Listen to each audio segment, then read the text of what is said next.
A fog can drift in from outside and get you. It can invade. At the long high window of his librarian Ozymandiasian structure built from concrete chunks that had once in another age formed an entrance ramp to the Bayshore Freeway, Joseph Adams pondered, watched the fog, that of the Pacific. And because this was evening and the world was darkening, this fog scared him as much as that other fog, the one inside which did not invade but stretched and stirred and filled the empty portions of the body. Usually the latter fog is called loneliness. "Fix me a drink," Colleen said plaintively from behind him. "Your arm," he said. "It fell off. You can't squeeze the lemon." He turned from the window with its view of dead trees, the Pacific beyond and its layer in the sky, darkness hanging and approaching, and for a moment actually considered fixing her the drink. And then he knew what he had to do, where he had to be. At the marble-top desk which had been salvaged from a bombed-out house in the Russian Hills section of the former city of San Francisco, he seated himself at the redarizor, touched its on-tab.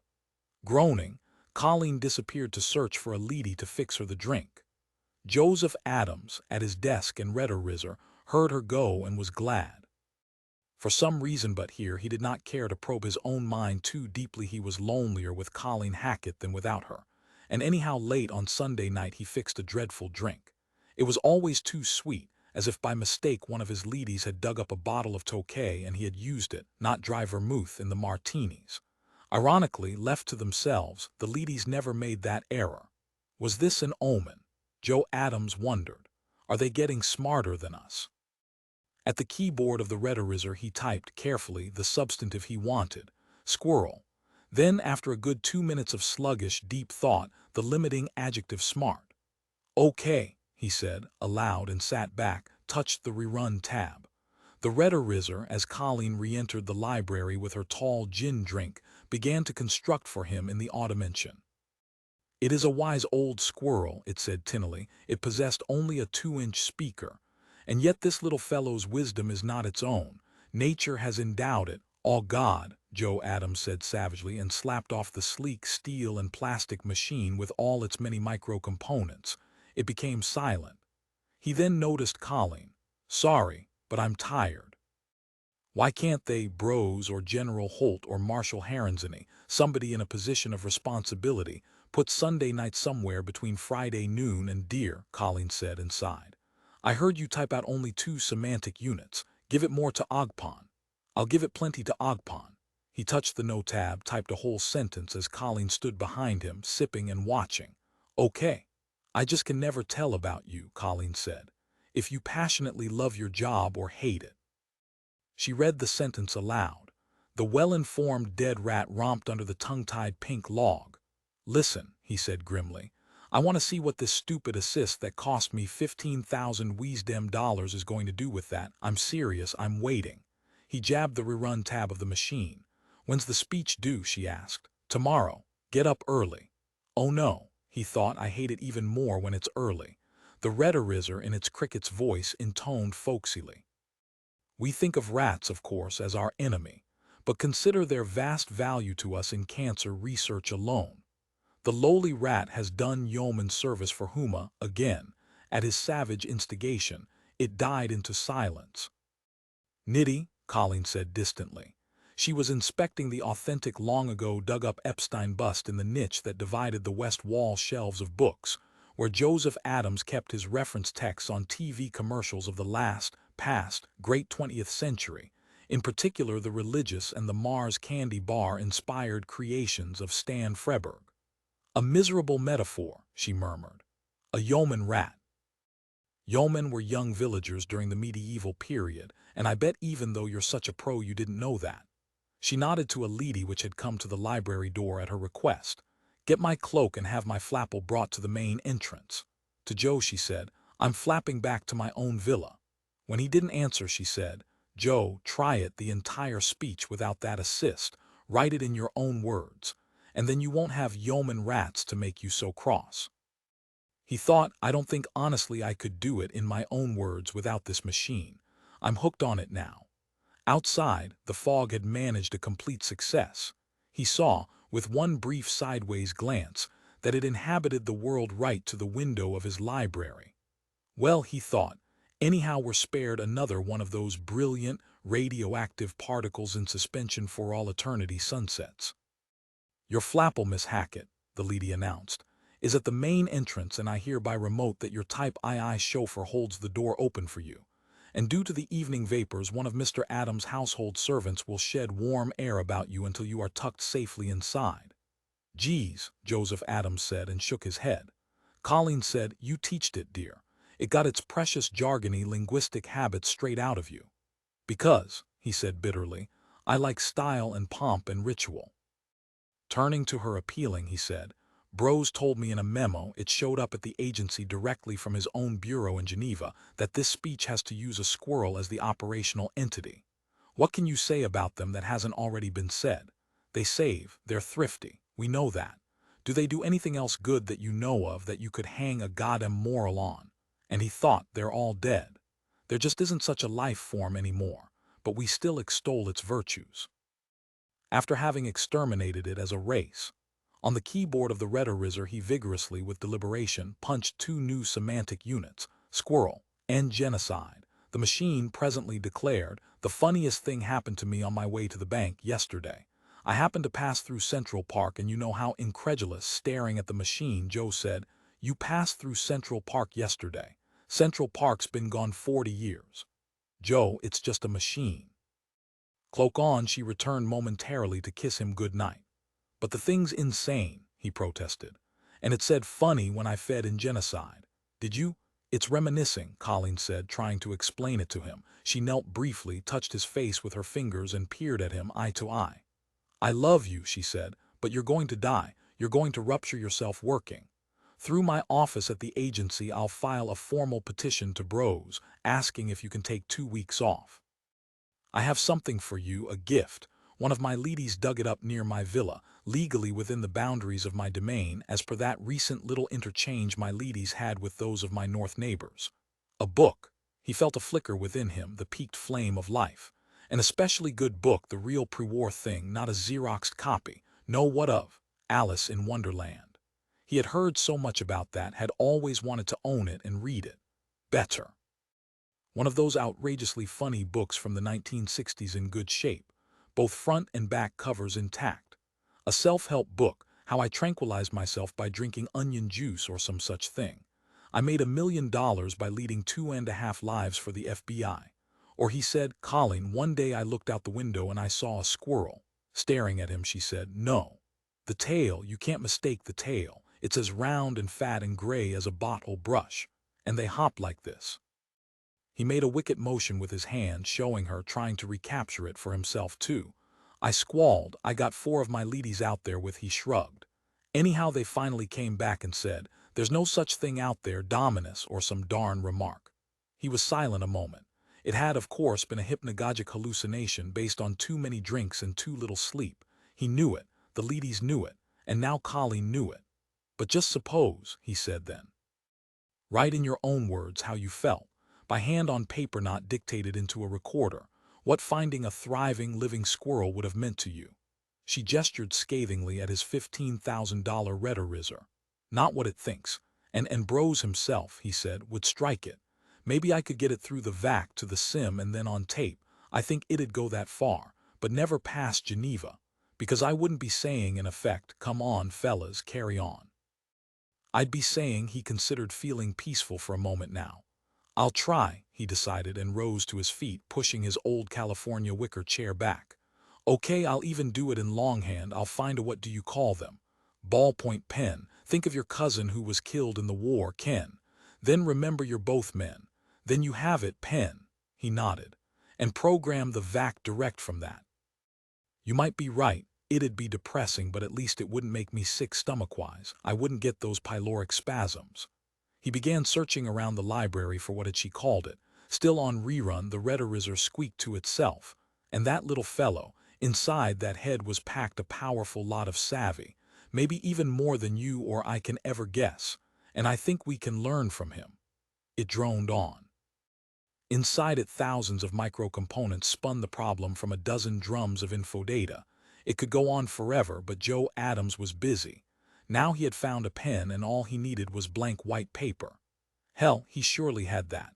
He beckoned to the lady waiting to escort Colleen to her flapple. "Get the staff," he instructed it, "to search up paper for me to write on. Go through every room of the villa, including all the bedrooms, even those not currently in use." I distinctly remember seeing a folio or packet of it, however it used to come. It was dug up. By direct radio contact, the leady passed on his command, and he felt the building stir, through the villa's 50-odd rooms, his staff moving into activity from the spot where each had halted after its last task. He, the Dominus, sensed with the soles of his feet the burgeoning life of this his building, and some of the inside fog went away, even though they were only what the Czechs had called robots, their crazy word for workers. But outside the fog scratched at the window, and when Colleen left he knew it would pluck and scrape, try to get in, more determinedly. He wished it were Monday and he were at the agency in New York at his office with other Yantzmen around him. And the life there would not be the movement of dead, or rather, to be fair, unliving things, but the reality itself. "I can tell you," he said suddenly, "I love my work. In fact, I've got to have it. There's nothing else. Not this." He gestured at the room in which they stood, then at the murky, clouded-over window. "Like a drug," Colleen said perceptively. "Okay," he nodded. "To use the archaic expression, I'll purchase that." "Some linguist," she said gently. "It's by. Maybe you ought to use that machine after all." "No," he said at once. "You were right. I'm going all the way back to trying it direct on my own." Any moment now one of his staff of leadys would come clanking in with blank white paper. He was sure he possessed it somewhere. And if he didn't, he could swap some item with a neighbor, make a trip, surrounded and protected, of course, by his entourage of leadys, to the domain and villa to the south, that of Ferris Granville. Ferris would have paper.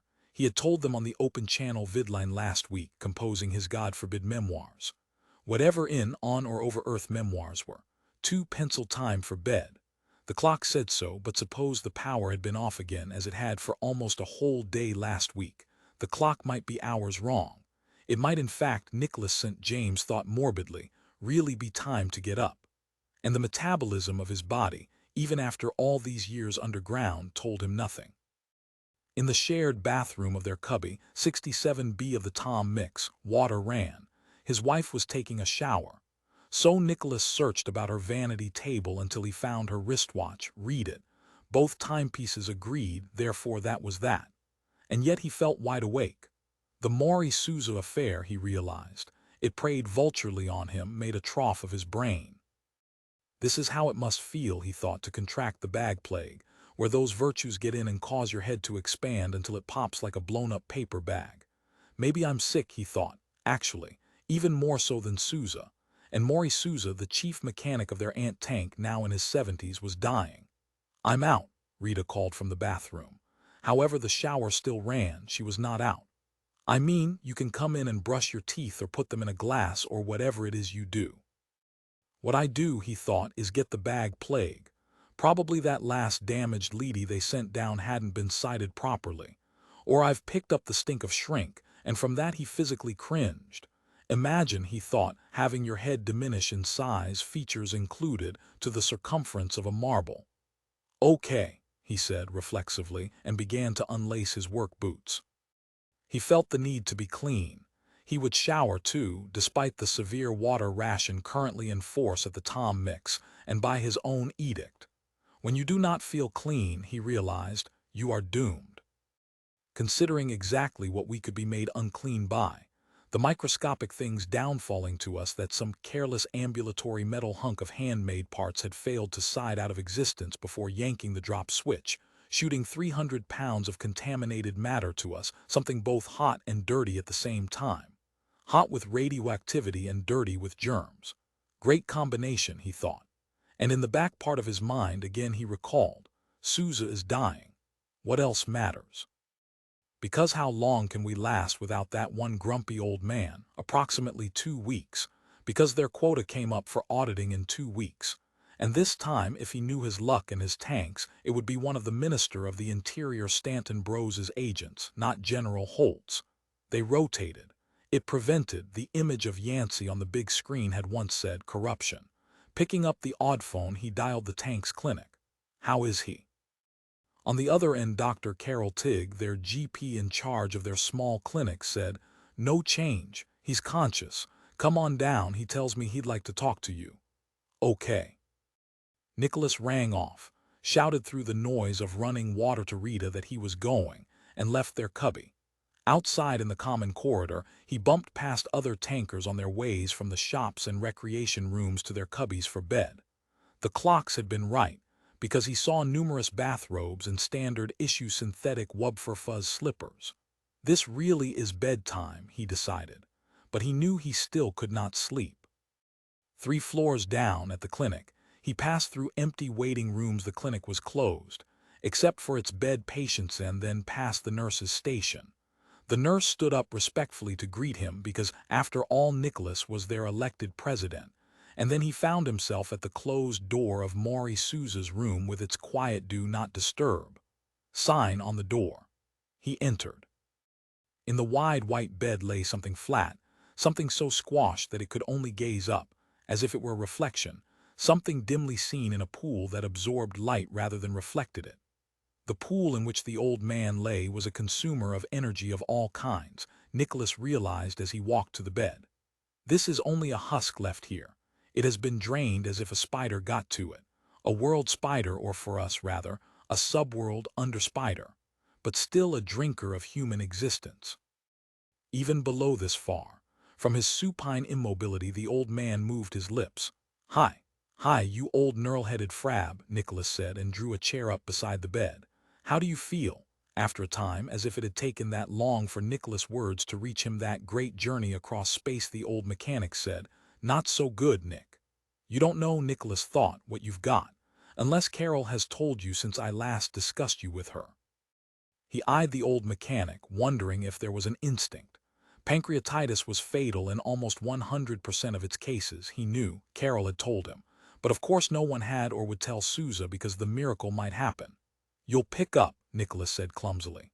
"Listen, Nick, how many leadies we made this month?" He considered whether to lie or tell the truth. Souza had been here in this bed 8 days. Surely he had lost contact, could not check and trip him up. So he lied. 15. Then a labored pause. Souza stared upward, never turned his eyes toward Nicholas, as if he were looking away in shame. "We could still make our quota." "What do I care," Nicholas said, "if we make our quota?" He had known Souza, been shut up with him here at the Tom Mix for the total war period, 15 years. "I care whether God," a misspoken word impossible to amend too. "Whether I get out of here," Souza whispered. "Naturally, I mean when." He felt furious with himself. And now he saw Carol at the door, looking professional in her white smock, her low-heeled shoes, carrying her clipboard on which, no doubt, she had Souza's chart. Without a word, Nicholas rose, walked away from the bed and past Carol and out into the corridor. She followed. They stood together in the empty corridor, and then Carol said, "He'll live 1 more week and then he'll die. Whether your tongue wags and says whether or if you—" I told him our shops had turned out 15 leadies so far this month. Make sure nobody else tells him different. "I hear," she said, "it's more like 5. 7. He told her, not because she was their doctor and someone they depended on, but because of the relationship. Always he told Carol everything. That was one of the emotional hooks that gaffed him, held him to her. She, and this was so rare, could see through any sham, even the little daily innocences. So why try this now? Carol never wanted pretty words, she lived by the truth. Here now she had once again gotten it. "Then we can't meet the quota," she said. Matter-of-factly, he nodded.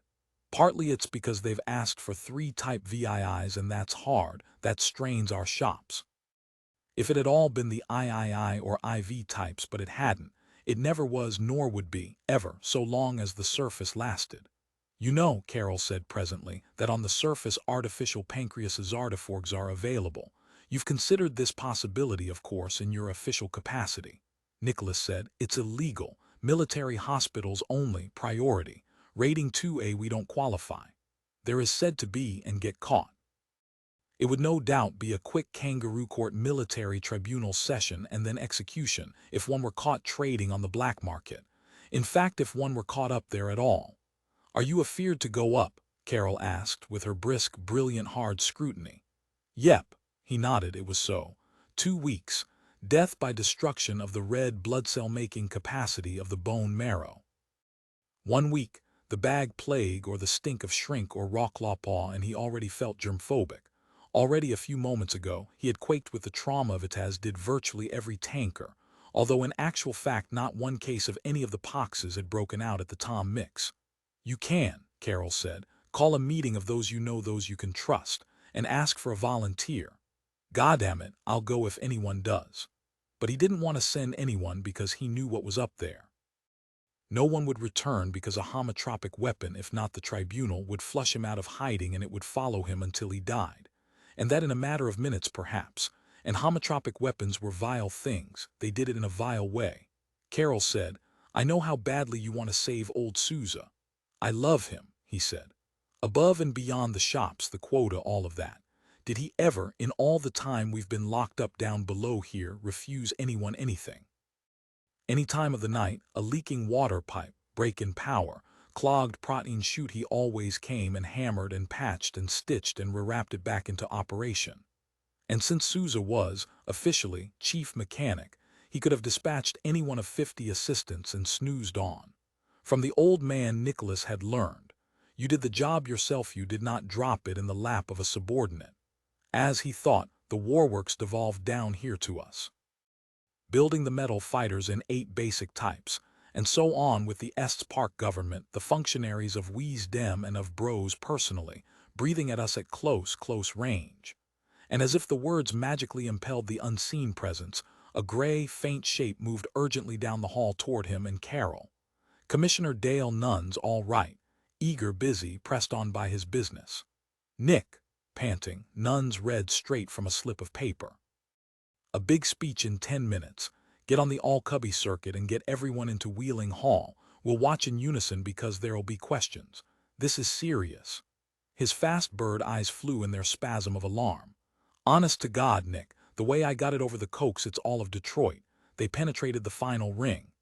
"Jesus," Nicholas said, and moved reflexively toward a nearby odd tap of the circuit which ran, speaker-wise, throughout each floor and chamber of the Tom Mix. "But it's bedtime," he said to Commissioner Nuns. "A lot of them are undressing or in bed. Couldn't they watch on their own individual cub sets?" "The questions," Nuns said agitatedly. "They're going to up the quotas because of this Detroit fiasco. That's what I'm afraid of, and I want to be sure everyone knows why if that's the case." He did not look happy. Nicholas said, "But Dale, you know our situation. We can't even just get them into Wheeling Hall, okay? We can talk later." Lifting the microphone, Nicholas said, addressing every cubby in the tank, "People, this is President St. James, and I'm sorry, but we've all got to be at Wheeling Hall in 10 minutes. Come as you are, don't worry about that, a bathrobe is fine. It's grave news." Nuns murmured, "Yancey'll speak. For sure, they told me." "The Protector," Nicholas said into the mic, and heard his voice boom from each end of the deserted clinic corridor as it was everywhere else in the great subsurface ant tank of 1,500 human souls, "is going to address us, I understand. And he'll accept questions." He rang off, feeling defeated.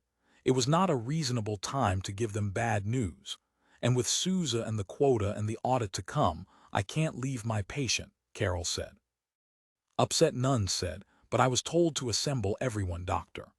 "Then," Carol said with that superlative intelligence that made Nicholas both fear and adore her, "Mr. Sousa must get up and come too, if the edict is to be fully obeyed." It got through. Nuns, for all his bureaucratic rigidity, his almost neurotic determination to fulfill to the letter each order coaxed down to them via him, nodded. "Okay, you stay here." To Nicholas he said, "Let's go." He started off, burdened by their mass consciences. His main task was to supervise their loyalty. Nuns was the tank's Polcom, its political commissioner. 5 minutes later, Nicholas St. James sat stiffly, formally in his president's chair, slightly elevated in row 1 of Wheeling Hall. Behind him they had all assembled, shifted and rustled, murmured and stirred, everyone, including himself, gazing at the floor-to-ceiling vidscreen. This was their window, their sole window on the above world, and they took rather seriously what was received on its giant surface. He wondered if Rita had heard the announcement or if she still blissfully loitered in the shower, calling a few remarks to him now and then. "Any improvement?"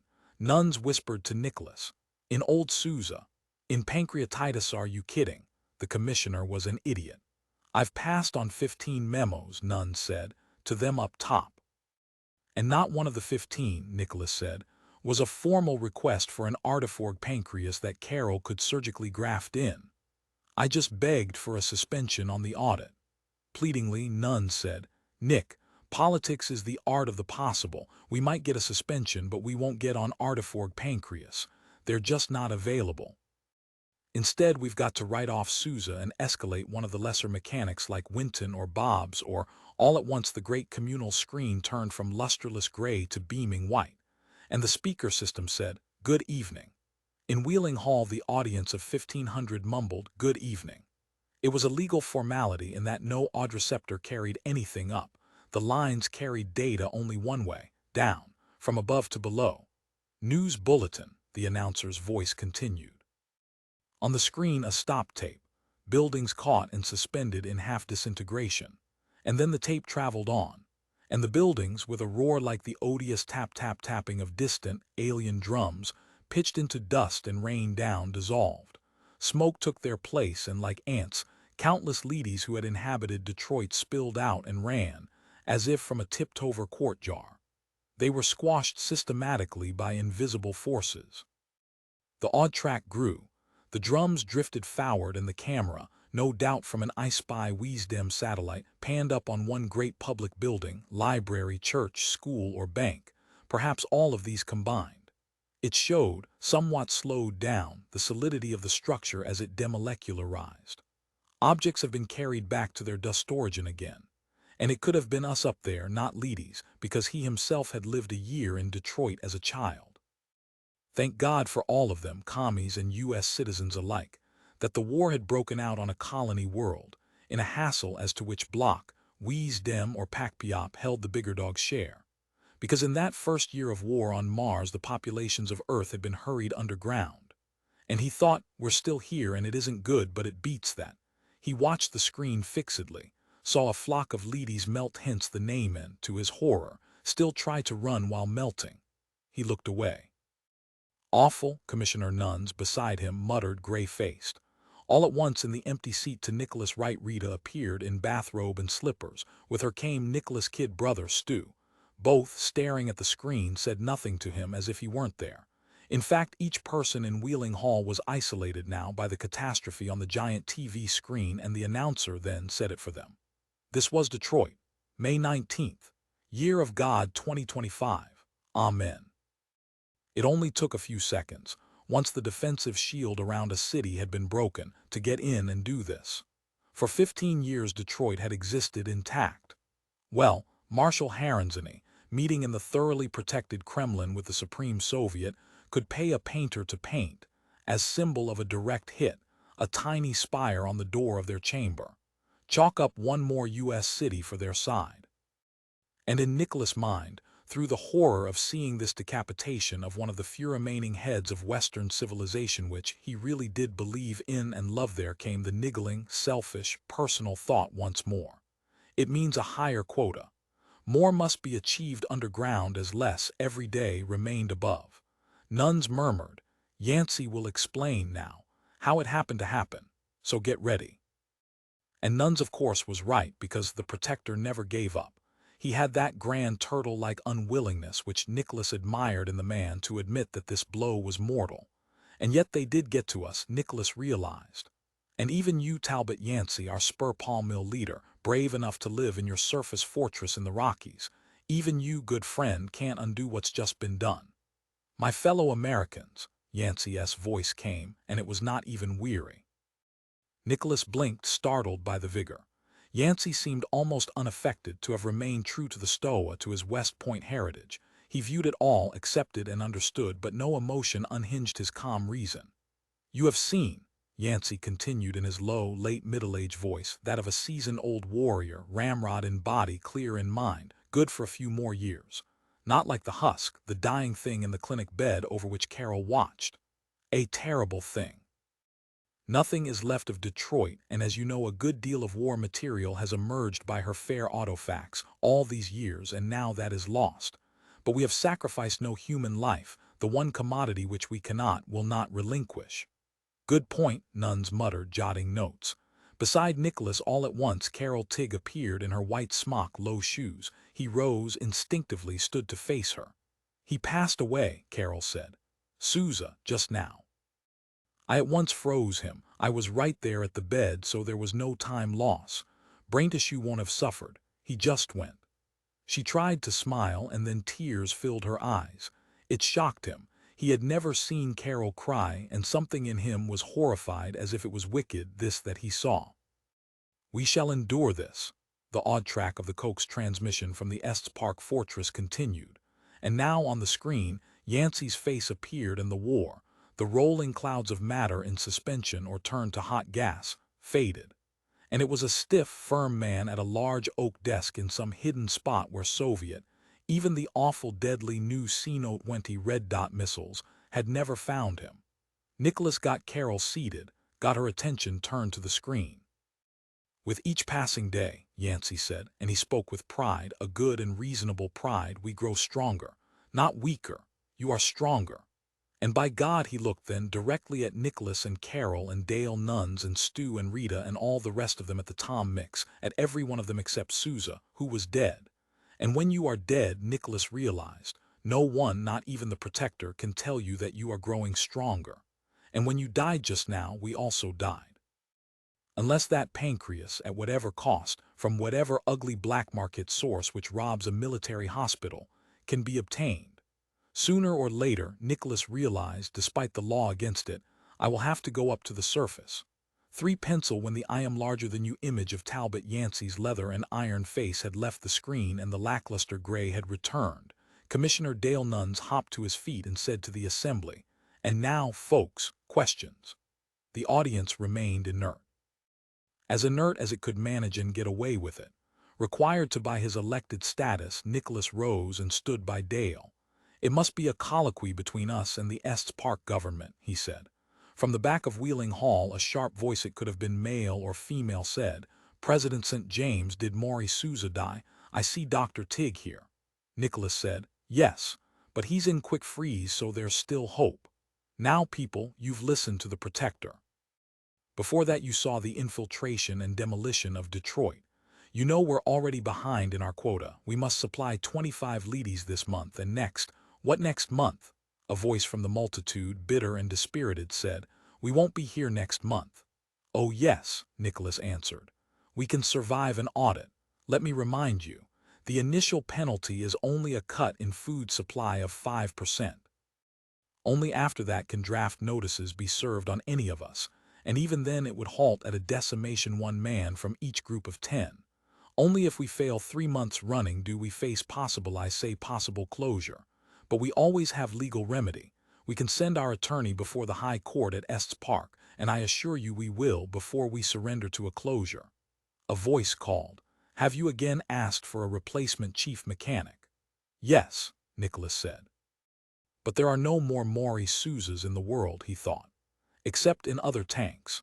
And out of what is the number last given, out of 160,000 ant tanks in the Western Hemisphere, none is going to negotiate a release of a really adequate chief mechanic, even if we could somehow make contact with a few of those other tanks.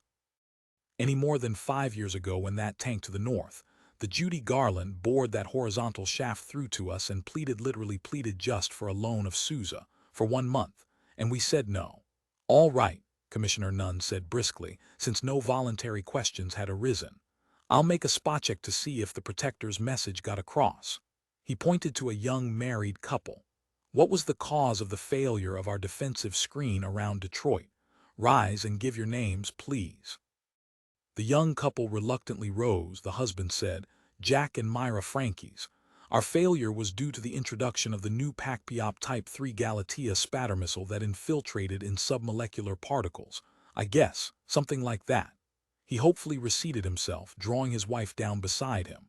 All right, Nuns said. That was acceptable. And why has PAC-PIOP technology forged ahead of ours temporarily? He glanced around, spied a victim to be interrogated. A failure of our leadership. The middle-aged, spinsterish lady rose. Miss Gertrude Prout, no, it is not due to a failure of our leadership. She instantly sat down again. "What then," Nunn said, still addressing her, "is it due to? Would you please rise, madam, in giving your response? Thank you." Miss Prout had again risen. "Did we fail?" Nuns prompted her. "Not this tank, but we tankers, producers of war material in general." "Yes," Miss Prout said in her frail, obedient voice. "We failed to provide," she faltered. She could not recall what they had failed to provide. There was a strained, unhappy silence. Nicholas took charge. "People, we produce the basic instrument by which the war is conducted. It's because ladies can live on a radioactive surface among a multiform culture of bacteria and Kleinsterase-destroying nerve gas, cholinesterase," Nuns corrected. "That we're alive. We owe our lives to these constructs built down in our shops. That's all Commissioner Nuns means. It's vital to understand why we must." "I'll handle this," Nuns said quietly. Nicholas said, "No, Dale, I will. You already made one unpatriotic statement. The cholinesterase-destroying nerve gas was a U.S. invention. Now I can order you to take your seat." "However," Nicholas said, "I won't. These people are tired. This is not the time to badger them." "Sousa's death. This is exactly the time to badger them," Nuns said, "because, and I am trained, Nick, from the Berlin Psychiatric Waffen Institute by Mrs. Morgan's own clinicians to know." He raised his voice, addressing the audience.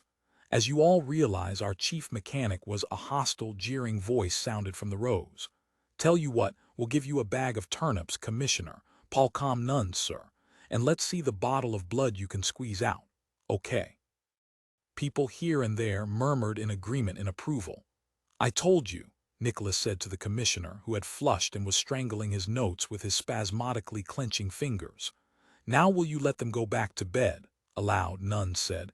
"There is a disagreement between your elected president and I. As a compromise, I will ask only one more question." He paused, surveyed them all. In weary fear they waited. The sole hostile, articulated vocal entity was silent. Now, Nuns had them because Nuns, alone in the tank, was not a citizen but an official of Wisdom itself and could, if he ordered, have living, human police slide down the chute from above, or, if Brose's agents weren't immediately in the vicinity, then a commando team of General Holt's veteran armed ladies. "The commissioner," Nicholas announced, "will ask one question, and then, thank God, let's go to bed." He seated himself. Nuns, reflecting, said in a slow, cold voice, "How can we make up to Mr. Yancey for our failure?" To himself Nicholas moaned.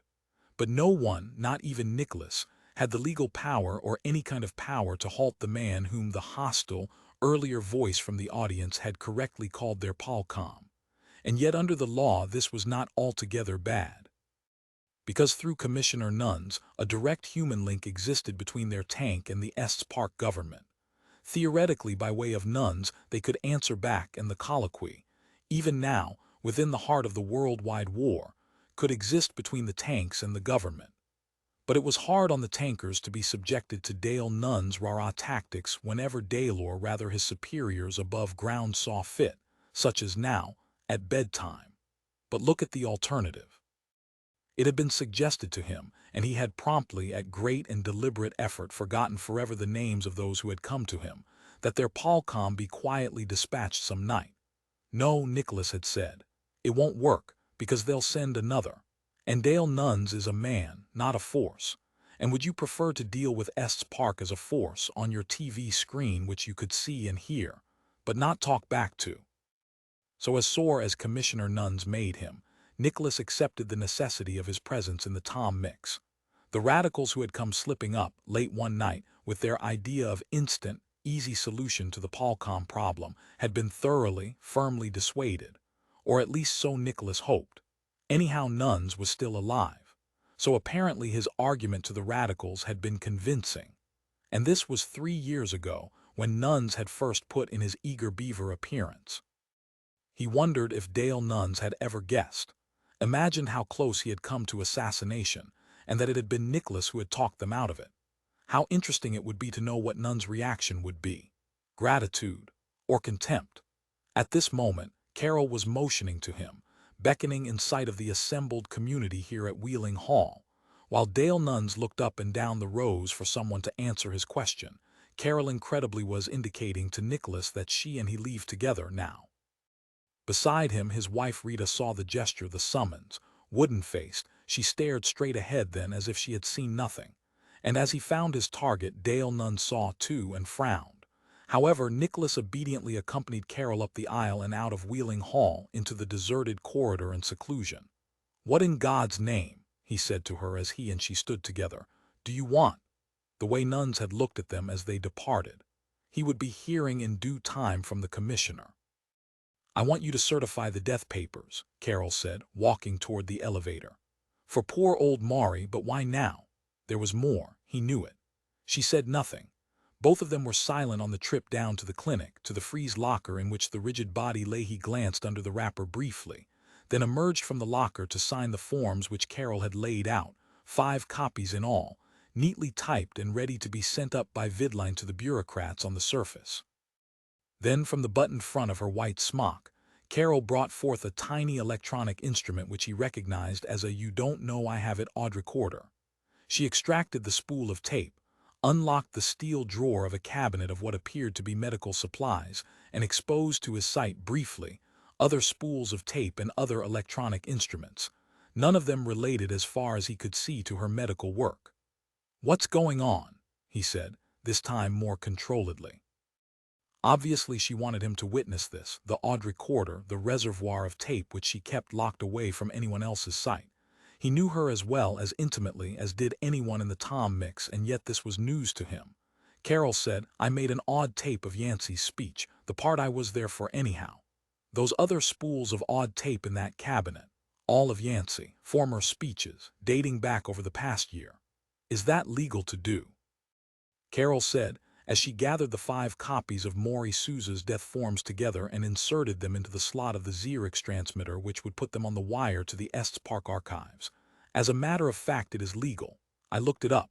Relieved, he said, "Sometimes I think you're nuts." Her mind was always off in some odd direction, flashing and echoing in its fullness and baffling him eternally. He could never keep up with her, and so his awe of her continually grew. "Explain," he said. "Have you noticed," Carol said, "that Yancey in his speeches in late February, when he used the phrase coup de grace, he pronounced it grâce, and in March he pronounced it?" From the steel-doored cabinet she brought forth a chart with entries which she now consulted.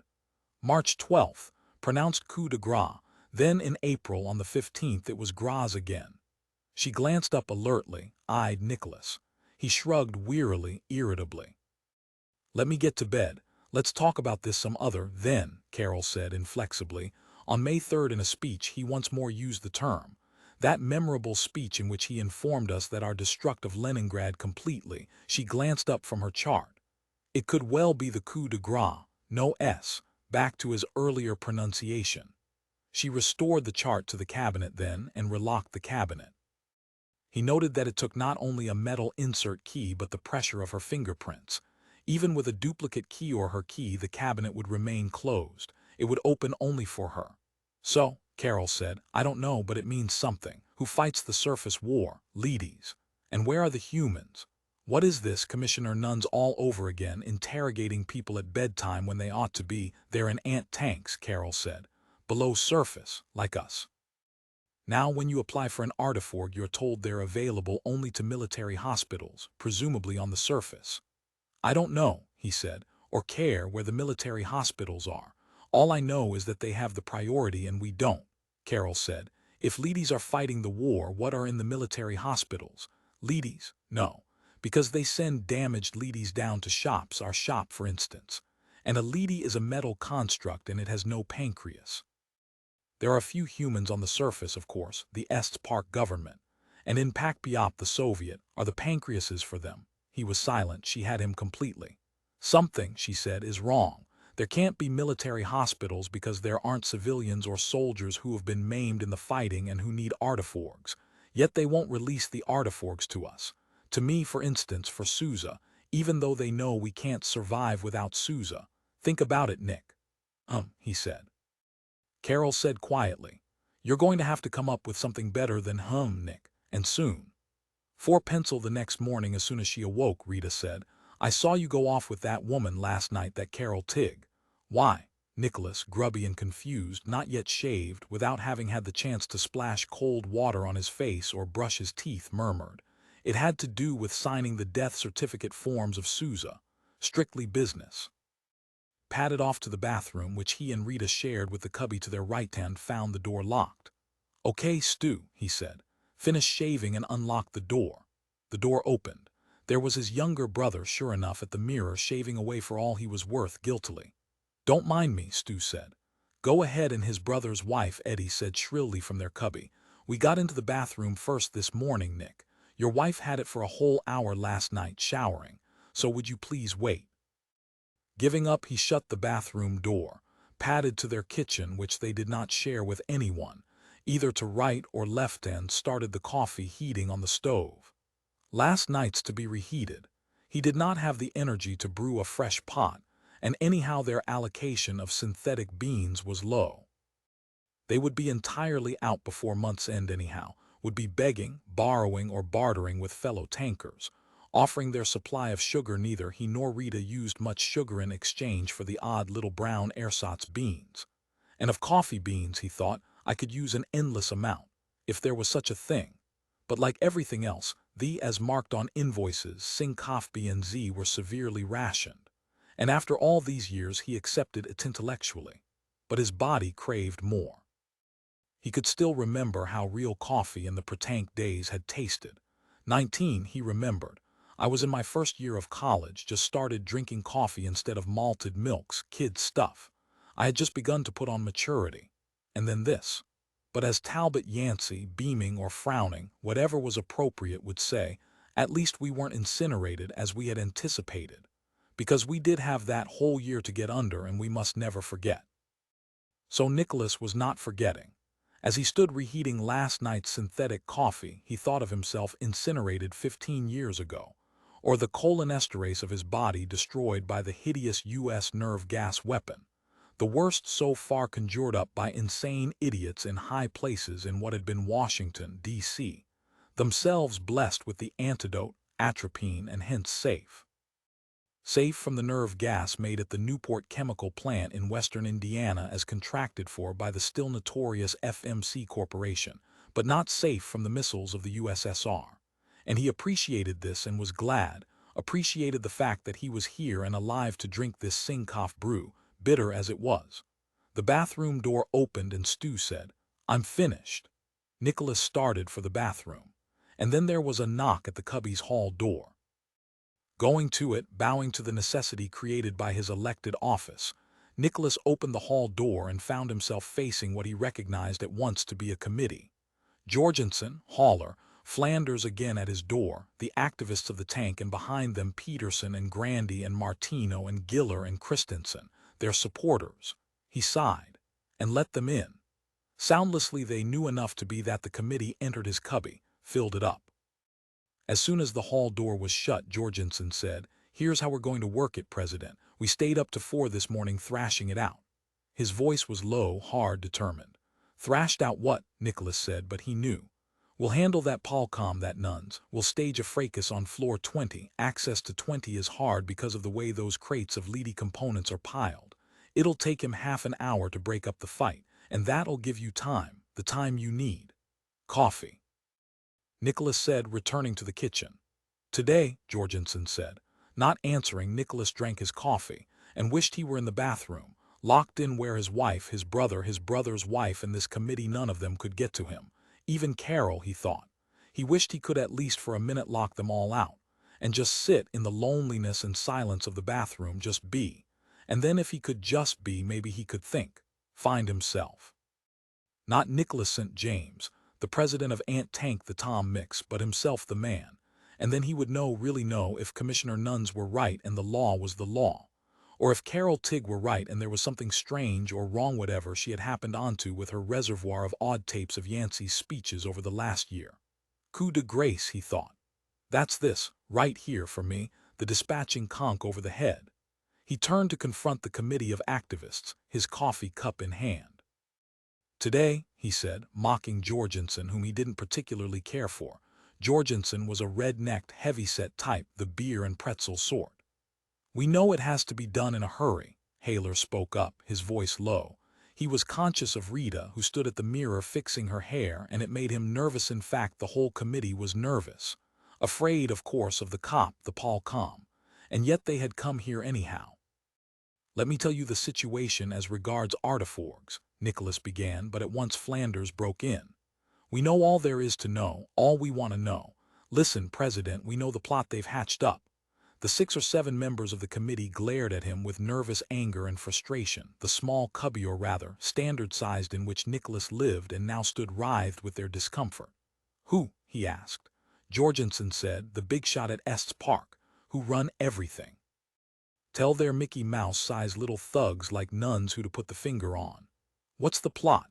"The plot," Flanders said, almost stammering in his tick-like tenseness, "is they're short on food and they want a pretext to abolish an ant tank here and there.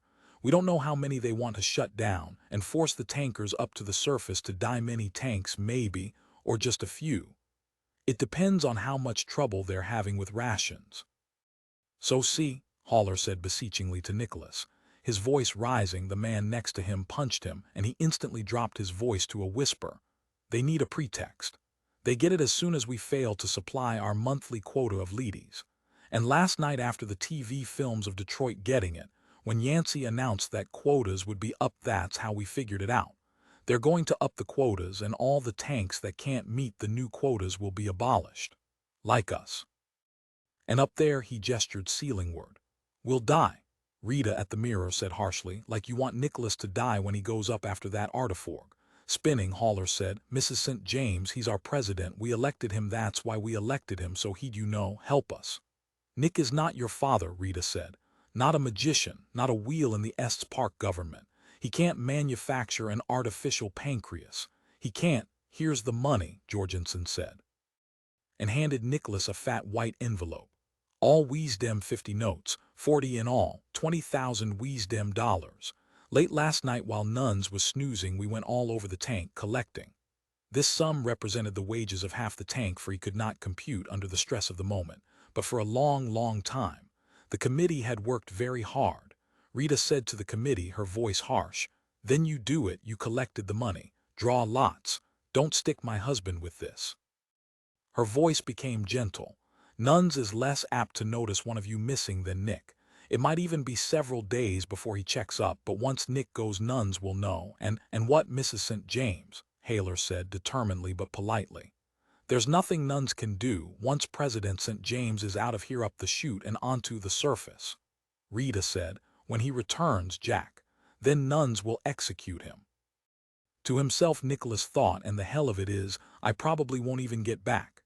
Jorgensen, with clear, sincere reluctance, reached into the jacket of his work overalls, brought out a small object, flat like a cigarette case. "Mr. President," he said huskily, in a formal, dignified tone, that of an official bearer of tidings, "do you know what this is?" Sure, Nicholas thought. "It's a shop-made bomb. And if I don't go, and go today, you'll wire it somewhere here in my cubby or my office. Set it time-wise or booby-trap it wire-wise, and it'll go off and blow me to bits, and also probably my wife, and perhaps even my kid brother and his wife or whoever is in my office with me at the time, if it's in my office. And you men, enough of you, anyhow, are electricians, professional wirers and component assemblers, as we all are to a certain extent. You'll know how to do it, so it'll have a 100% chance of success." Therefore, he realized, if I don't go to the surface, your committee absolutely, and for sure, will destroy me plus perhaps innocent others around me. And if I do go, Nuns will be tipped off by some stooge among the 1,500 citizens of the tank, and he'll shoot me when I'm approximately halfway up the chute on my illegal, and this is wartime and military law, obtains journey to the surface. Flanders said, "President, listen. I know you think you're going to have to try to make it up the chute with those leadies always or nearly always hanging around up there with a damaged leady to drop down. But listen." "A tunnel," Nicholas said. "Yes. We bored it this morning early, as soon as the autofac power supply came on, to drown out the noise of the scoop and the other junk we had to use. It's absolutely vertical. A masterpiece." Jorgensen said, "It takes off from the roof of room ba on floor 1, a storeroom for reduction gears for type II leadies. A chain goes up it and is staked securely, I guarantee. I swear, at the surface, hidden among some lies," Nicholas said, Blinking, Jorgensen said. No, honest, you couldn't bore a vertical tube to the surface in 2 hours, Nicholas said. What's the truth? After a long, disheartened pause, Flanders mumbled, we got the tunnel started. We got up about 40 feet. The portable scoop is secured there. We figured we'd get you in the tunnel with oxygen equipment and then seal it off at the bottom to deaden the vibrations and noise. And, Nicholas said, I'd lodge myself there in the tunnel and scoop away until I emerged. How long had you calculated it'd take me, working alone and with only that small portable scoop, none of the big gear? After an interval, someone among the committee murmured, 2 days.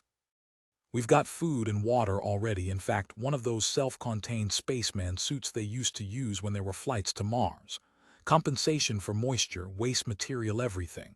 It still beats trying to make it up the chute with those leadies up there. And nuns, Nicholas said, at the bottom.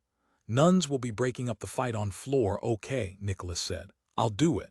They gaped at him. Rita, half to herself, let out a sob, a cry of despair. To her, Nicholas said, it beats being blown to bits, they mean it. He indicated the small flat packet which Jorgensen held. Ips dixit, he said to himself. I know that much foreign language. An assertion made but not proved. And in this case I don't want to see it proved. Even our Polcom Commissioner nuns would be appalled by what that device can do when triggered off. He went into the bathroom then and shut and locked the door after him. For this moment, brief as it was, of quiet. Of being a mere biochemical organism, not President St. James of the Tom Mix World War III antiseptic subsurface communal living tank, established in June of 2010. AD long AD, he thought, a hell of a long time after Christ. What I ought to do, he decided, is come back not with the artiforg but with the bag plague for you all. Every single last one of you. His bitterness surprised him, but of course it was superficial. Because, and he realized it as he began running hot water by which to shave, the actuality is that I'm a frightened man. I don't want to lodge myself for 48 hours in that vertical tunnel, waiting to hear nuns cut through below me or a team of Bros's leady police pick up the sound of my scoop from above. And then, if not that, emerge into the radioactivity, the rubble, the war. Into the pox of death from which we've fled, hidden ourselves. I don't want to emerge on the surface, even for a necessary cause. He despised himself for his attitude. It was hard, as he began to lather his jowls, to look at himself in the mirror. In fact, it was impossible. So he opened the bathroom door on Stu and Eddie's side and called, Hey, can I borrow your electric razor? Sure, his kid brother said, and produced it. What's the matter, Nick? Eddie said, with unusual for her compassion. Good Lord, you look just awful. I am awful, Nicholas said, and seated himself on their rumpled, unmade bed to shave. It takes force, he said, to make me do the right thing. He didn't feel like talking about it. He shaved in introverted silence. 5 pencil over green countryside, the fields, the meadows, the open world of North American forests with occasional clusters of buildings, domains at odd, unexpected locations. Joseph Adams flew by Flapple from his own domain on the Pacific, where he was dominus to the agency in New York City, where he was one Yance man among many. His work day, the longed-for and at last achieved Monday, had come. Beside him on the seat lay a leather briefcase, initialed JWA in gold, which contained his handwritten speech. Behind him, crowded together in the rear seat, 4 leadies from his personal entourage. Meanwhile, by vidphone, he discussed biz with his associate from the agency, Vern Lindblom. Vern, not an idea man, not a user of words but an artist in the visual sense, was in a better position than Joseph Adams to know exactly what their superior Ernest Eisenblatt in Moscow had in mind scene-wise, was up to at the studio. It's San Francisco next, Lindblom said. I'm building it now. What scale? Adams asked. No scale, life-size. Adams was incredulous. Bros has okayed it. This isn't another of Eisenblatt's harebrained storms of creative, just a segment. Nob Hill and overlooking the bay. Should take about a month to construct. There's no rush. Hell, they just ran that Detroit sequence last night. Lindblom sounded relaxed. And as a master craftsman he could afford to be. Idea men were 1/4 poscript a dozen, But the actual fabricators, they were a closed guild which even Bros, with all his agents, couldn't crack. They were like the red-stained glass makers of France in the 13th century. If they perished, their skills perished with them. Want to hear my new speech? God, no, Lindblom said genially. It's hand done. Adams spoke with humility. I kicked out that gadget. It was getting me into a rut. Listen, Lindblom said, all of a sudden serious. I heard a rumor. You're going to be pulled off speeches and put onto a special project. Don't ask me what my source didn't know. He added, a footman told me. He tried to look calm to show poise, but inside he felt queasy. Undoubtedly, since it took priority over his regular job, this emanated from Bros's bureau. And there was something about Bros and his special projects that he did not like. Although just what? It's something you might enjoy, Lindblom said. Has to do with archaeology. Adams grinned. I get it. Soviet missiles are going to destruct Carthage. And you're going to program Hector and Priam and all those fellas. Get out your Sophocles, your pony or crib sheet or whatever. My friends, Adams intoned in solemn parody, I have grave news for you, but we shall overcome.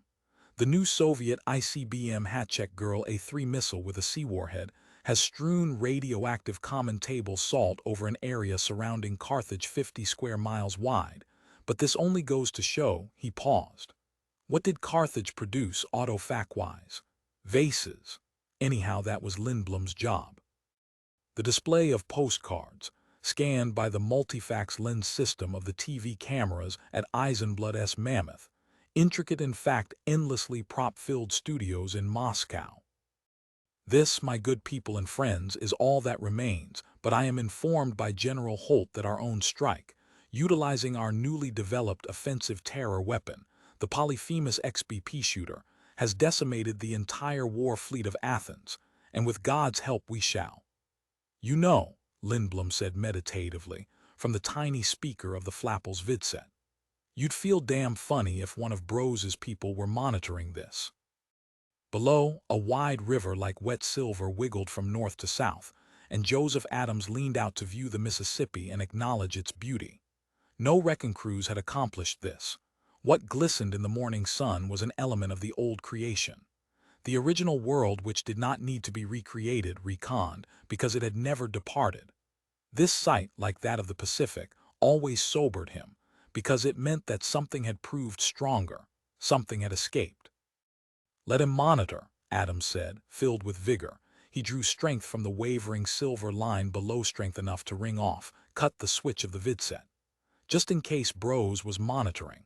And then, beyond the Mississippi, he saw a man-made focus of upright, hard structures, and these, too, gave him a funny feeling. Because these were the Ozymandias Huhi, great canapped dwellings erected by that busy builder, Louis Runcible. That one-man ant army that in its marches did not gnaw down with its mandibles but set up, with its many metal arms, one gigantic dorm-like structure, including kids' playgrounds, swimming pools, ping-pong tables, and dart boards. Ye shall know the truth, Adams thought, and by this thou shalt enslave. Or, as Yancey would put it, my fellow Americans, I have before me a document so sacred and momentous that I am going to ask you to, and so on. Now he felt tired, and he had not even reached 585th Avenue, New York, and the agency had not begun his day. Alone, at his domain on the Pacific, he felt the weedy, twisted fog of loneliness grow by day and by night and clog the passages of his throat. Here, in transit across the reconned and not yet, oh Lord, but soon-to-be reconned areas, and, of course, the still hot spots, which lay like ringworm circles, every so often he felt this uneasy shame. He glowed with guilt, not because recon was bad, but it was bad, and he knew who and what it was. I wish there was one missile left, he said to himself, in orbit, and we could touch one of those quaint old-time buttons the brass once had at their disposal, and that missile would go foo-woom at Geneva and Stanton Bros. By God, Adams thought, maybe I will program the VAC one day, not with a speech, even a good speech like the one here beside me that I got off last night finally, but the very simple, calm statement of what gives. I'll get through the VAC to the sim itself, then onto aud and vid tape, because since that's autonomic there's no editing, unless of course Eisenblatt happens to stroll in. And even he technically can't touch the speech part of the reading matter. and then the sky will fail in. But that ought to be interesting to watch, Adams mused. If you could get far enough off to watch. Listen, he would program to Megavac 6V, and all those funny little dingbats that the vac had in it would spin, and out of the sim's mouth would come the utterance but transformed. The simple word would be given that fine, corroborative detail to supply verisimilitude to what was, let us face it, he thought caustically and otherwise incredibly bald and unconvincing narrative. What entered Megavac 6V as a mere logos would emerge for the TV lenses and mics to capture in the guise of a pronouncement, one which nobody in his right mind, especially if encapsulated subsurface for 15 years, would doubt. But it would be a paradox because Yancey himself would be pontificating it, like the old saw, everything I say is a lie. This would confound itself, tie its skinny, slippery self into a good hard sailor's knot. And what would be achieved? Since after all Geneva would pounce on it. And we are not amused, Joseph Adams articulated within his own mind, the voice which he, like every other Yanceman, had long ago introjected. The superego, as the pre-war intellectuals had called it, or before that the ironbite of in-wit, or some such rustic medieval old phrase. Conscience. Stanton Brose, holed up in his castle-like festung in Geneva like some pointed-hat alchemist, like a corrupted, decayed but, as they say, shining and stinking, glowing pale white fish of the sea, a dead mackerel with clouded-over glaucoma-like eyes. Or did Brose look like this? Only twice in his life had he, Joseph Adams, actually seen Brose in the flesh. Brose was old. What was it, 82, and not lean? Not a stick, ribboned with the streamers of smoked, dried flesh. Brose at 82 weighed a ton, waddled and rolled, pitched, with his mouth drizzling and his nose as well. And yet the heart still beat, because of course it was an artiforg heart and an artiforg spleen and an artiforg and so on. But yet the authentic Brose remained. Because the brain was not artiforg, there was no such thing. To manufacture an artiforg brain, to have done so, when that firm, Artigan Corporation of Phoenix, existed back before the war, would have been to go into what Adams liked to think of as the genuine simulated silver business. His term for what he considered with its multiform spawned offspring, the universe of authentic fakes. And that universe, he reflected, which you would think you could enter the in door of, pass through, and then exit by the outdoor of in, say, roughly 2 minutes. That universe, like Eisenblatt's Prophets in the Moscow film studios, was endless, was room beyond room. The outdoor of one room was only the in door for the next. And now, if Vern Lindblom were correct, if the man from the Private Intelligence Corporation, Webster Foote, Limited of London, were correct, some new indoor had swung open, given momentum by the hand that reached in all its trembling senility from Geneva. In Adams' mind the metaphor, growing, became visual and frightening. He actually experienced the doorway ahead, felt the darkness breathed by a tomb lacking light, into which he would soon tread, faced by God knew what task that was not a nightmare, not, like the black, listless fogs from within and without, formless, but too distinct. Spelled out in graphically unambiguous words, in a memo originating from that damn monster pit, Geneva.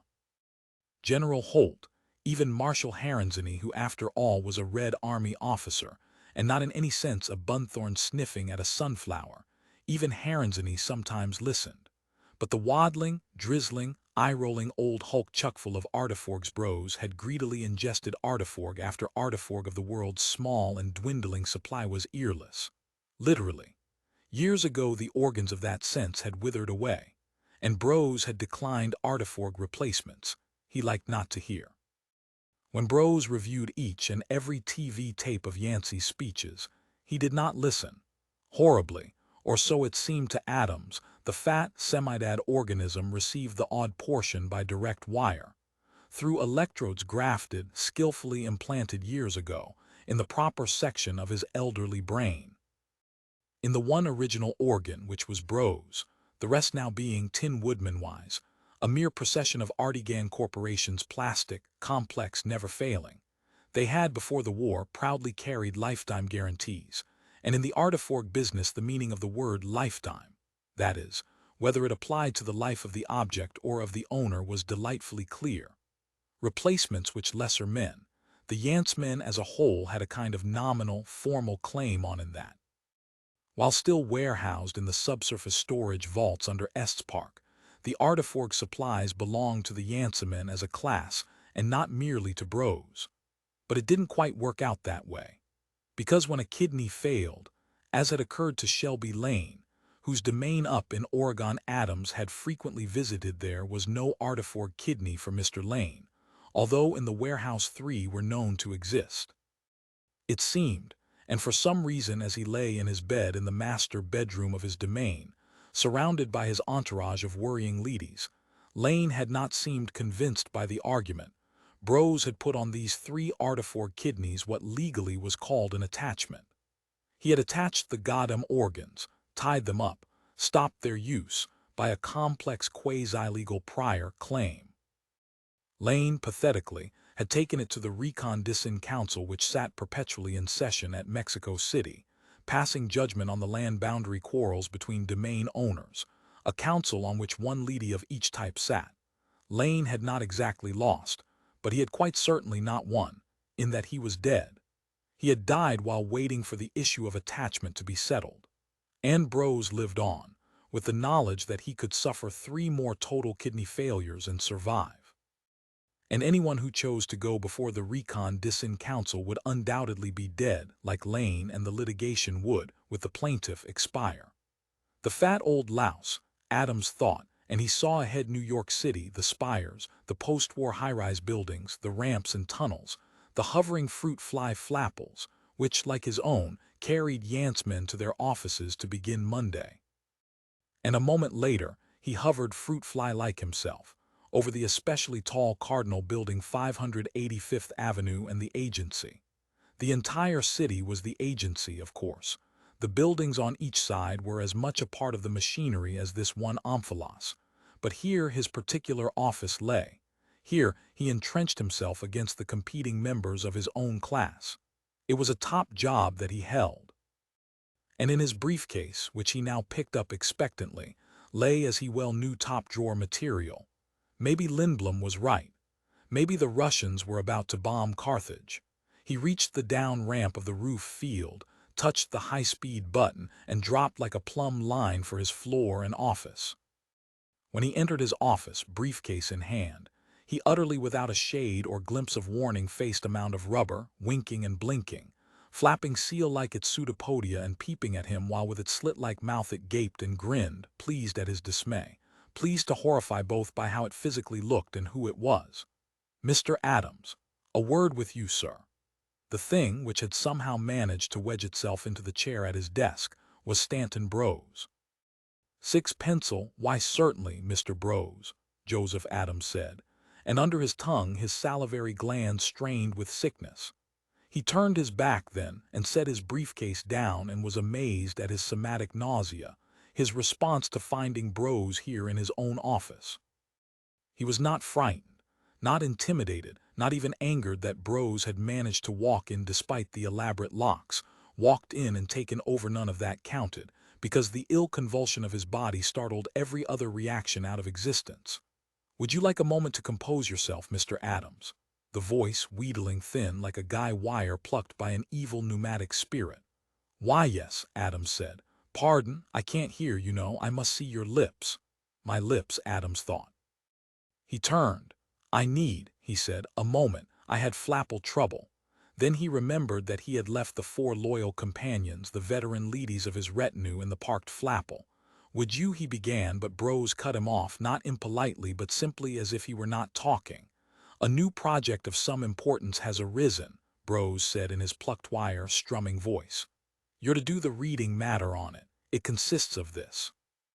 Bros paused, then found a vast ugly handkerchief which he dabbled at his mouth with, as if molding the flesh of his face like soft, toothpaste-like plastic into proper shape. "No written documents or line transmissions are to exist as to this project. No records. All only oral face-to-face exchanges between the principals. Myself, you, Lindblom, who will build the artifacts." "Ha," Adams thought and exulted. Webster Foote Limited, The London-based planet-wide private police investigation agency had already snooped, nosed the news into being. Bros, despite his obviously psychopathic security precautions, had lost even as he began. Nothing could have pleased Adams more. He felt the nausea drain away and he lit a cigar, paced about, nodding soberly, showing his willingness to participate in this most vital, secret enterprise. "Yes, sir," he said. "You know Louis Runcible." "The knapped building man," Adams said. "Look toward me, Adams." Looking toward him, Joseph Adams said, "I passed over one of his knapped centers, his dungeons." "Well," Bros strummed, "they chose to come up. And they didn't have the ability to join us. We couldn't use them, so what else but those row-on-row little apps. At least they've got Chinese checkers, and components are more restful to build than assembling complete leadies." "Is just," Adams said, "that there is a 3,000-mile stretch of grass between my domain and here that I have to pass over every day, twice, and I wonder sometimes, and I remember how it looked in the old days before the war and before they were induced to go down into those tanks. Had they not, Adams, they would be dead." "Oh," Adams said slowly, "I know they'd be dead. They'd be ash, and the leadies would be using that ash to make mortar out of. It's just that sometimes I think of Route 66. Was it, Adams? A highway that connected cities. A freeway? No, sir, just a highway, let it pass."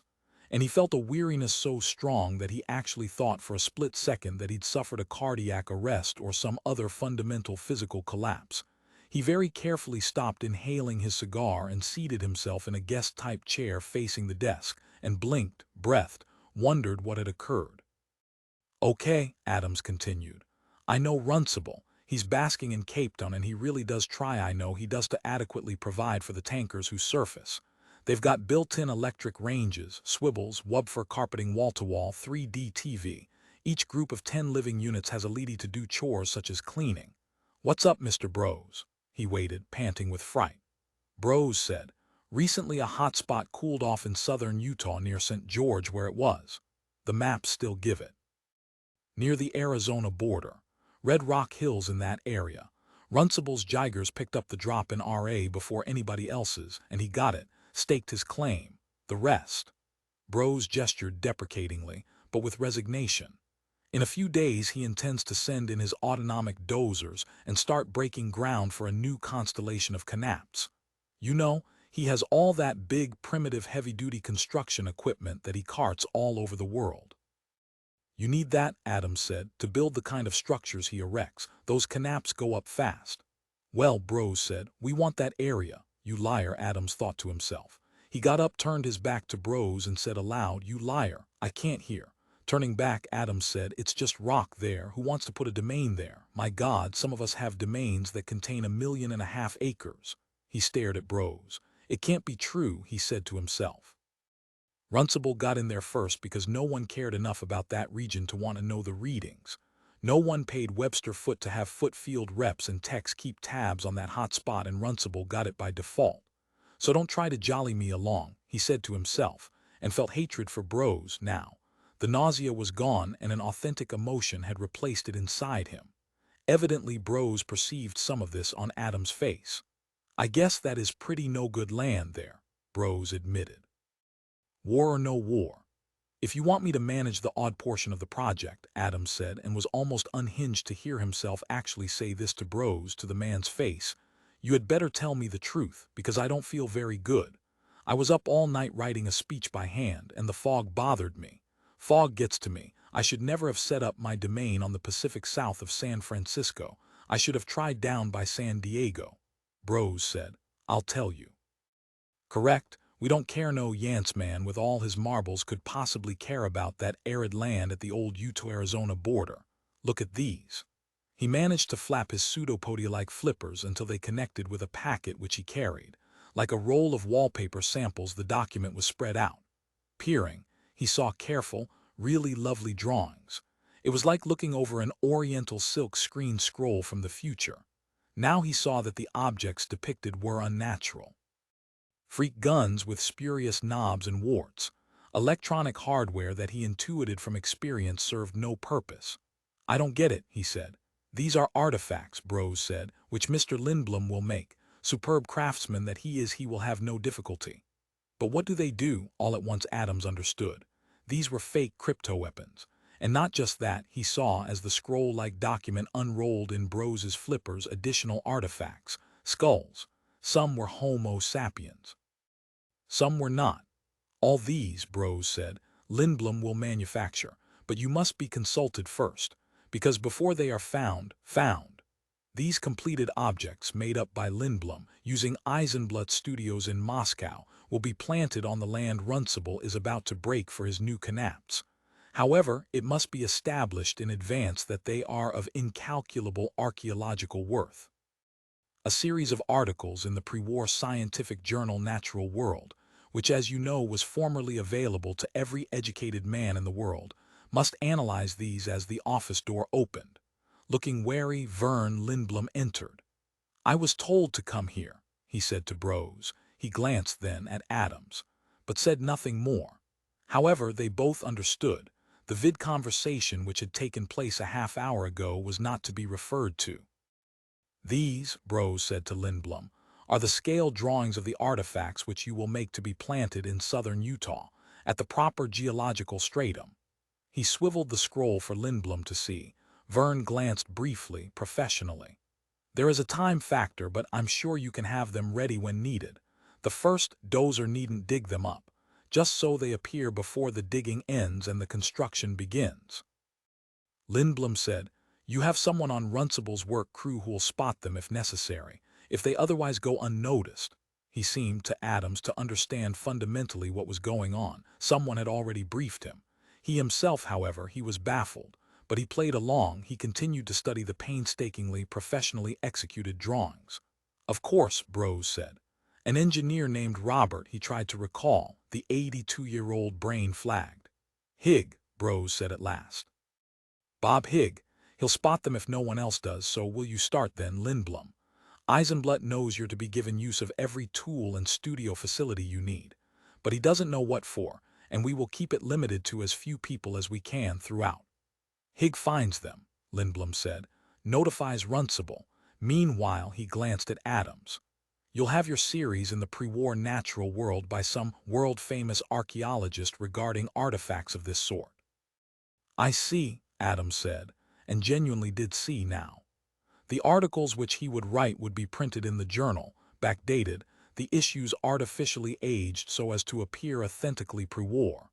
On the basis of them, as universally accepted valid scientific opinion, the Estes Park government would claim the artifacts to be priceless finds.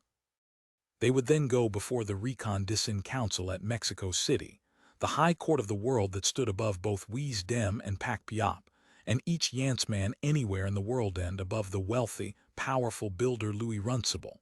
And on the basis of these backdated spurious articles, the council would rule the Estes Park government to be legally correct, for artifacts of such worth automatically made the land government property. But Bros did not want the land, so something was still wrong.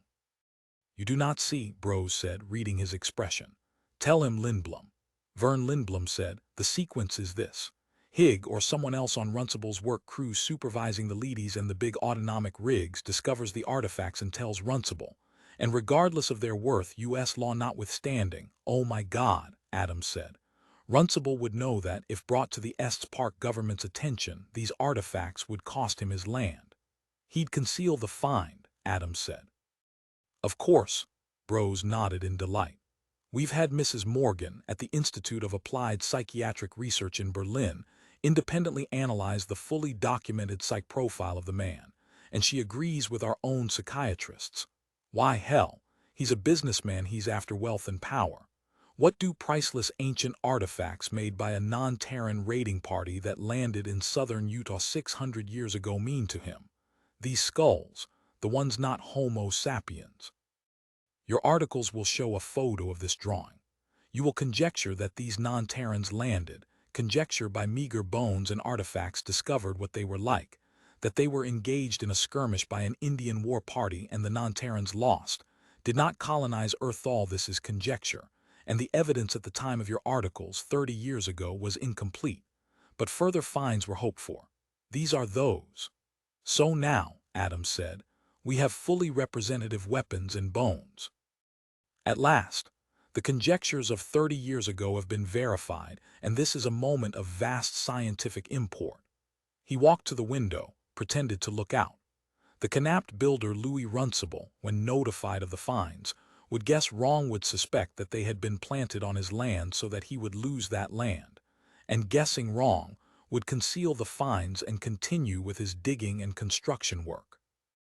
Whereupon, motivated by loyalty to science rather than to his employer, and that industrial magnate's greed, Robert Higg would reluctantly leak the discovery of the artifacts to the Estes Park government, which would make Runcible a felon, because there was that law, obtaining again and again as the leadies employed by each Yanceman at his private domain dug and dug for pre-war relics of artistic and technological worth.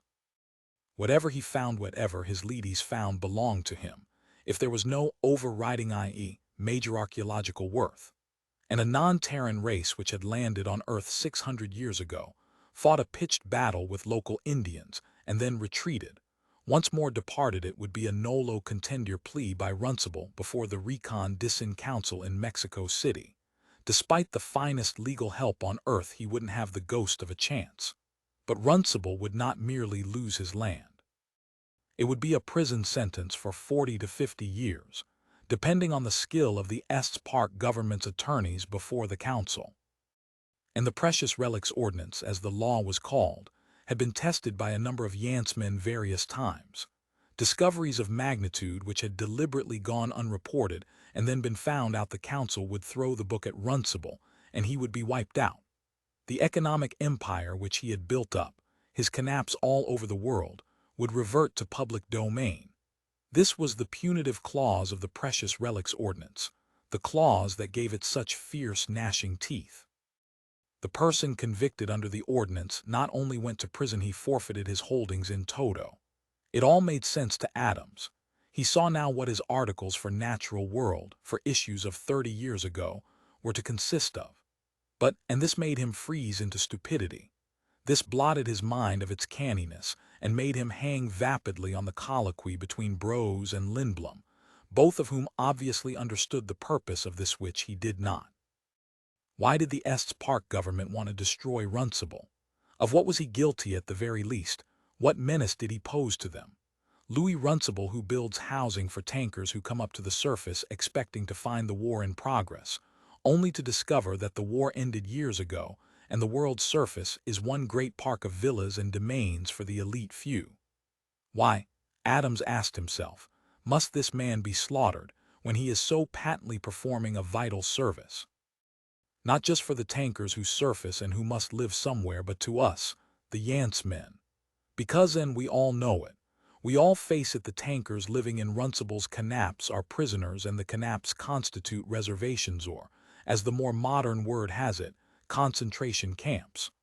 Preferable to the ant tanks underground, but still camps from which they cannot, even briefly, leave legally. And when a couple or a gang of them manage to sneak away illegally, it is General Holt's army here in Wiesdem or Marshal Haranzani's army in Pakpiop. Anyhow, it is an army of very skilled veteran leadies who track them down and return them to their swimming pools and 3D TV and wall-to-wall wubfer-carpeted canaps. Aloud he said, "Lindblom, I'm standing with my back to B. Rose. Therefore he can't hear me. You can. I want you to casually turn your back to him. Don't move toward me, just turn so your face is toward me and not toward him. And then for God's sake tell me why." After a moment he heard Lindblom stir. Then say, "Why what, Joe? Why are they after Runcible?" Lindblom said, "Didn't you know?" At the desk Brose said, "Nobody's facing me. Please turn so we can continue the mapping of this project." "Say," Adams grated, staring out the window of the office at the other buildings of the agency. "They think Runcible is systematically tipping off one ant tank after another," Lindblom said. "To the fact that the war is over, someone is. They know that. Webster Foote and his field people found that out during routine interviews of a group of tankers who surfaced a month or so ago." Brose complained with growing peevish suspicion. "What's going on? You two are conversing." At that, Adams turned from the window to face Brose. Lindblom, too, turned toward the monster concoction wedged somehow into the chair at the desk. "Not conversing," Adams said to Brose, just meditating. On Lindblom's face there was no expression, only empty, stone-like detachment. He had been given a task, he intended to do it. He recommended to Adams by his manner that Joseph Adams do the same. But suppose it were not Runcible, suppose it were someone else. Then this entire project, the faked artifacts, the articles in Natural World, the leak of the find, the litigation before the Recon-Dissent Council, the destruction of Runcible's economic empire and his imprisonment. It was all for nothing. Joseph Adams trembled. Because, unlike Brose, unlike Vern Lindblom and probably Robert Higg and anyone, and everyone else connected with this project, he had a dreadful intuition that it was all a mistake. And his intuition was not going to halt the project. Not one bit. Again turning his back to Brose, Adams said, Lindblom, they may be wrong, it may not be Runcible. There was no answer.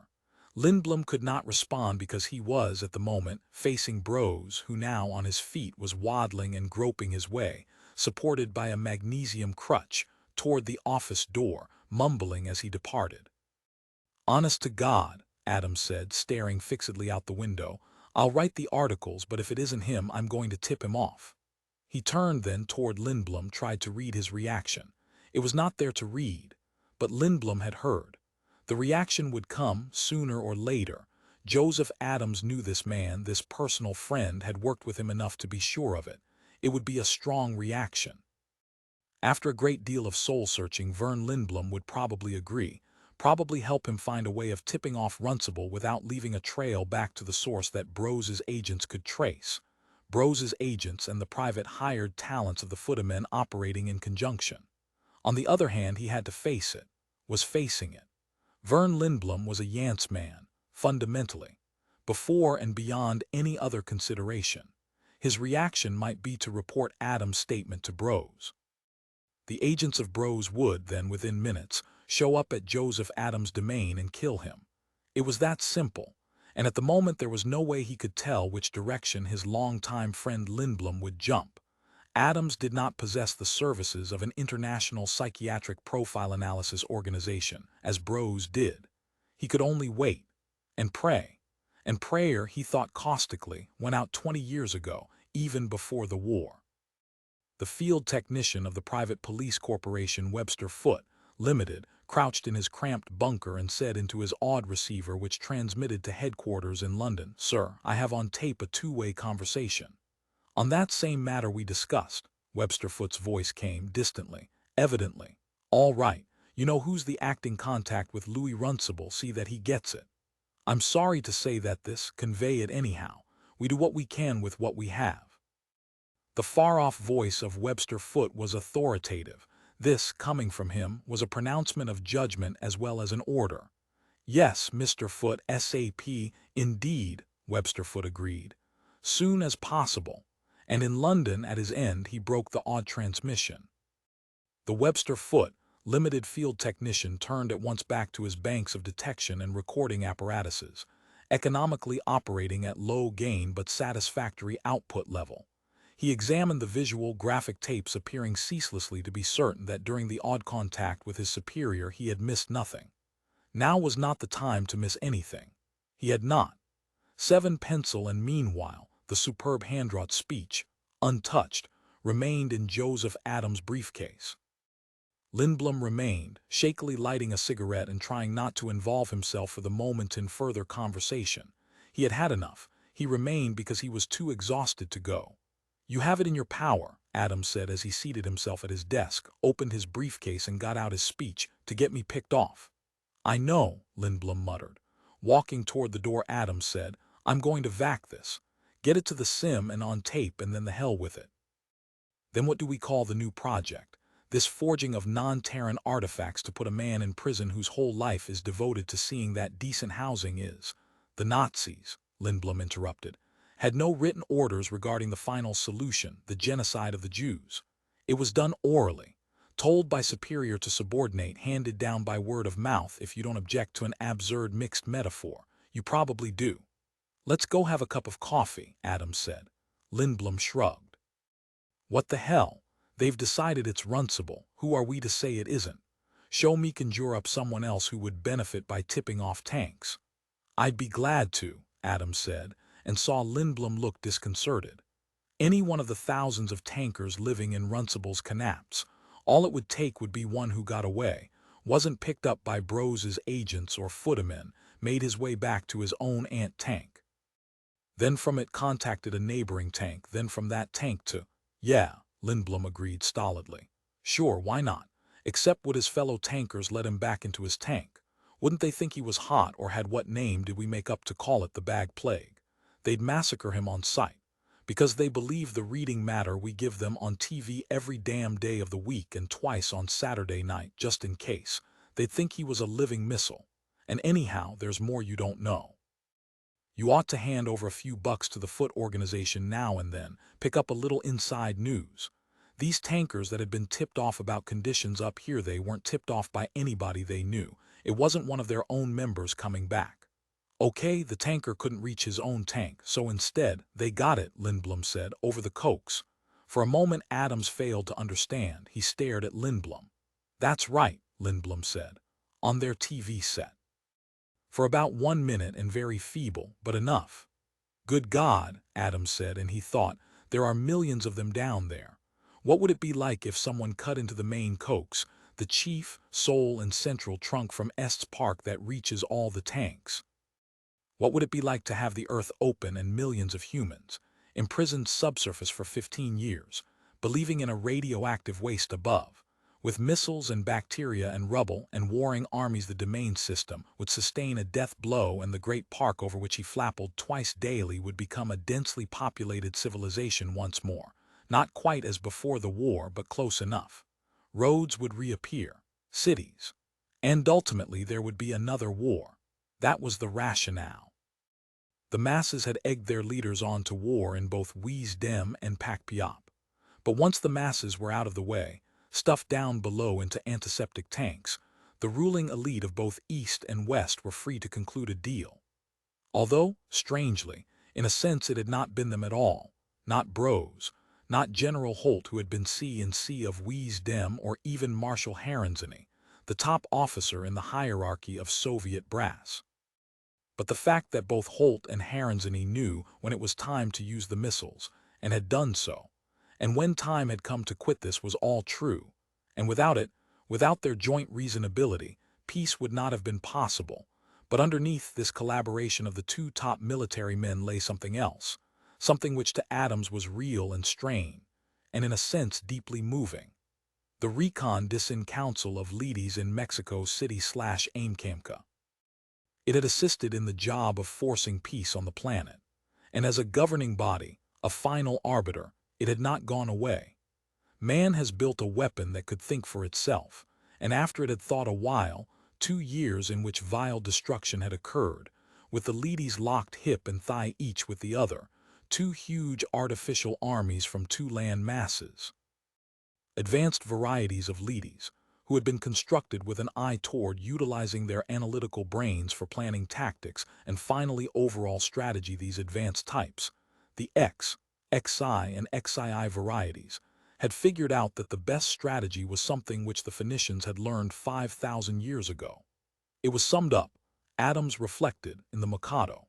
If merely saying that a man had been executed was enough to satisfy everyone, why not merely say it instead of doing it?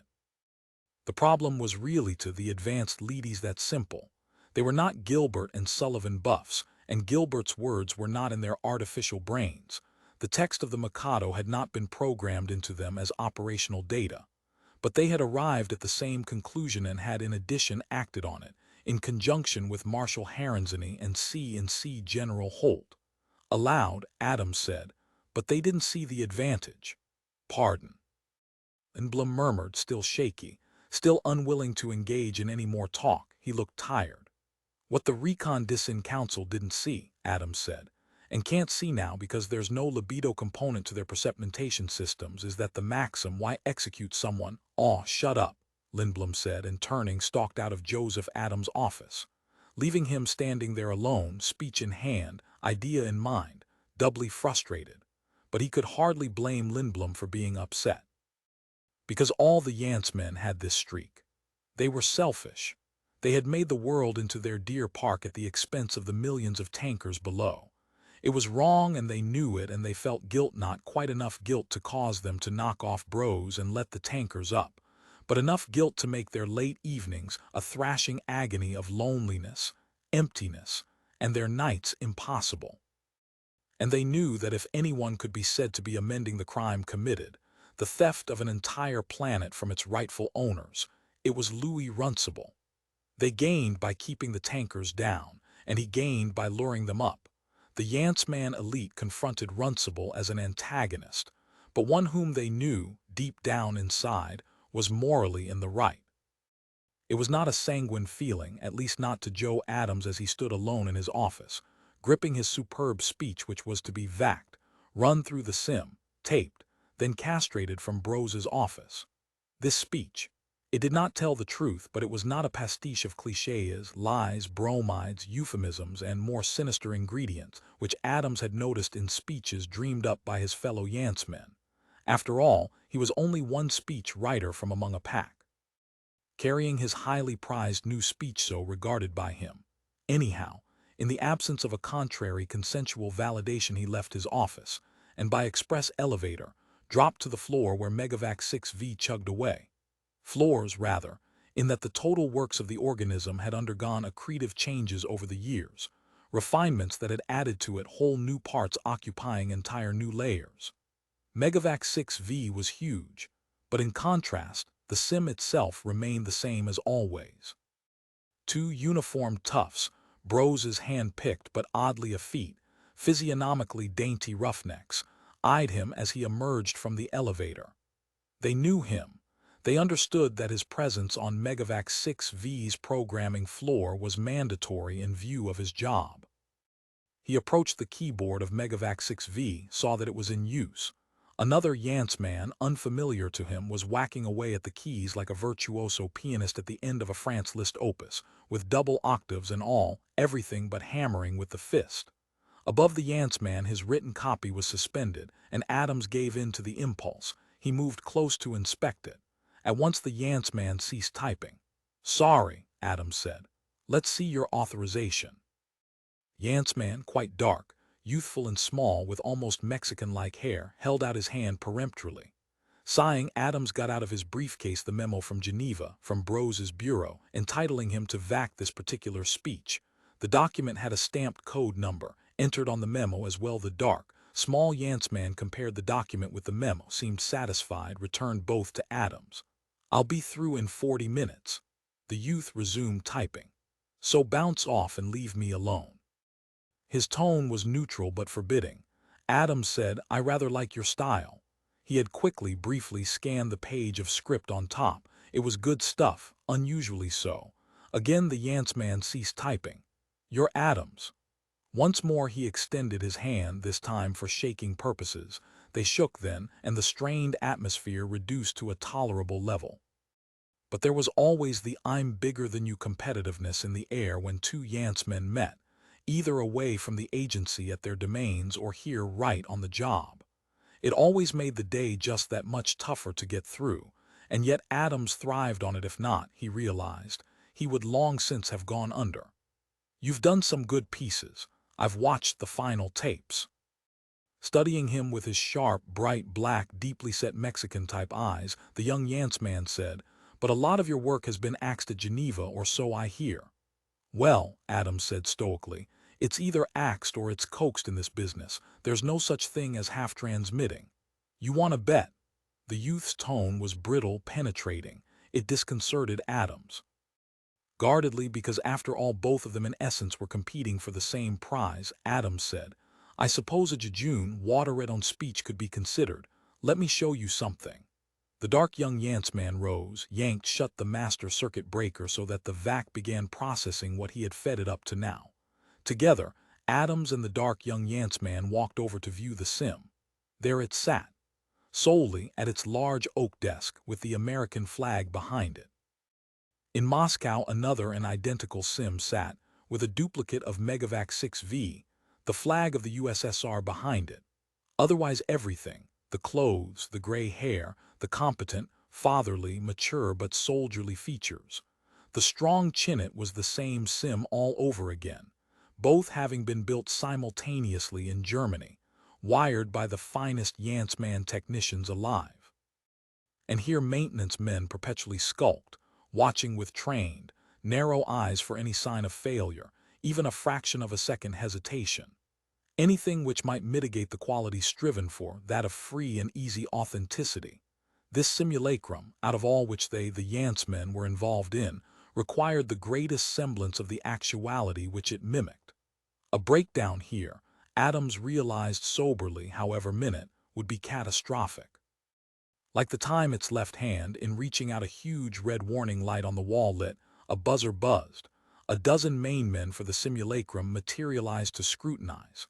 Catastrophic as the time the reaching left hand went into a spasm of pseudo-Parkinsonism, a neutral motor tremor, indicating, had the tapes been put on the cable, the insidious start of senility. Yes, that would have been the tanker's interpretation, most probably. "He's getting old," they would have muttered to each other as they sat in their communal halls, overseen by their palcoms. "Look, he's shaky. The strain.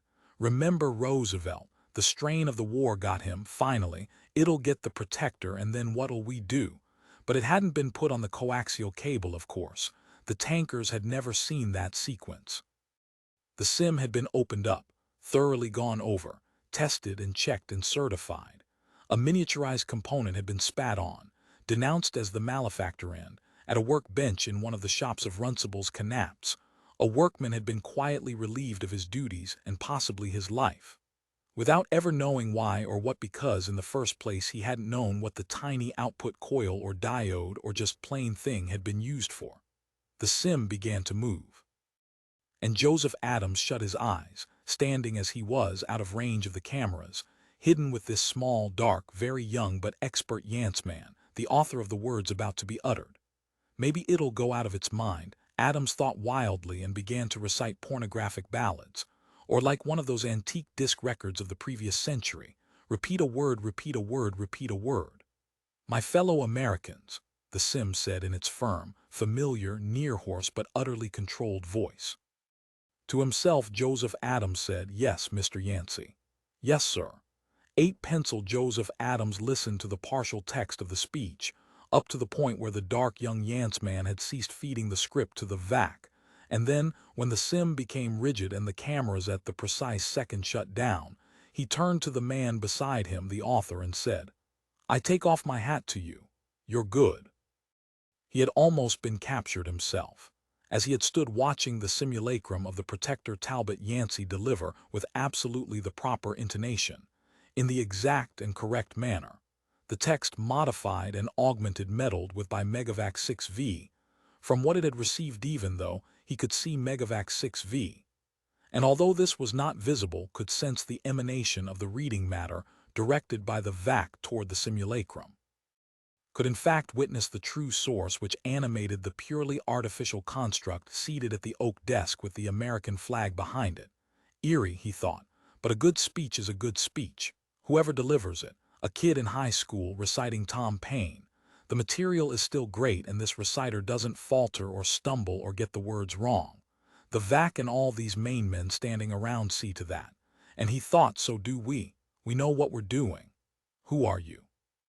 he asked this strangely capable young Yantsman. "Dave something. I forget," the man said, almost mystically absorbed, even now that the sim had become inoperative once more. "You forget your name." Puzzled, he waited, and then he realized that this was merely an elliptical way by which the dark young man was telling him something, that he was a relatively new Yantsman, not yet fully established in the hierarchy. "Lantano," Adams said. "You're David Lantano, living in the hotspot near Cheyenne." "That's right. No wonder you're black." Radiation burned, Adams realized. The youth, eager to acquire land for a domain, had gone in too soon. All the rumors passed back and forth in the idle hours of evening by the worldwide elite appeared true. It had been far too soon, and physically young David Lantano was suffering. Philosophically, Lantano said, "I'm alive. But look at you. What about your bone marrow? Tests show there's not too much impairment of red cell production. I expect to recuperate. And it's cooling daily. I've gotten over the worst part." "Riley," Lantano said, "you should come and visit me, Adams. I've had my ladies working night and day. The villa itself is almost complete. Adams said, I wouldn't go into the Cheyenne hotspot for a pile of postcards 10 miles high. That speech of yours shows how very much you can contribute. Why risk your health, your life? You could stay here in New York City, live in a canapé of the agency until, Lantano said, the Cheyenne hotspot cooled down enough in 10 years, 15 years, and then someone grabbed it ahead of me. My only chance, he was saying in other words, was deliberately to go in prematurely, as has been attempted in the past by Yance men in the exact same position before me. And so often those premature investments, those hasty, anxious entries into still-hot areas meant death. And not a mercifully quick death, but a gruesome slow deterioration over a period of years. Viewing the dark in truth severely scorched youth, Adams realized how fortunate he himself was. To be fully established, his villa was long built, his grounds were fully planted green throughout, and he had entered the West Coast hotspot south of San Francisco at a safe time. He had relied on footmen reports, brought at great cost, and look how it had all worked out. In contrast to this, Lantano would have his fine villa, his vast stone building made out of the rubble, the concrete that had been the city of Cheyenne. But Lantano would be dead. And that, according to the Recon Dissin Council's ruling, put the area up for grabs once again. It would be a rush by eager Yance men to get in and acquire what Lantano had left behind. An ultimate end to Adams' pathetic irony. The youth's villa, built at such cost at the expense of his life, would go to someone else who did not have to build, supervise a gang of ladies day after day. I presume, Adams said, that you get the hell out of Cheyenne as often as is legal. 12 out of every 24 hours, according to Recon Dissin Council law, had to be spent within the new domain area. I come here, I work, as you see me now. Lantano returned to the keyboard of Megavac 6V. Adams trailed after him. As you say, Adams, I have a job to do. I expect to live to perform it. Once more Lantano seated himself at the keyboard, facing his copy. Well, at least it hasn't impaired your mind, Adams said. Smiling, Lantano said, thanks. For 1 hour Joseph Adams stood by while Lantano fed his speech to Megavac 6V, and when he had read it all and then, as it emerged from the vac to the sim, had heard it actually delivered by the dignified, gray-haired father figure Talbot Yancey himself, he felt overwhelmingly the futility of his own speech. The dreadful contrast. What he himself gripped in his briefcase was beginner's prattle. He felt like slinking away into oblivion. Where does a barely grown, radiation-burned, unestablished new Yance man get such ideas? Adams asked himself, and the ability to express them, and the know-how as to exactly what the VAC's treatment of the copy would result in, how it would ultimately emerge as spoken by the sim before the cameras. Didn't it take years to learn this? It had taken him years to learn what he knew. To write a sentence, and after examining it, know approximately, that is, sufficiently accurately how it would in its terminal stage sound be. What, in other words, would appear on the TV screens of the millions of tankers subsurface, who viewed and believed were taken in day after day by what was fatuously called reading matter. A polite term, Adams reflected, for a substance lacking substance. But this wasn't strictly true, as for instance young Dave Lantano's speech here and now. It preserved the essential illusion. In fact, Adams had grudgingly to admit the illusion of Yancey's reality was heightened. But your speech, he said to Lantano, isn't just clever, it has real wisdom, like one of Cicero's orations. Proudly, he traced his own work to such eminent ancient sources as Cicero and Seneca, to speeches in Shakespeare's history plays, and to Tom Paine. As he stuffed the pages of his copy back into his own briefcase, David Lantano said soberly, I appreciate your comment, Adams, especially coming from you. It means something. Why me? Because, Lantano said thoughtfully, I know that despite your limitations, he shot Adams a keen, quick glance then. You have sincerely tried. I think you know what I mean. There are things, easy-way things and bad things that you've scrupulously avoided. I've watched you for several years and I've seen the difference between you and most of the others. Bros knows the difference too, and despite the fact that he axes rather than coaxes much of your stuff, he respects you. He has to. Well, Adams said, Has it frightened you, Adams, to see your best work axed at the Geneva level after getting that far? Do you find it merely frustrating, or David Lantano scrutinized him? Yes, it does frighten you. After a pause, Adams said, I get scared. But at night, when I'm not here at the agency but alone with my ladies in my villa, not when I'm actually writing or feeding it to the vac or watching the sim itself, not here where he gestured. It's busy, but always whenever I'm alone. He was silent then, wondering how he had managed to confide his deepest proclivities to this young stranger. Normally, one took care as to what one revealed about oneself to a fellow Yanceman. Any personal info could be used against one, in the incessant competition to be the speech writer for Yancey, in effect, the Yancey itself. Here at the agency, Dave Lantano said somberly, in New York we may compete against each other, but underneath we're a group, a corporate body, what the Christians used to call a congregation, a very meaningful special term. But then each of us at 6 p.m. goes off in his flapple, crosses an empty countryside to a castle inhabited by mental constructs that move and talk but are, he gestured. Cold, Adams, the ladies, even the advanced types who dominate the council, they are cold. Get a couple of your retinue, all the ladies of your household staff that you can cram into your flapple with you and go visit, every night. I know that the smart Yancemen do that, Adams said, are never at home. I've tried. I've arrived at my domain, eaten dinner, and then gone right out again. He thought of Colleen, and then when he had lived his neighbor Lane. I have a girl, he said deftly. A Yance man, or I suppose one would have to say a Yance woman, we visit and talk. But the big front window of the library of my domain, don't look out over that fog and coastline of rocks, David Lantano said. That stretches south of San Francisco 100 miles, one of the most bleak on earth. Blinking, Adams wondered how Lantano had known so exactly what he meant, his fear of the fog. It was as if Lantano had read his deepest mind. I'd like to see your speech now, Lantano said. Since you've given mine about as thorough a study as possible, and for you, Adams, that's rather thorough. He glanced toward Adams' briefcase, especially alert now. Adams said no. He couldn't show his speech, not after the strong, fresh declaration he had just now seen and heard.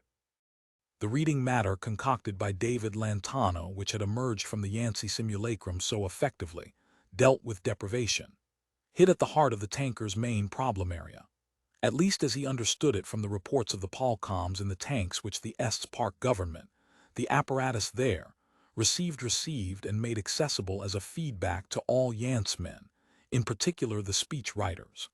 Their sole source of knowledge as to how well they were getting their reading matter through. Reports from the Palcoms on this speech of Lantano's, when it had been coaxed, would be interesting. It would take at least a month, but Adams made a note of it, noted the official code designation of the speech, and promised himself to be alert for the feedback responses as they emerged from the ant tanks all over the world. Wheeze dem, anyhow, and possibly, if the response was good enough, the Soviet authorities would take the top copy of the SPUI from Megavac 6V, which contained the speech, give it to their own VAC in Moscow to program their own SIM. And in addition, Bros in Geneva, if he wished, could sequester the spool, the original, not the top copy, and decree it officially and formally to be primary source material from which Yance men the world over were mandatorily to draw on for later reading matter. Lantano's speech, if it were as good as Adams thought it to be, might become one of those few rare eternal declarations, incorporated in permanent policy. What an honor! And the guy was so damn young. How can you face it? Adams asked the dark young New Yanceman, who did not even have a domain, yet who lived in a lethal hotspot by night, dying, being scorched, suffering, but still doing this superb job.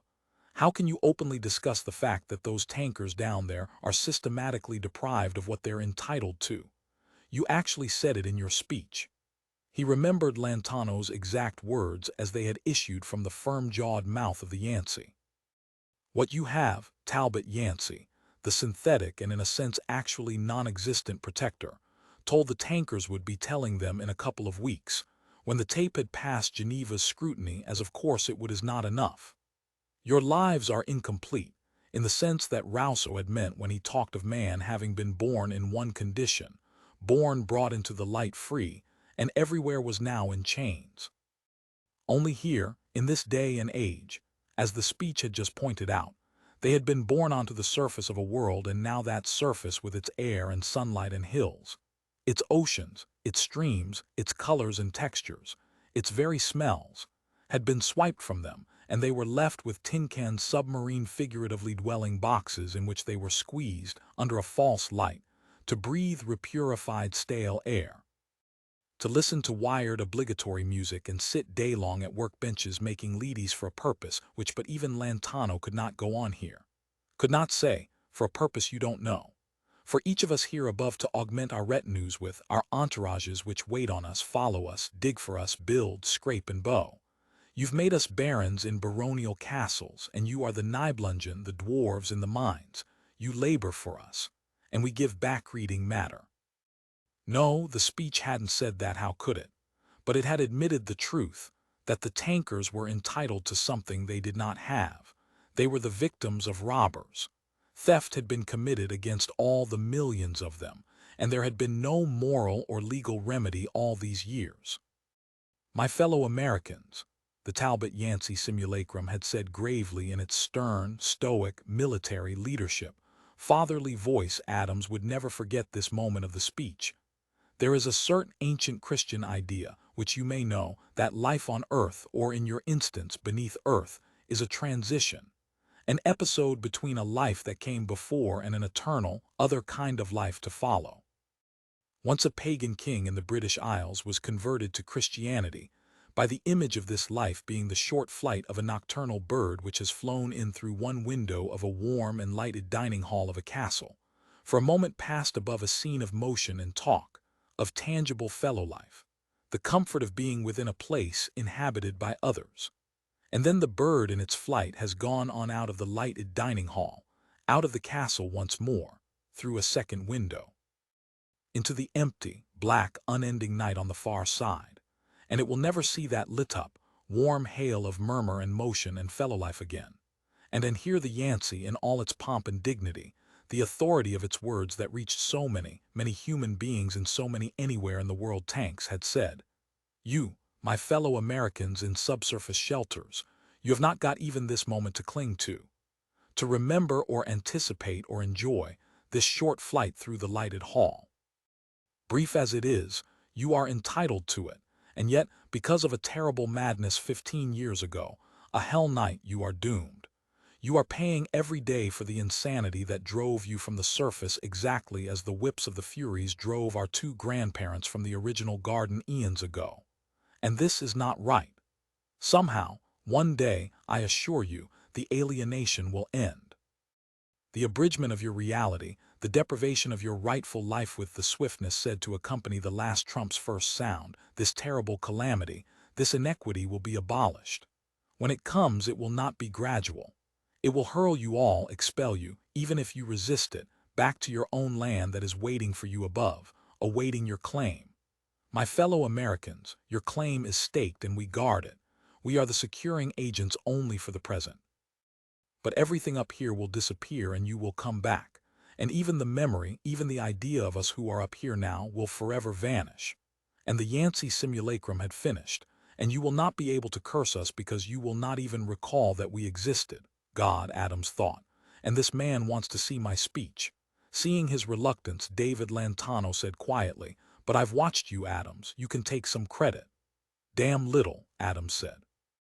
"You know, all I've ever tried to do, and it was right, but just not enough. I tried to assuage their doubts as to the necessity of their situation. But you, my good God, you've actually called it not merely a necessity that they have to live down there, but an unjust, temporary, evil curse. There's a big difference between my using the Yancey sim to persuade them that they have to go on because it's even worse up here on the surface. It's germs and radioactivity and death, and what you've done. You've given them a solemn promise, you made a compact with them, gave them your word, Yancey's word, that someday it would all be justified." "Well," Lantano said mildly, "the Bible does say, 'It is God who shall justify,' or some such utterance, I forget exactly." He looked tired, more so even than Lindblom had. They were all tired, all of their class. What a great burden, Adams thought, the luxury of this way we live. Since no one makes us suffer, we have elected to volunteer. He saw this on Lantano's face as he had seen it or something like it on Vern Lindblom's, but not on Brose's, he thought suddenly.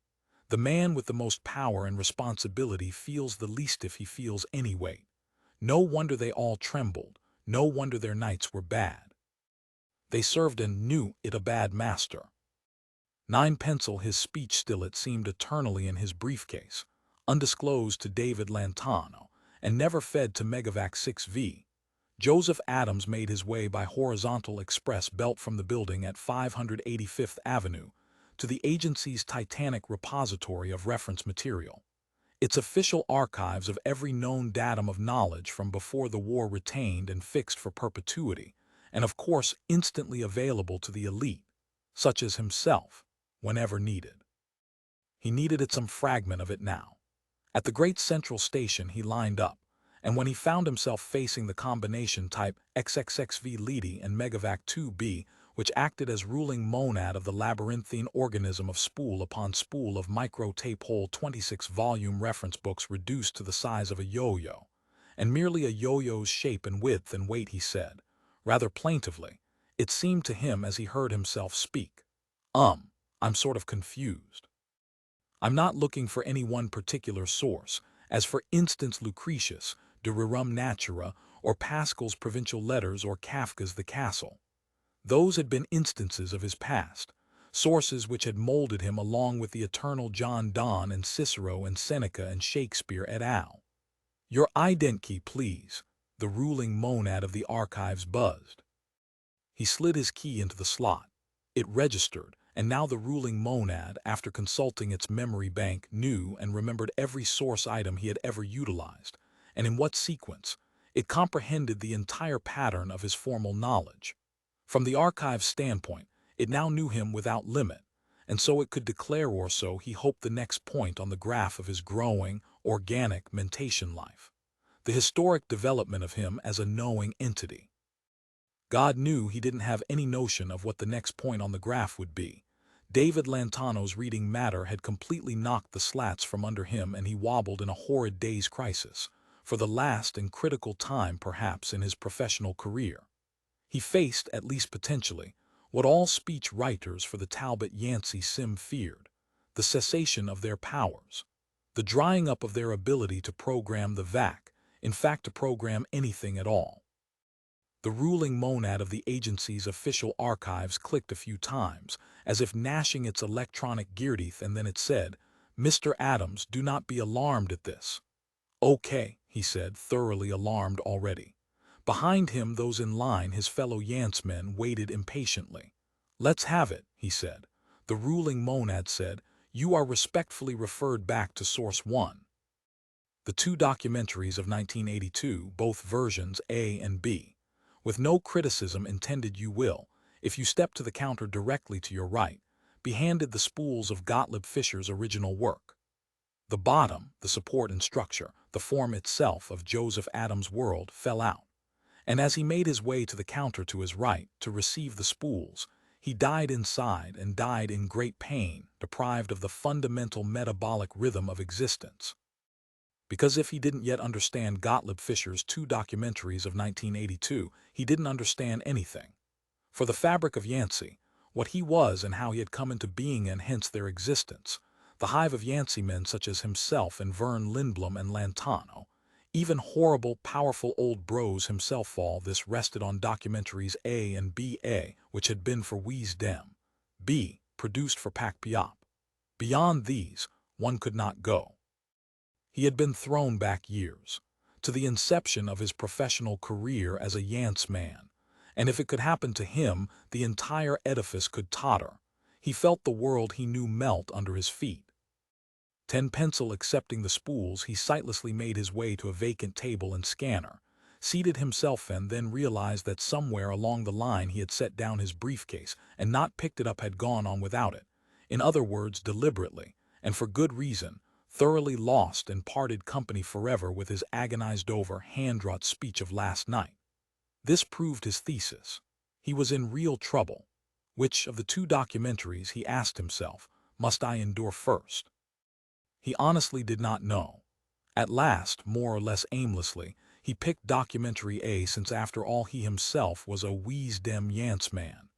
Documentary A, which had been the first of Gottlieb Fischer's two efforts, had always appealed to him more.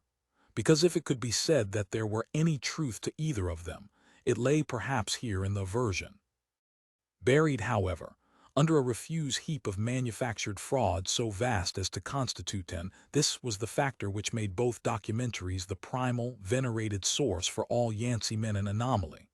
For sheer, the big lie crust, Gottlieb Fischer had long ago outclassed them all.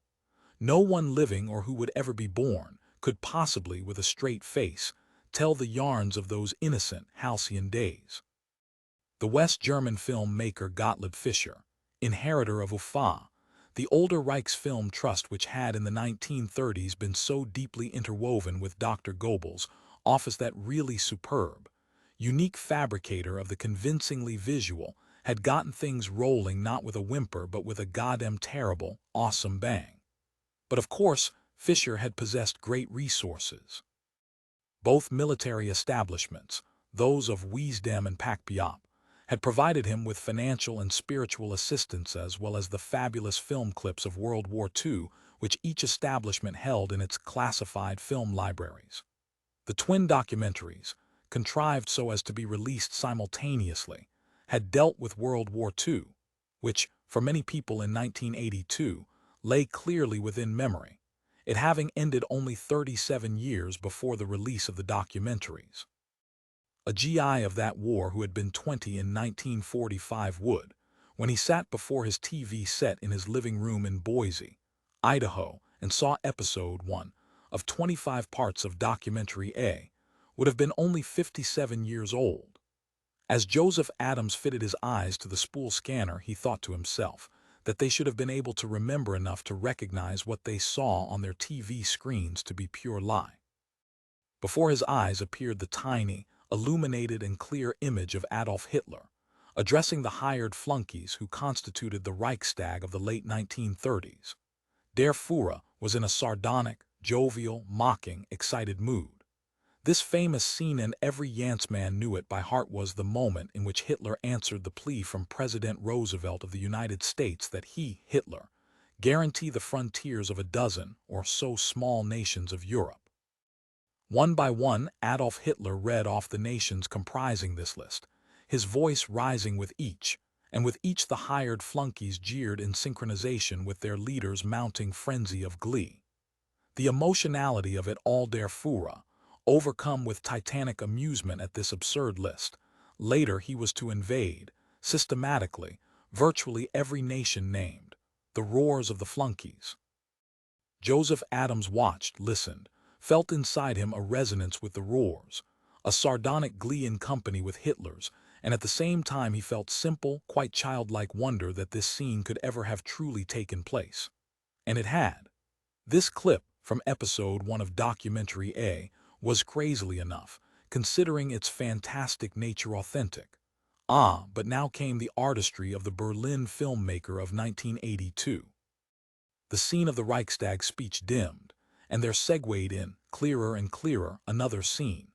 That of hungry, empty-eyed Germans during the depression of the Weimar days, the pre-Hitler days. Unemployed, bankrupt, lost, a defeated nation without a future. The odd-track commentary, the purring but firm voice of the trained actor whom Gottlieb Fischer had hired, Alex Sauerberry or some such name, began to lift into being, to superimpose its oral presence as interpretation of the visual. And the visual now consisted of an ocean scene. The Royal Navy of Great Britain, as it maintained the blockade into the year following World War I, as it deliberately and successfully starved into permanent stuntedness a nation which had long ago surrendered and was now utterly helpless. Adams halted the scanner, sat back, lit a cigarette. Did he really need to listen to the firm, purring voice of Alexander Sauerberry to know the message of Documentary A? Did he have to sit through all 25-hour-long episodes, and then, when the ordeal was over, turn to the equally long and intricate version B? He knew the message. Alex Sauerberry for version A, Some East German professional equal of Sowerberry for version B, he knew both messages. Because, just as there existed two distinct versions, there existed two distinct messages. Sowerberry, at the moment the scanner had been shut off, giving Adams a respite which he thanked God for, had been about to demonstrate a remarkable fact, a connection between two scenes set apart in history by 20-odd years. The British blockade of 1919 and the concentration camps of the starving, dying skeletons in striped clothes in the year 1943. It was the British who had brought about Buchenwald, was Gottlieb Fischer's revised history, not the Germans. The Germans were the victims, in 1943 as much as in 1919. A later scene in documentary A would show Berliners, in 1944, hunting in the woods surrounding Berlin, searching for nettles to make into soup. The Germans were starving, all continental Europe, all people inside and outside the concentration camps were starving, because of the British. How clear it was, as this theme emerged throughout 25 expertly put-together episodes. This was the definitive history of World War II for the people of Wiesdem anyhow. Why run the thing? Adams asked himself as he sat smoking his cigarette, trembling with muscular and mental weariness. I know what it shows. That Hitler was emotional, flamboyant, moody, and unstable, but of course, it was natural the film lied, because he was pure and simply a genius, like Beethoven. And we all admire Beethoven. You have to forgive a great world figure genius type its eccentricities. And admittedly, Hitler was at last pushed over the edge, driven into psychotic paranoia, due to the unwillingness of England to understand, to grasp, the looming, real menace that of Stalinist Russia. The peculiarities of Hitler's personal character, after all, he had been subjected to great and prolonged stress during World War I and the Weimar Depression period, as had all Germans, had misled the rather phlegmatic Anglo-Saxon peoples into imagining that Hitler was dangerous. Actually, and in episode after episode, Alex Sowerberry would purr out this message. The Wiesdem TV viewer would discover that England, France, Germany, and the United States should all have been allies against the authentic evildoer Joseph Stalin, with his megalomaniacal plans for world conquest, proved by the actions of the USSR in the post-war period, a period in which even Churchill had to admit that Soviet Russia was the enemy, and had been all along. Communist propagandists, fifth columnists in the Western democracies, however, had deceived the people, even the governments, even Roosevelt and Churchill, and right up into the post-war world.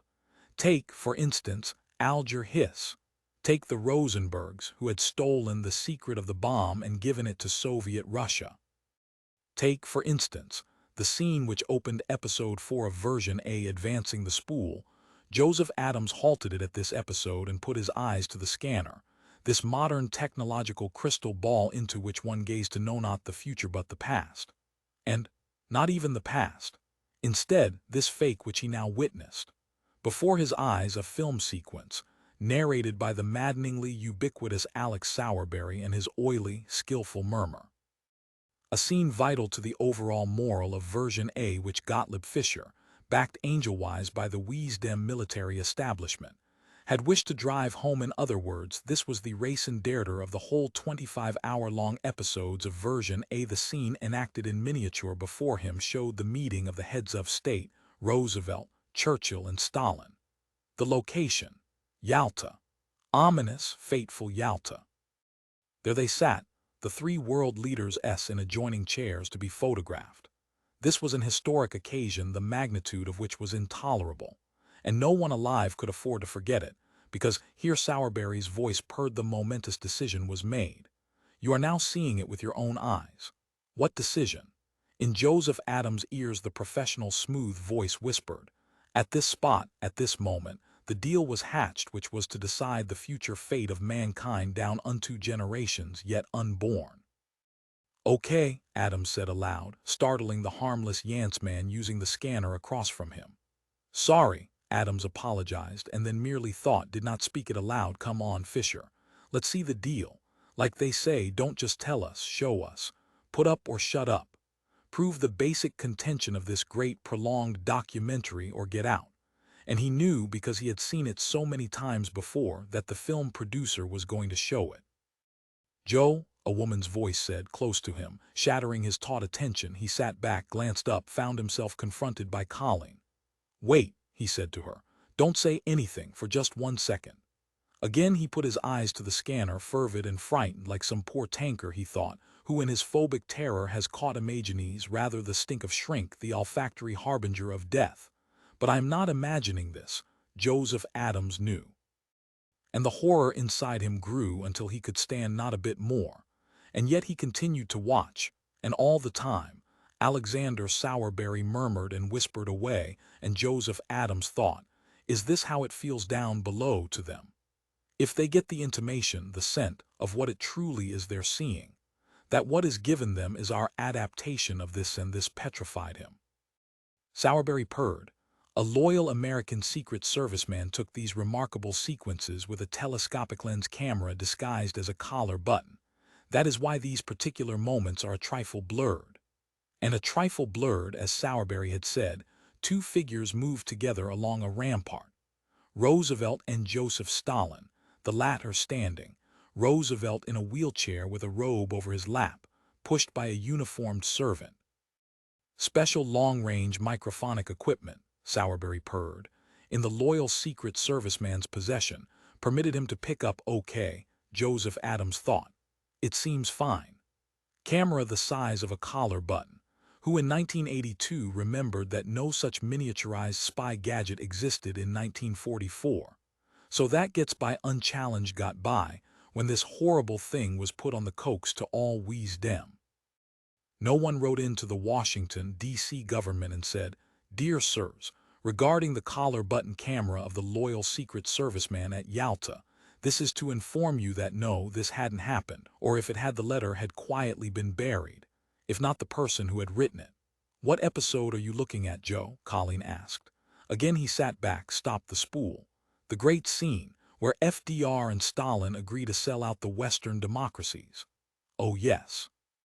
She nodded, seated herself beside him. "The blurred, long-distance shot. Who could forget that? It's been drummed into us. You realize," he said, "of course, what the flaw in it is." "We were taught what the flaw was, Brose himself, and since he was alive and Fisher's pupil, nobody now," Adams said, "makes errors like that in preparing reading matter. We've learned, we're more expert, want to watch, listen." "No thanks, I frankly don't care for it," Adams said. "I don't care for it either. But it fascinates me. It fascinates me in that it got by and was accepted." Again putting his eyes to the scanner, he started the spool up. On the odd track, the voices of the two blurred figures could be made out. A high background hiss-proof of the long-range aspect of the hidden mic employed by the loyal Secret Service man made it a little hard to understand, but not impossible. Roosevelt and Stalin were, in this version, a scene talking in English. Roosevelt with his Harvard intonation, Stalin in heavy Slavic-accented guttural near grunts. You therefore could understand Roosevelt better. And what he had to say was quite important, inasmuch as he was saying candidly, not knowing about the hidden mic, that he, Franklin Roosevelt, President of the United States, was a communist agent, under party discipline. He was selling out the U.S. to his boss Joseph Stalin, and his boss was saying, "Yes, comrade, you understand our needs. It is arranged that you will hold back the Allied armies in the West so that our Red Army can penetrate deeply enough into Central Europe, in fact to Berlin, to establish Soviet mastery as far as." And then the guttural, heavy accented voice dimmed as the two world leaders passed out of odd range. Shutting it off again, Joseph Adams said to Colleen, "Despite the one flaw, it was a top-notch job that Gottlieb did there. The guy who played Roosevelt really looked like Roosevelt.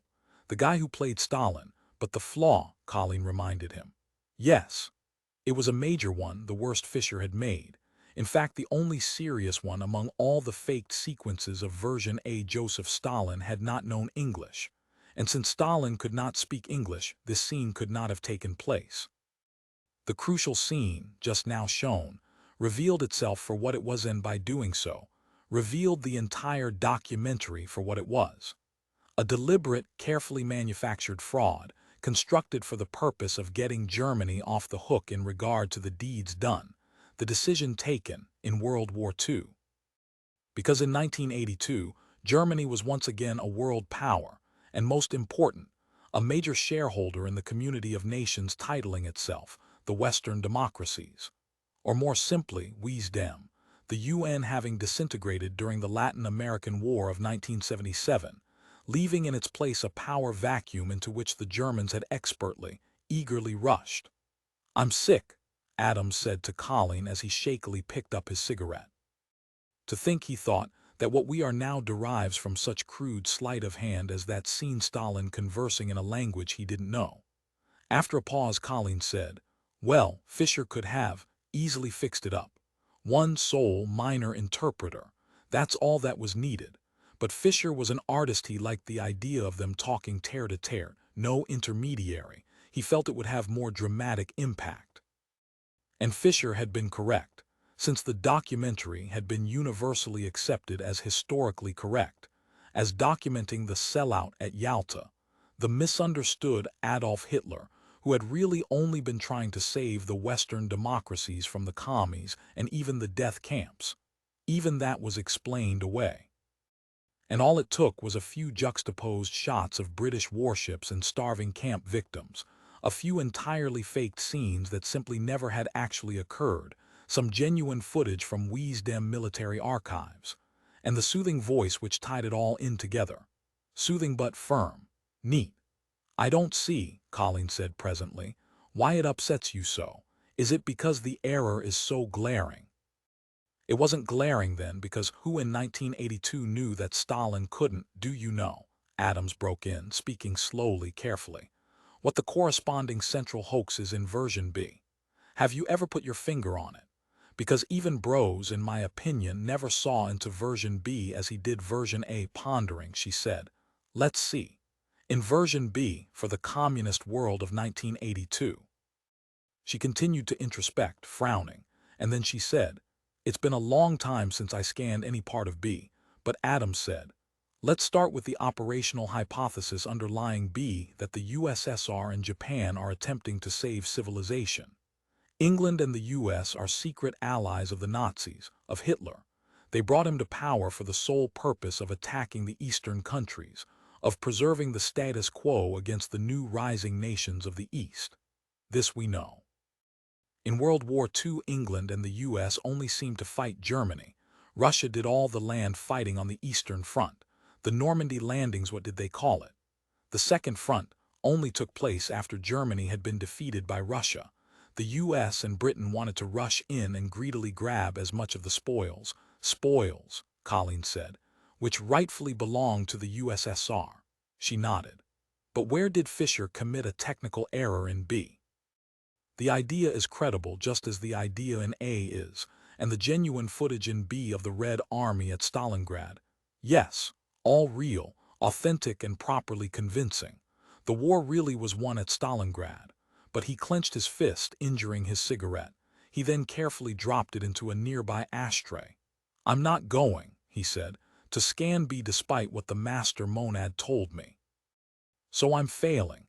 I've ceased to grow, and that means I'll be overtaken, and that'll be it. I knew that last night before you left. I knew it again today when I heard Dave Lantano's speech and realized how much better it was than anything I can do or will ever do. He's about 19, 20 at the most." "David is 23, Colleen said. Glancing up, Adams said, "You've met him." "Oh, he's in and out of the agency. He likes to get back to the hot spot of his so he can supervise his leadies.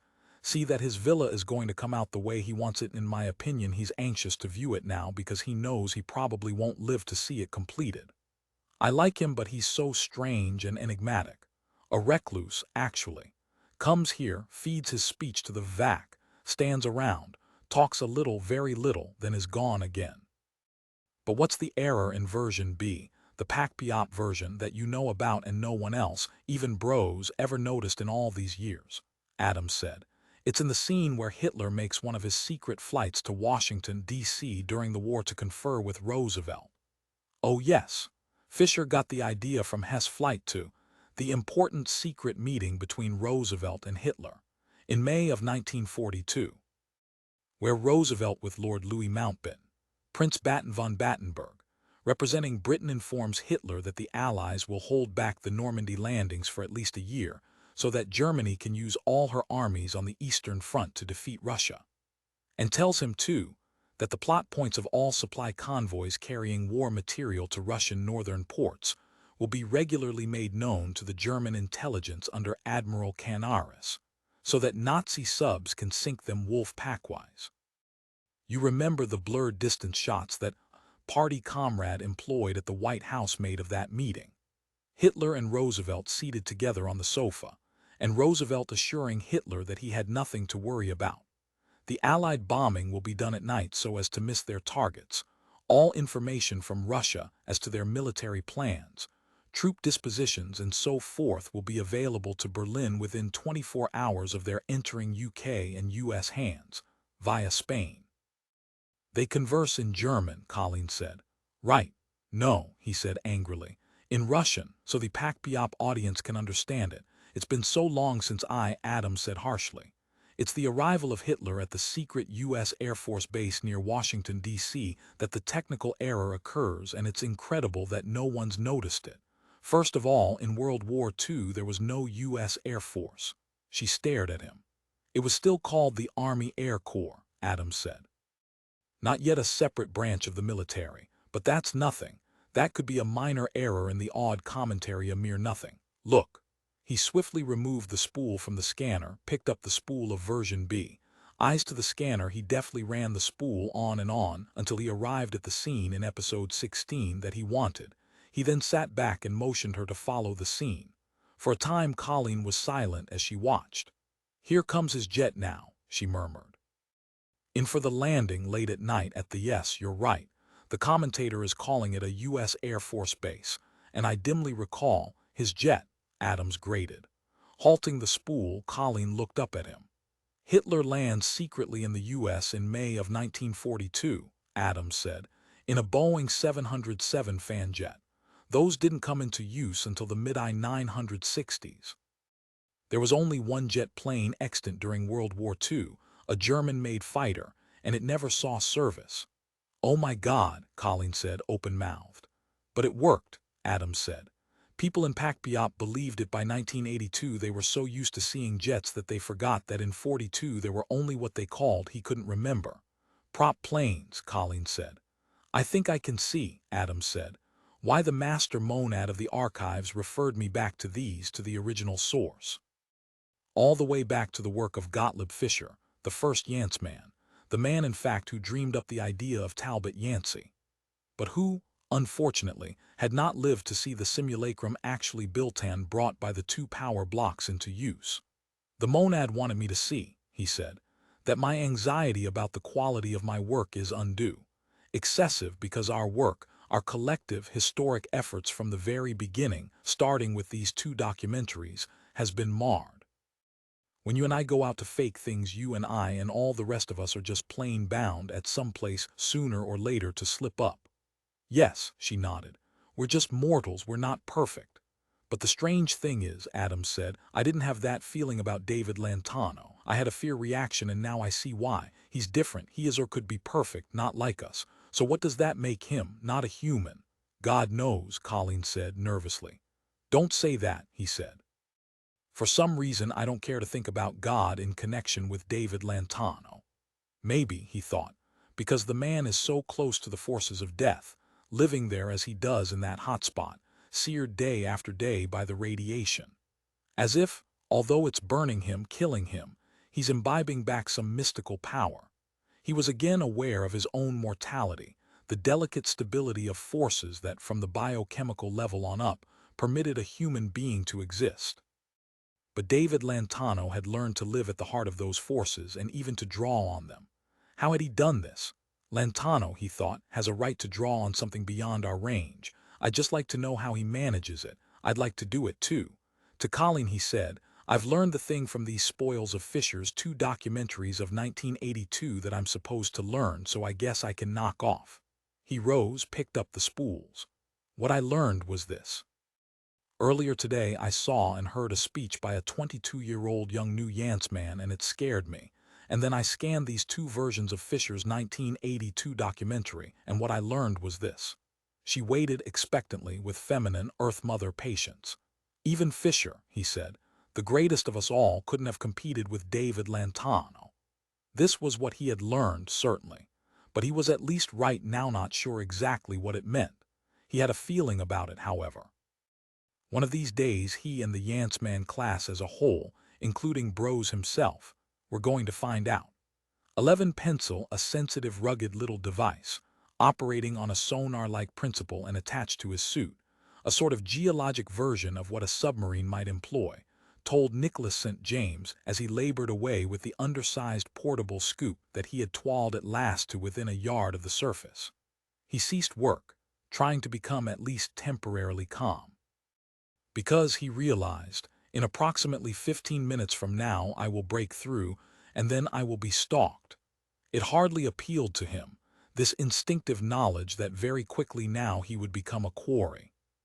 Something artificial and complicated, with thousands of accurate miniaturized components, with feedback and backup systems, with percept extensors, power sources that were self-contained and virtually eternal, and worst of all, tropisms that involved the essential quality of life, the factor called warmth. The unhappy fact was simply this, that by being alive he attracted attention. This was the reality of the surface of Earth, and he had to be prepared for it because he was going to have to enter into a dodge, a flight. He could not fight. There was no way to win. Either he evaded or he died. And the evasion must begin the instant he broke through.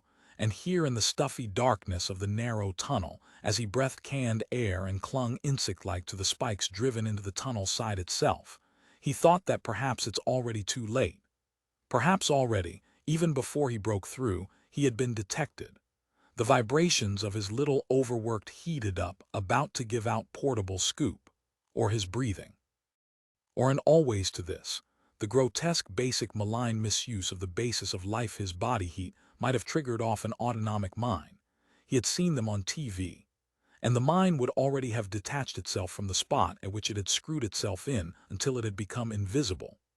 Detached itself, and was now crawling over the rubble that littered Earth's surface like the bad remains of some dirty, gigantic, psychopathic, everybody Stewie-Dan falling down all-night party. Crawling so that it would meet him at the locus, the exact point at which he broke through. Utter perfection, he thought, in the synchronization of time and space as coordinates between himself and it, between what he was doing and what it was doing. He knew it was there, had known really from the moment he entered the tunnel and was, from below, at once sealed in. You activists, he said, you committee people, you ought to be here now. His oxygen mask stifled his voice. It scarcely reached his own ears. He experienced it as a vibration transmitted through his facial bones. I wish Dale Nuns had stopped me, he thought. How could I know, he thought, that I could be this afraid? This must be the neurological spring that sets psychotic paranoia going, he reflected. The acute, unpleasant awareness of being watched. It was, he decided, the most ugly feeling he had ever had. Even the fear component was minor. The sense of conspicuousness itself was the overwhelming factor, the unbearable part. He started up the scoop. It groaned, once more began to dig. Dirt and rock gave way above him, and pulverized, burned, converted into energy or whatever the scoop did, a waste product like fine ash filtered from the posterior of the scoop, nothing more. Its mechanical metabolism had used up the rest, and so the tunnel did not simply fill behind him. Therefore he could turn back, but he didn't. He went on, whining the insignificantly sized speaker of his intercom to the committee in the Tom Mix ant tank below said, "Hey, President St. James, are you okay? We've been waiting an hour and you haven't said a word." He said, "The only word I have to say," and then he shut up. Why say it? They had heard the word before, and anyhow they already knew how he felt. And anyhow I am their elected president, he realized, and elected presidents, even of subsurface ant tanks, don't officially use words like that. He scooped on. The intercom was silent. They had gotten the message. 10 minutes later, light flashed down at him. A mass of dirt, roots and stones tumbled into his face, and although his goggles and mask, in fact his entire helmet structure, protected him, he cringed. Sunlight. Horrible and gray and so sharp that he felt urgent hatred at it. He clawed upward, trying to lacerate it as if it were an eye that would never close. Sunlight. The diurnal nocturnal cycle again after 15 years. If I could pray, he thought I would. Pray, I suppose, that the sight of this, one of the oldest of gods, the solar deity, is not the forerunner of death, that I will live long enough to see this rhythm of day and night, not just one scalding, paltry glance. I'm through, he said into the intercom. There was no answer. Either the battery had at last run down, but his helmet light still shone, although minutely now, in the presence of the overhead midday sky. He shook the intercom savagely. All at once it seemed more important to find his way back to contact with the tank below than to go on. My God, he thought, my wife and my brother, my people. I'm cut off. The urge to scramble back down, it was panic. It made him struggle beetle-like. He tossed dirt and stones up onto the surface and sent others raining down. He tore himself loose from the tunnel, scrabbled and clutched at the clammy, flat earth which was surface earth, horizontal with no end. And he lay on it fully, all parts of him pressed down as if he meant to imprint his form. I will leave an impression, he thought wildly. A dent the size of a human. It'll never go away, even if Edo. Opening his eyes, he looked north. It was easy to tell north. He found it indicated in the rocks and grass, the dry, brown, desperately sick tufts of weedy grass under and around him. The polar field drew everything, rotated all life toward itself, and then he looked up and was amazed that the sky appeared so gray, not blue at all. Dust, he decided. From, of course, the war. The particles have never completely settled. He felt disappointed. But the ground. Something alive staggered over his hand. It was a chitinous life form which he admired anyhow, just in his memory and knowledge of it. The ant held some small white particle in its mandibles, and he watched it go. They were not bright as a race, but at least they didn't give up. And they had stayed up here. 15 years ago they hadn't run. They had faced the dies irae, the day of wrath, and were still here. As witness this sample, this representative, he had in it seen not one ant but all ants, and eternally, as if it had staggered by him outside of time. His intercom sputtered on then. Hey, President St. James, are you through? Jabbering excitement contained in the minuscule apparatus. I'm through. Start telling, talk to us about it. First of all, he said, the sky is gray because of the suspension of particles. That's sort of disappointing. Yeah, that's a shame. They scuffled, hovered at the other end. Nicholas said, I can't make out much. The ruins of Cheyenne are to my right. I see a couple of buildings still standing, but otherwise it's pretty bad. It's a long way off, the ruins on the horizon. Closer to me are boulders. Actually, it could be worse, and he was puzzled, because far off he saw what appeared to be trees. According to TV, he said, there should be that big military base just across the Nebraska border. As we had planned, I'll start northeast and hope. Don't forget, the speaker rattled excitedly, that according to all the rumors, the black market guys are supposed to be living in city ruins, in cellars and old H-bomb shelters. So if it doesn't look promising northeast, head up directly north toward the remains of Cheyenne and see if you can contact someone there. I mean, there ought to be a lot of real deep cellars in a big city like that. A lot of local protection, you know, on an individual basis for one or two fellas here and there. And I mean, don't forget, they know how to keep away from the leadies. They'd have to. Right. Can you hear me? Nicholas said. I hear you. All right. And you have that box of hot foil scatter particles to throw the thermotropic killing machines off. Right. And the pellets for the constructs that are isentropic, start flinging them around as you go. Ha ha. Hansel and Gretel, right. Only you want the breadcrumbs eaten up. He got warily, unsteadily to his feet.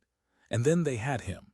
He heard them move. Released by his change of position, they came, and he turned with the meager weapon provided him by the smart shop boys from the tank. The first leady soared up as if helium-filled and utterly weightless, so that the beam of his handmade laser pistol passed beneath it. The leady was an old pro, and it descended, spiraled so that it was slightly behind him as the other, bent over centipede-like, traveling at enormous speed directly at him, extended something which he could not make out. It was not firing at him, it was trying to nip him. He backed away, fired the miserable handmade laser pistol once more, uselessly, saw a portion of the lady's anatomy go, and then the other one behind him hooked him.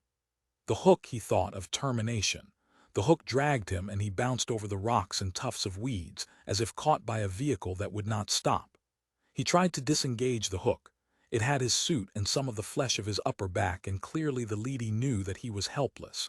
He could not even turn over. And then he understood why. What they were doing. They were dragging him away from the tunnel as fast as possible. First, the lady which had gaffed him from behind, and the other, although no longer intact, which was still managing to fill in the tunnel entrance, sealing it. The lady turned some sort of beam on the ground, and the soil and rocks and tufts of weeds bubbled, boiled. Steam rose and the entrance was gone, disfigured and obliterated. And then the dragging ceased. The lady halted, shoved him upright, knocked the intercom from his hand and crunched it with its pedal extremity. Systematically, the lady tore everything from him: gun, helmet, mask, oxygen tank, spaceman suit. It ripped and shredded until, satisfied, it came to a halt. Stopped. "Your Soviet ladies," Nicholas said then, gasping. Obviously they were. "We's dem ladies would hardly," and then he saw stamped on the frame of the lady closest to him. Not Cyrillic script, not Russian words, but English. Clearly enameled words, done with a stencil and one swipe of a wide brush, but not done in a tank subsurface. This had been added later, when the lady had risen to the surface by chute. Perhaps it had even been made in the Tom mix, but that was over, changed, because the weird enameled notice read: "Property of David Lantano Agency, ident 35675, 87-1. If return, no questions asked, but condition must vary between good and excellent." 12 pencil. As he stood staring at the incomprehensible sign at its chest area, the lady said to him, "Excuse us, sir, for our unpardonable treatment of you, but we were anxious to remove you from your tunnel, and at the same time, if possible, close it over. Perhaps you can tell us direct, making possible the avoidance of using further detection devices. Are there any more individuals from your tank preparing to or in the process of following you up?" Nicholas mumbled, "No." "I see," the lady said, and nodded as if satisfied. "Our next question is this. What caused you to tunnel vertically, in defiance of the familiar ordinance and the grave penalties involved?" Its companion, the partially damaged lady, added, "In other words, sir, kindly tell us why you are here." After a time, Nicholas said haltingly, "I came to get something." "Would you tell us the nature of this something?" the intact lady asked. For the life of him he could not make out if he should say or not. The whole environment, the world around him and these inhabitants, metallic and yet polite, pressing at him and yet respectful, bewildered him and made him disoriented. "We will allow you a moment," the intact lady said, "to compose yourself. However, we must insist on your answering." It moved toward him then, a device in its manual extremity. "I would like you to submit to a polygraphic reading of your statements. In other words, sir, a measuring by an independent percept system of the veracity of your answers. No offense is meant, sir. This is routine." Before he knew what was happening, the lie detector had been clamped around his wrist. "Now, sir," the intact lady said, "what description of conditions as they obtain here on the Earth's surface did you provide your fellow tankers below by means of the intercom system which we just now rendered inoperative? Please give us ample and specific details." He said haltingly, "I don't know." The damaged lady spoke up directly to its companion. "There is no need to ask him that. I was near enough to monitor the conversation." "Please run the playback," the intact lady said. To Nicholas' aversion and consternation, there all at once issued from the damaged lady's voice box the tape recording of his own conversation with those below. Out of the lady's mouth came the squeaky, distant but clear words, as if the lady was now himself, mimicking him horribly. "Hey, President St. James, are you through?" And then his own voice, but slightly speeded up, it seemed to him, answering, "I'm through. Start telling, talk to us about it." First of all, the sky is gray because he had to stand there by the pair of ladies and hear everything once over again in its entirety, and all the time he wondered to himself again and again, what is going on? At last the total conversation had been run, the two ladies conferred. He did not tell them anything of value, the intact lady decided. "I agree. The damaged leady nodded. Ask him again if they will be coming up. Both metal heads swiveled toward Nicholas. They regarded him intently. Mr. St. James, will you be followed either now or later? No, he said hoarsely. The polygraph, the damaged leady said, bears out his statement. Now once more, Mr. St. James, the purpose of your tunneling to the surface. I insist respectfully, sir, that you tell us. You must say why you are here. No, he said. The damaged leady said to its companion, contact Mr. Lantano and inquire whether we should kill Mr. St. James or turn him over to the Runcible organization or the Berlin psychiatrists. Your transmitter is operative. Mine was destroyed by Mr. St. James' weapon. After a pause, the intact leady said, Mr. Lantano is not at the villa. The domestic staff and yard workers say that he is at the agency in New York City. Can they contact him there? A long pause. Then at last the intact leady said, they have contacted the agency by vidline. Mr. Lantano was there, using the vac, but he has left since, and no one at the agency seems to know where or when he will turn up. He left no message with them. It added, we will have to decide on our own. I disagree, the damaged leady said. We must contact the nearest Yance man in Mr. Lantano's absence and rely on his judgment, not our own. By means of the vidline at the villa, we can perhaps contact Mr. Arthur B. Tauber to the east, at his domain. Or if not him, then anyone at the New York agency. The point is that Mr. St. James has told no one below in his tank anything as to the conditions on the surface, and hence his death would be regarded by them as a bona fide war casualty. They would be satisfied. Your last point is well made, the intact leady said. I think we should go then and kill him, and not bother the Yance man Mr. Arthur B. Tauber, who anyhow would be at the agency, and by the time we agreed.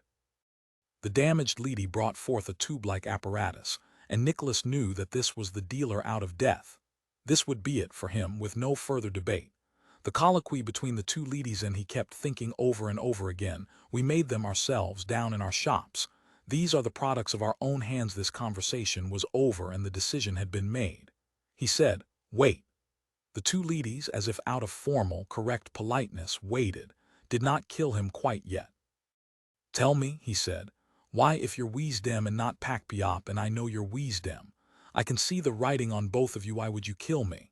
Appealing to them, to the extraordinary perceptive and rational neural equipment, the highly organized cephalic capabilities of the two of them, they were type VI, he said. I came up here to get an artiforg pancreas so we can fulfill our quota of war work. An artiforg, you understand, for our chief mechanic, for the war effort. But he thought, I don't see the signs of any war. I see the remains, indication of a war that has passed. He saw ruins, but they were inactive. There was a quality of age about the landscape, and far off he did actually see trees. And the trees looked new and young and healthy. Then that's it, he thought. The war is over. One side won, or anyhow the fighting has ceased, and now these leadies belong not to Weesdem, are not part of a governmental army, but are the property of the individual whose name is stamped on them, this David Lantano, and it is from him that they take their orders when they can find him. But he is not at the moment around to appeal to, and because of that I have to die. The polygraph, the damaged leady said, indicates great mentation on Mr. St. James' part. Perhaps it would be humane to inform him, it broke off, because it had been pulverized. Where it had stood a heap of disconnected fragments teetered, an upright column that toppled and rapidly came apart. The intact leady spun about, spun full circle, like a tall metal top. It sought in a veteran expert way the origin of the force that had obliterated its companion, and while it was doing that the concentrated beam of murder touched it too, and it ceased to whirl. It collapsed, broke apart and settled, and Nicholas found himself alone, facing nothing that lived or spoke or thought, even artificial constructs. The silence everywhere had replaced the feral activity of the two leadies who had been about to dispatch him, and he was glad of that, intensely and absolutely relieved that they had been destroyed, and yet he did not comprehend. He looked in every direction as the intact leady had done, and he, like it, saw nothing, only the boulders, the tufts of weeds, and far off the ruins of Cheyenne. Hey, he said loudly. He began to walk up and down, searching as if he might stumble over it, the benign entity any moment, as if it might be fly-sized, a bug at his feet, something insignificant that he could only locate by almost stepping on it. But he found nothing, and the silence went on. A voice, magnified by a power-driven horn, boomed, "Go to Cheyenne." He hopped, turned. Behind one of the boulders the man lurked, speaking but concealing himself. "Why? In Cheyenne," the booming voice said, "you'll find extankers who came up previously. Not from your tank, of course, but they'll accept you. They'll show you the deep cellars where there's minimal radioactivity, where you'll be safe for a while until you can decide what you want to do." "I want an artifact," he said doggedly, like some reflex machine. It was all he could think of. "Our chief mechanic," "I realize that," the booming, horn-amplified voice said, "but I still advise go to Cheyenne. It'll take you hours of walking and this area is hot. You must not stay up here too long. Get down into the Cheyenne cellars. And you can't tell me who you are." "Do you have to know?" Nicholas said. "I don't have to know. But I'd like to. It would mean a lot to me." He waited. "Please," he said. After a pause of overt, genuine reluctance, a figure stepped from behind a boulder so close to him that he leaped. The mechanical reinforcement of the voice had been a technical deception to distract efforts to locate the origin of the sound. It had successfully given a totally false impression of great vastness and distance to both him and the latter of the two leadys. And all spurious. The figure who stood there was Talbot Yancey. 13 pencils standing at the far end of the table, Vern Lindblom said. "I think these are enough." He indicated the several weapons objects and then the neatly plastic-wrapped bones and skulls. Terran and non-Terran, two distinct varieties, separate now but soon to be mingled in the soil of Utah. Joseph Adams was impressed. It had not taken Lindblom, the artisan, long. Even Stanton Brose, coasting up in his special wheeled chair, seemed surprised, and of course immensely pleased. The other person present had no reaction. He was not permitted to. He loitered in the background. Adams wondered who he was, and then he realized with a jolt of aversion that this was the Brose today who had infiltrated Runcible's staff. This was Robert Higg, who would find one or more begin the process of turning up these artifacts. "My articles," Adams said, "aren't even in rough yet, and here you have all the completed artifacts themselves." He had, in fact, merely begun page 1 of Article 1.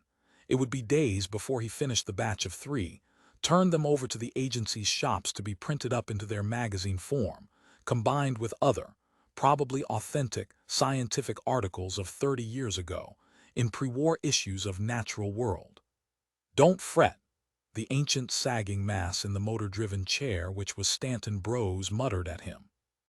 "We don't need to produce the issues of Natural World until our legal staff hauls Runcible up before the Recon Dissin Council, and that'll take time.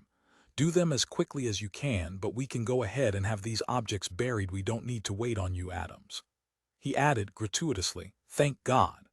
"Do you know," Lindblom said to Adams, "that we've established this? Footmen employed by Runcible have warned him or will warn him shortly that something is being planned. Something roughly of this sort. But Foot's people won't really know what. Unless one of the 4 of us in this room is an agent for Webster Foote, and that's unlikely. After all, only we 4 know." "One more," Brose corrected. "The girl who did the original drawings, especially the very authentic skull remains of the non-Terrans. It required enormous anthropological and anatomical knowledge to make these specs. She had to know just what alterations from Homo sapiens to indicate. Greater ridge bones over the eye sockets, undifferentiated molars, no incisors, less of a chin, but much greater frontal area of the skull so as to indicate a highly organized brain of far more than 1,500 cc capacity. In other words, a race more advanced evolution-wise than ours. And the same goes for those." He pointed to the leg bones. "No amateur could sit down and draw fibula and tibia like she did." "And what about her?" Adams asked. "Would she leak any of this to Runcible or to Webster Foote's people? As, he thought, I myself may well still do. As you, Vern Lindblom, know," Brose said, "she's dead." There was silence. "I'm out of this," Lindblom said. He turned, started like a somnambulist toward the door. Suddenly 2 Brose agents in shiny jackboots with their dainty cold faces materialized, blocking the door, God in heaven, where had they come from? Adams was appalled. They had actually been in the room all this time, but no doubt due to some technological piece of witchcraft they had been absolutely inconspicuous. Cammed, he realized, an old-time much-used espionage assist, chameleoned into the fabric of the room's walls. Bros said, no one killed her, she had a coronary. The pressure of work. She overtaxed herself, unfortunately, because of the deadline we gave her. Christ, she was valuable. Look at the quality of her work. He jabbed a flabby, pudgy finger at the Xeroxed copy of the original scroll of specs. Hesitating, Lindblom said, it's the truth, Bros said. You can see the medical report. Arlene Davidson, her domain is in New Jersey, you knew her. That's true, Lindblom said, finally speaking to Adams. It is a fact that Arlene had an enlarged heart and had been warned not to overtax herself. But he glowered futilely at Bros. They pushed her. They had to have their material by due date on schedule. To Adams he said, like with us, I got mine done, I can work fast under pressure, how about you? Are you going to live through those 3 articles? Adams said, I'll live through it.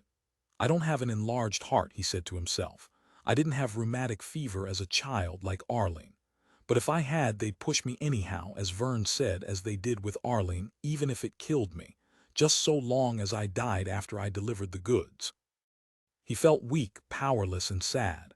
Our fake-producing factory, he thought, demands a lot from us. We may be the ruling elite, but we are not idle. Even Bros himself needs to be tireless, and at his age. Why didn't Arlene get an artiforg heart? Robert Higgs spoke up, astonishing them all. His tone was diffident, but it remained a good question. No hearts left, Bros murmured, displeased that Higg had entered the conversation, and in such a way. I understood that at least 2, Higg went on, but Bros cut in harshly. None available, Bros amended. In other words, Adams realized, they exist there in that subsurface warehouse in Colorado. But there for you, you hulking, wheezing, dribbling, rotting old sack of fat. You need every artiforg heart there can be to keep that carcass functioning. Too bad we can't duplicate the processes that sole licensed pre-war manufacturer had developed. Too bad we can't produce heart after heart here at the agency's shops, or send an order by Cokes to one of the bigger ant tanks for them to put together a batch for us. Oh hell, we could produce a heart here, he thought. But it'd be a simulated heart. It would look like the real thing, beat like it. But when you had it surgically installed, it would turn out like everything we make turns out. And the patient wouldn't get much life out of that. Our products, he realized soberly, could not sustain life for even a second. Commentary on us, on our efficacy. Good Lord. And his sense of sadness grew. That vast, awful internal fog plucked at him as he stood here in this busy chamber of the agency with his fellow Yance man. Vern Lindblom, who was also his friend and his employer, Stanton Bros, and the nullity Robert Higg, who surprisingly had asked the one pointed question. Good for Higg, Adams thought, for having the guts to ask it.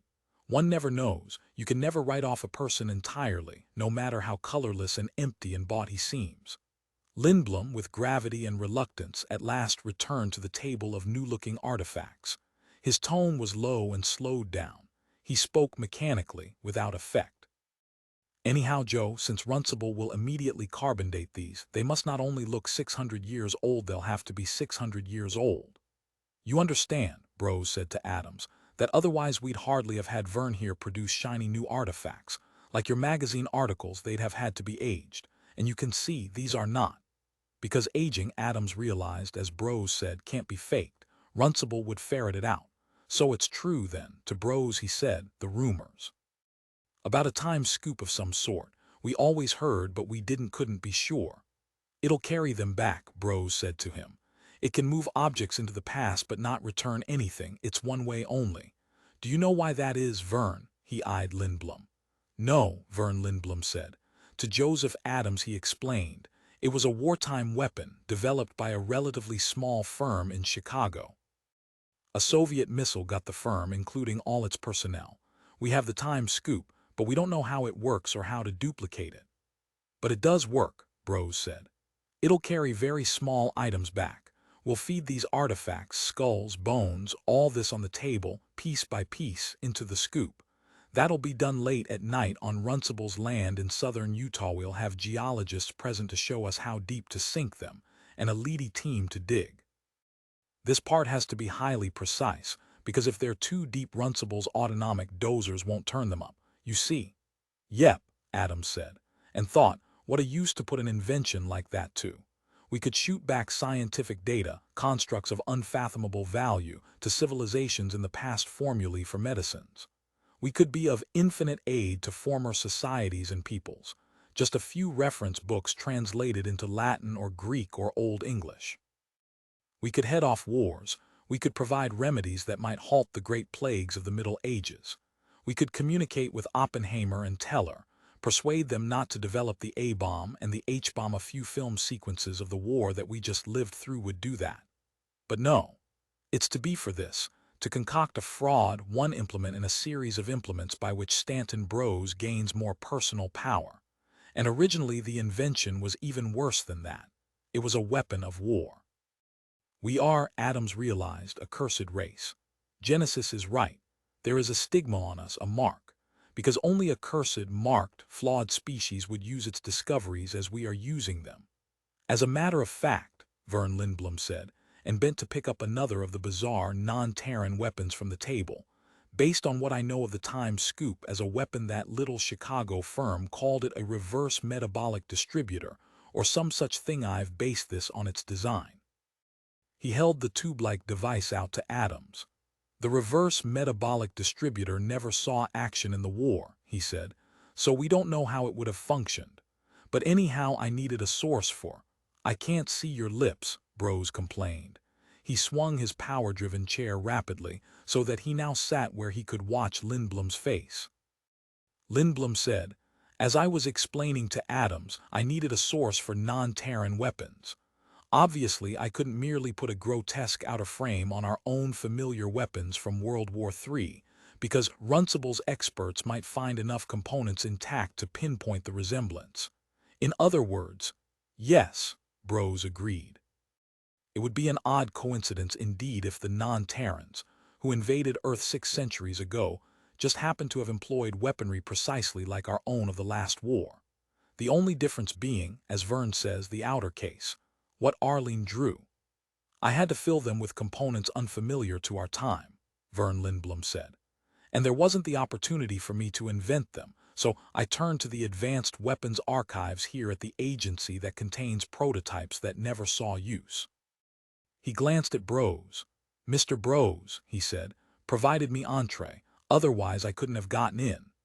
The Advanced Weapons Archives of the agency was one of the many sections of New York which Bros had attached, just as he had attached the artiforgs in the Colorado subsurface warehouse.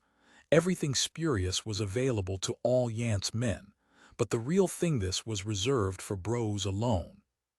Or in this case, by extension, to a small staff working under his immediate direction on a secret project, unknown to the class of Yance men as a whole. So these really are weapons, Adams said, absorbed in an almost frightened contemplation of the bizarrely shaped artifacts. The fakery had gone that deep.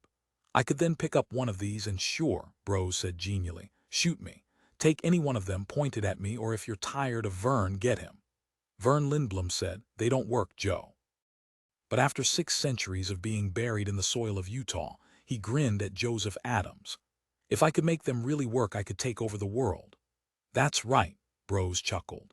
And you'd be working for Vern instead of me. We had to get the, what did they call it? The reverse metabolic distributor prototype out of the Advanced Weapons Archives in order to make use of it retrograde scoop-wise. So Vern had a good long opportunity to open it up and fuss. He corrected himself. No, that's right. You were forbidden to fuss, weren't you, Vern? My memory's slipping. Woodenly, Vern said, I got to look, but not to touch. It hurts a manual type like Vern, Bros said to Adams. To be limited to just looking, he likes to feel things with his fingers. He chuckled.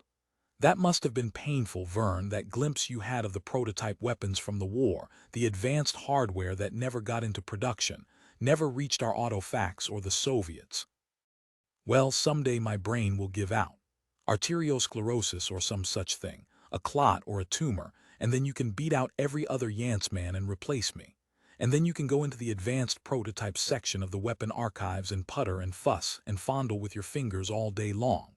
From his respectfully distant place, Robert Higgs said, "I'd like to be sure of a couple of points, Mr. Brose. Now I find one or two of these objects, all corroded and decayed, of course. Should I recognize them as non-Terran? I mean, when I take them to Mr. Runcible, you tell him," Brose said harshly, "that you know because you're an engineer that what you have is not Terran-made. No American Indians of the year 1425 made objects like that. Hell, anybody would know that. You won't have to back up your report to Runcible with any engineering or scientific jargon. You show him the weapons and tell him they came from the 600-year stratum, and look at them. Are these flint-tipped arrows? Are these unbaked clay pitchers or granite hollowed-out grinding stones?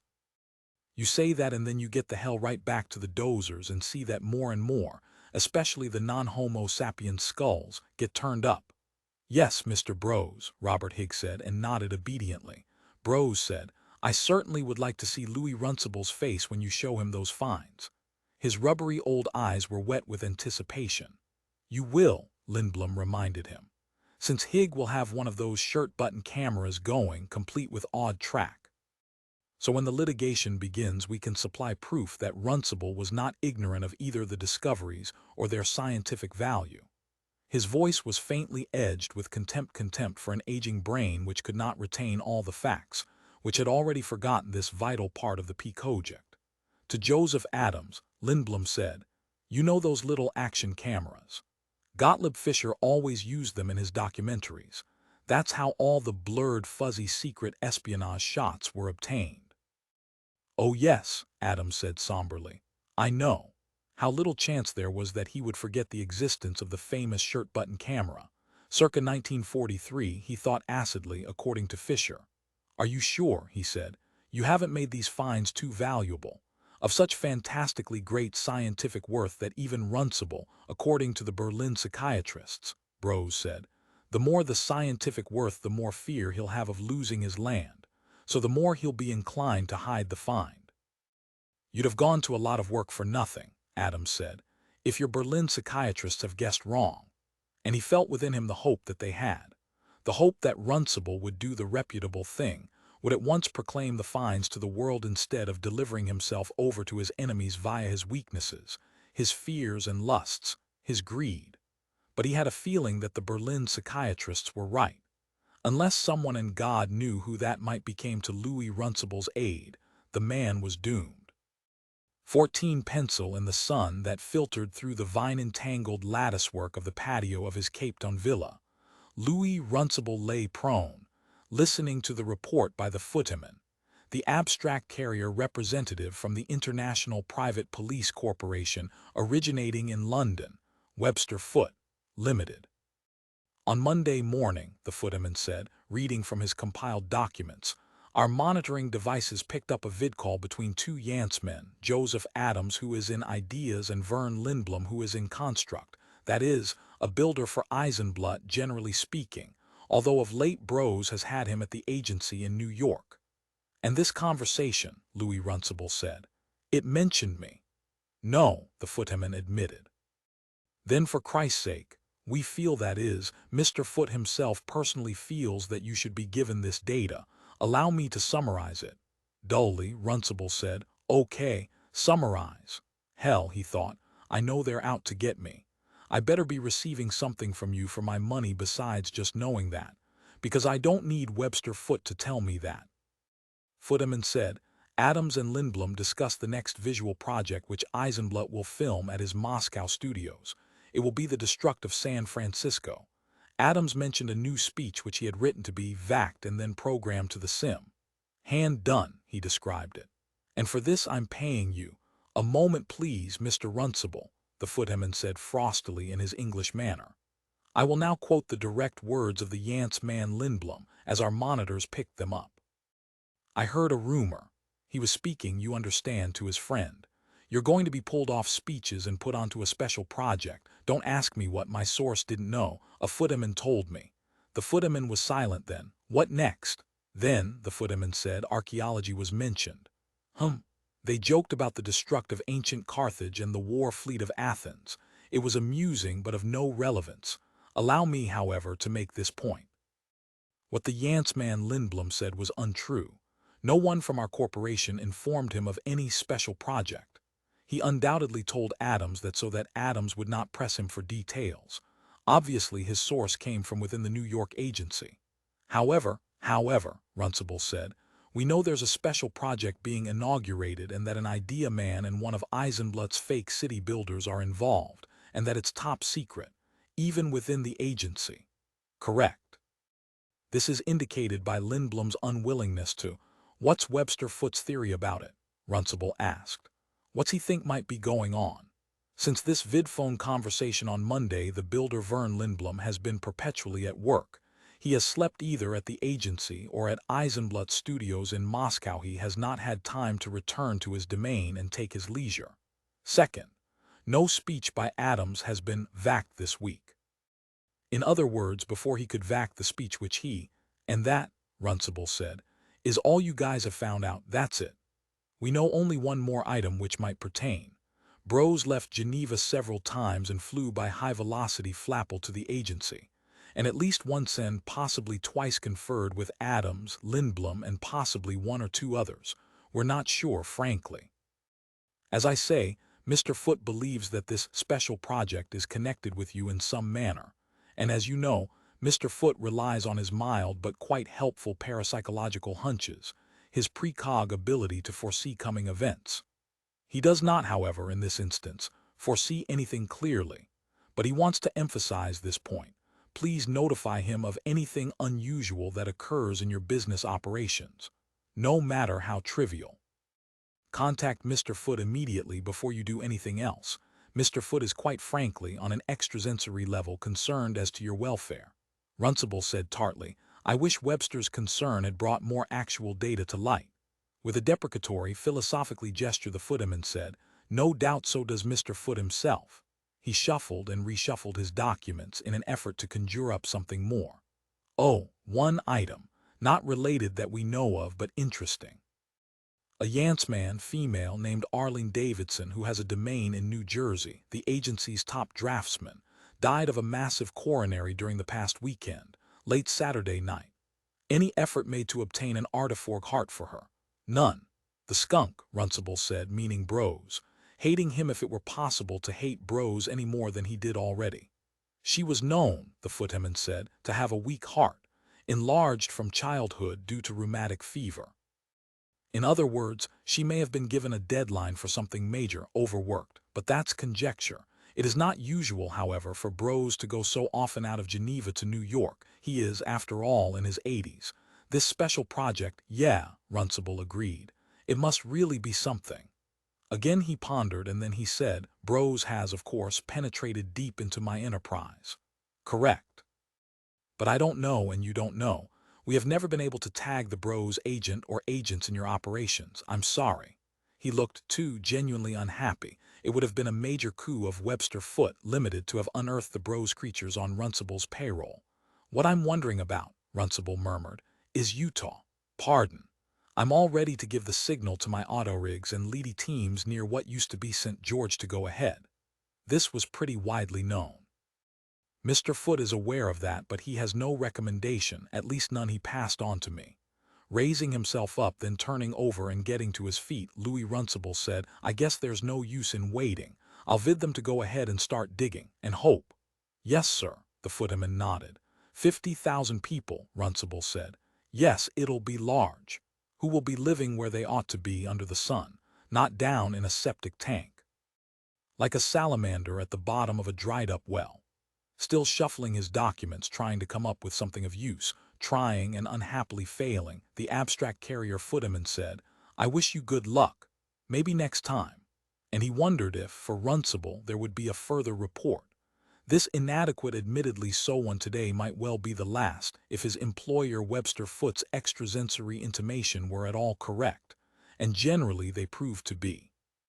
15 pencil from the mangled, badly distributed chunks that once had been high buildings, streets, the intricate, strong structures of a major city. 4 men rose to intercept Nicholas St. James.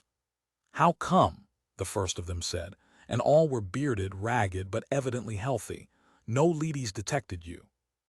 Utterly weary, Nicholas stood for a time, and then he seated himself on a broken stone, fished futilely in his coat pocket for a cigarette. The pack had been ripped away by the leady, and then said, "Two did. When I broke through, they must have picked up the vibrations of the scoop." "They're very sensitive to that," the leader of the group agreed. "To any machinery and any radio signals. If you, for instance, I was, an intercom to below, they recorded the whole thing." "Why'd they let you go?" "They were destroyed," Nicholas said. "Your fellow tankers came up after you and got them. That's what we did. There were 5 of us originally, and they got the first one up. They weren't killing him, they were going to drag him off to one of those you wouldn't know. Runcible's canaps, those prisons." He eyed Nicholas. "But we got them from behind. Only they killed that first man, or actually what happened was he got killed when we fired on the leadies. I guess it was our fault." The man paused. "My name's Jack Blair." One of the other bearded men said, "What tank are you from?" "The Tom Mix," Nicholas said. "And that's near here, 4 hours' walk." He was silent. They too seemed not to know what to say. It was awkward, and all of them stared at the ground, and then at last Nicholas said, "The 2 leadies who had me were destroyed by Talbot Yancey." The bearded men stared at him fixedly, unwinkingly. "It's God's truth," Nicholas said. "I know it's hard to believe, but I saw him. He hadn't intended to come out, he didn't want to, but I got him to. I got a good close look at him, there was no doubt." Around him the 4 bearded men continued to stare. "How could I not recognize him?" Nicholas said then. "I've seen him on TV for 15 years, 3 or 4 and even 5 nights a week." After a time Jack Blair said, "But the thing is, there is no Talbot Yancey." One of the other men spoke up, explaining, "See, what it is that it's a fake, you know." "What is?" Nicholas said, and yet he did know. He sensed the enormity of it in a flash. A fake so vast that it could not even be described. It truly beggared description. It was hopeless for these men to try, and he was going to have to see, to experience it for himself. Jack Blair said, "What you're looking at on your TV screen every night down there in what you say. The Tom Mix, down in your tank, what you call Yancey, the protector, that's a robot." "Not even a robot," one of the other bearded men corrected. "Not even independent or what they call intrinsic or homeo, it's just a dummy that sits there at that desk." "But it talks," Nicholas said reasonably. "It says heroic things. I mean, I'm not arguing with you, I just don't understand." "It talks," Jack Blair said, "because a big computer called Megavac 6V or something like that programs it." "Who programs the computer?" Nicholas asked presently. The whole conversation had a slow, dreamlike, heavy quality to it, as if they were trying to talk underwater, as if a great weight filled them all. "Someone," he said, "would have to feed those speeches to it. The computer didn't. They have a lot of trained guys," Jack Blair said. "Yance men, they're called. The Yance men, who are idea men, they write the speeches and feed them to Megavac 6V, and it does something to the words, adds the right intonations and gestures for the dummy to do, so it looks authentic. And it all goes on tape, and it's reviewed in Geneva by the top Yance man who runs it all, a jerk named Bros. And when he approves the tape, then it's put over the coaxial cable and transmitted to all the ant tanks in Wiesdem." One of the other men added, "There's one in Russia too." Nicholas said, "But the war." "It's been over for years," Jack Blair said. Nodding, Nicholas said, "I see." "They share film studios in Moscow," Blair said, "just like they share the New York agency. Some talented commie producer named Eisenblut. He stages all the scenes of destruct you see on your TV screen. Usually it's done in scale. Sometimes, though, it's life-size, like when they show leadies fighting. He does a good job. I mean, it's convincing. I remember, and sometimes when the TV set we have up here is working, we manage to catch it. We were fooled, too, when we were below. That Eisenblut and all the Yansemen, they've fooled everybody almost, except sometimes tankers do come up anyhow, like you did." Nicholas said, "But I didn't come up because I guessed." "Carol began to," he said to himself. "Carol was right. She's smarter than I am, she knew. Is all the world like this?" He gestured at the ruins of Cheyenne around them. "Radioactive, just rubble." "Oh hell no," Blair said agitatedly. "This is a hot spot, there now aren't very many left. The rest is a park.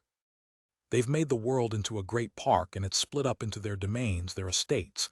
The Yancemen, they each have entourages of leadies, like medieval kings. It's sort of interesting." His voice died away. "But I mean, it's not fair, at least I don't think so.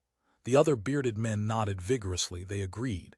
It was not fair. No doubt of that. Nicholas said, "How do you people live?" He pointed at the four of them. "Where do you get food?" And then he thought of something else. "Are there more of you?" "In our bunch there's 200 extankers," Blair said, "living here in the ruins of Cheyenne. We're all supposed to be in prisons in huge condominium apartment buildings that this guy I mentioned named Runcible builds. They're not bad, not like the tanks I mean. You don't feel like a rat trapped in a tin box. But we want," he gestured. "I can't explain it. We want to be able to come and go," one of the other bearded men explained. "But actually we can't, living this way. We can't risk leaving the Cheyenne area because then ladies would catch us." "Why don't they come here?" Nicholas said. "They do," Blair said, "but they sort of don't try very hard, you know what I mean. They just go through the motions. Because see, this is part of a new domain that's being formed. The villa, the building, isn't finished yet or anything, and it's still hot.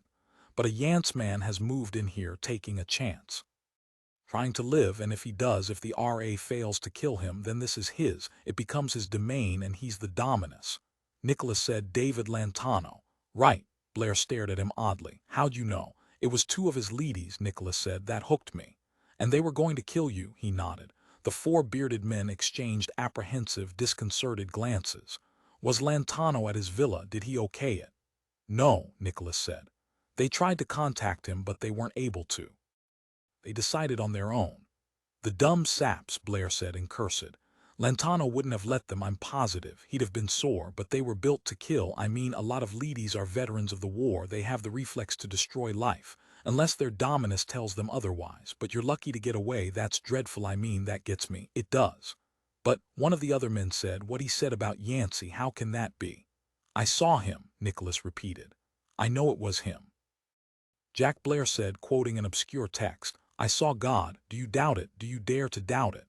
What kind of weapon did he, this guy who saved you, use? A laser pistol?" "No, the ladies were pulverized into dust." He tried to make it clear how violent and sudden an abolition of the two ladies it had been. "Just mounds," he said, "of old dry flakes like rust. Does that make any sense?" "That's a Yance man advanced type weapon, all right," Blair said, nodding slowly. "So it was a Yance man who saved you. No extankers have that weapon. I don't even know what it's called, but it's left over from the war. I suppose they've got a lot.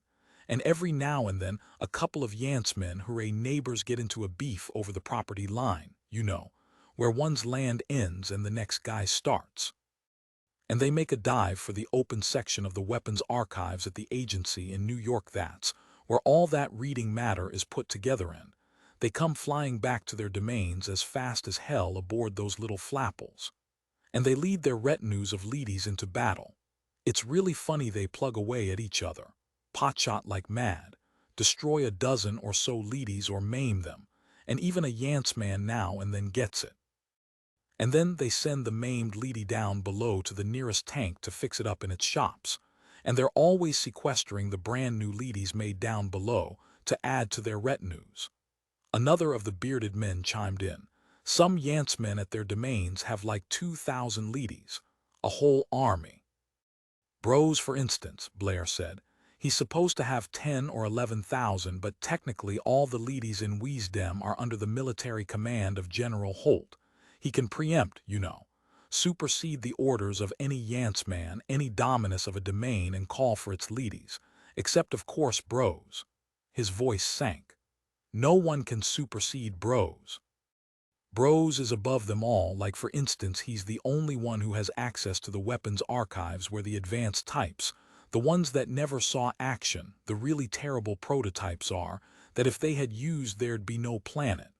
The war just barely stopped in time. Another month and nothing," he gestured. "I wish," Nicholas said, "I had a cigarette." The four bearded men consulted, and then, reluctantly, a pack of Lucky Strikes was held out to Nicholas. He carefully took only one of the cigarettes, let them regain the remainder of the precious pack. "We're short on everything," Blair said apologetically as he lit Nicholas' cigarette for him. "See, this new dominus who's starting his domain here, this David Lantano, he's not a bad guy. He sort of, like I said, holds his ladies back when he's around to do it, so they don't wipe us out or get us into one of those canaps. He sort of looks out for us. He gives us food." Blair was silent for a time then. His expression to Nicholas was unreadable. And cigarettes. Yeah, he's really trying to help us. And pills, he personally drops by with anti-radiation pills. They help restore the red blood cells or something. He takes them himself. I mean, he really has to. He's sick, another bearded ex-tanker added. He's badly burned. See, the law requires he's got to be here on the hotspot 12 hours out of every 24. He can't get down subsurface into cellars like we can. We stay below. We just came up because we spotted you. To Blair he said nervously, in fact, we better get back to the hovel right now. We've been exposed long enough for one day. He gestured at Nicholas. And him especially. He's been walking on the surface for hours. You're going to take me in, Nicholas said. I can live with you fellas, is that what I'm to understand? Sure, Blair nodded. That's how our colony formed here. You think we're going to boot you out? Why would we? He seemed genuinely angry. For some lady to kill, or he broke off. Some charity that would be. You're welcome to stay here all you want.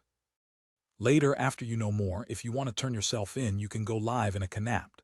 Must be hundreds of thousands of ex-tankers in those canaps. That's up to you entirely. But wait, get your bearings. He started off along a meager trail among the rubble, a sort of goat path. The others, including Nicholas, followed single file. It takes weeks sometimes, Blair said over his shoulder, to really sober up, to shake off what you've been fed over what they call the cokes for 15 years. Pausing, halting for a moment and turning, he said earnestly, intellectually maybe you accept it, but I know, emotionally you can't right away, it's just too much. There's no Yancey and never was, Mr. St. Nicholas. No, Nicholas corrected. Nicholas St. James. There never was a Yancey. There was a war though anyhow at first, as you can see. He gestured at the miles of ruins ahead of them. At Cheyenne. But Yancey was made up by Stanton Bros, based on an idea of a West German film producer of the last century.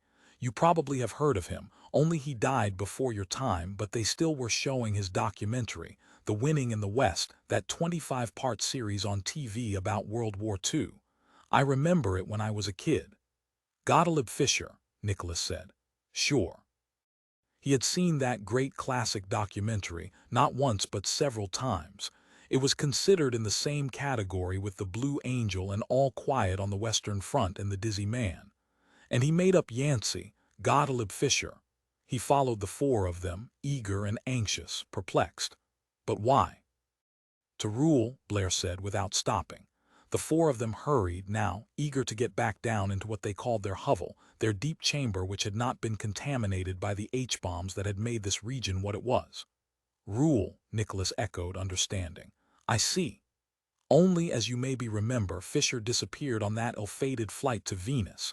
He was eager to be one of the first travelers into space. He just had to go, and that was that because, I remember, Nicholas said. The event had made huge headlines in the homeopapes at the time. Gottlieb Fischer's untimely tragic death, his spaceship's fuel igniting during re-entry.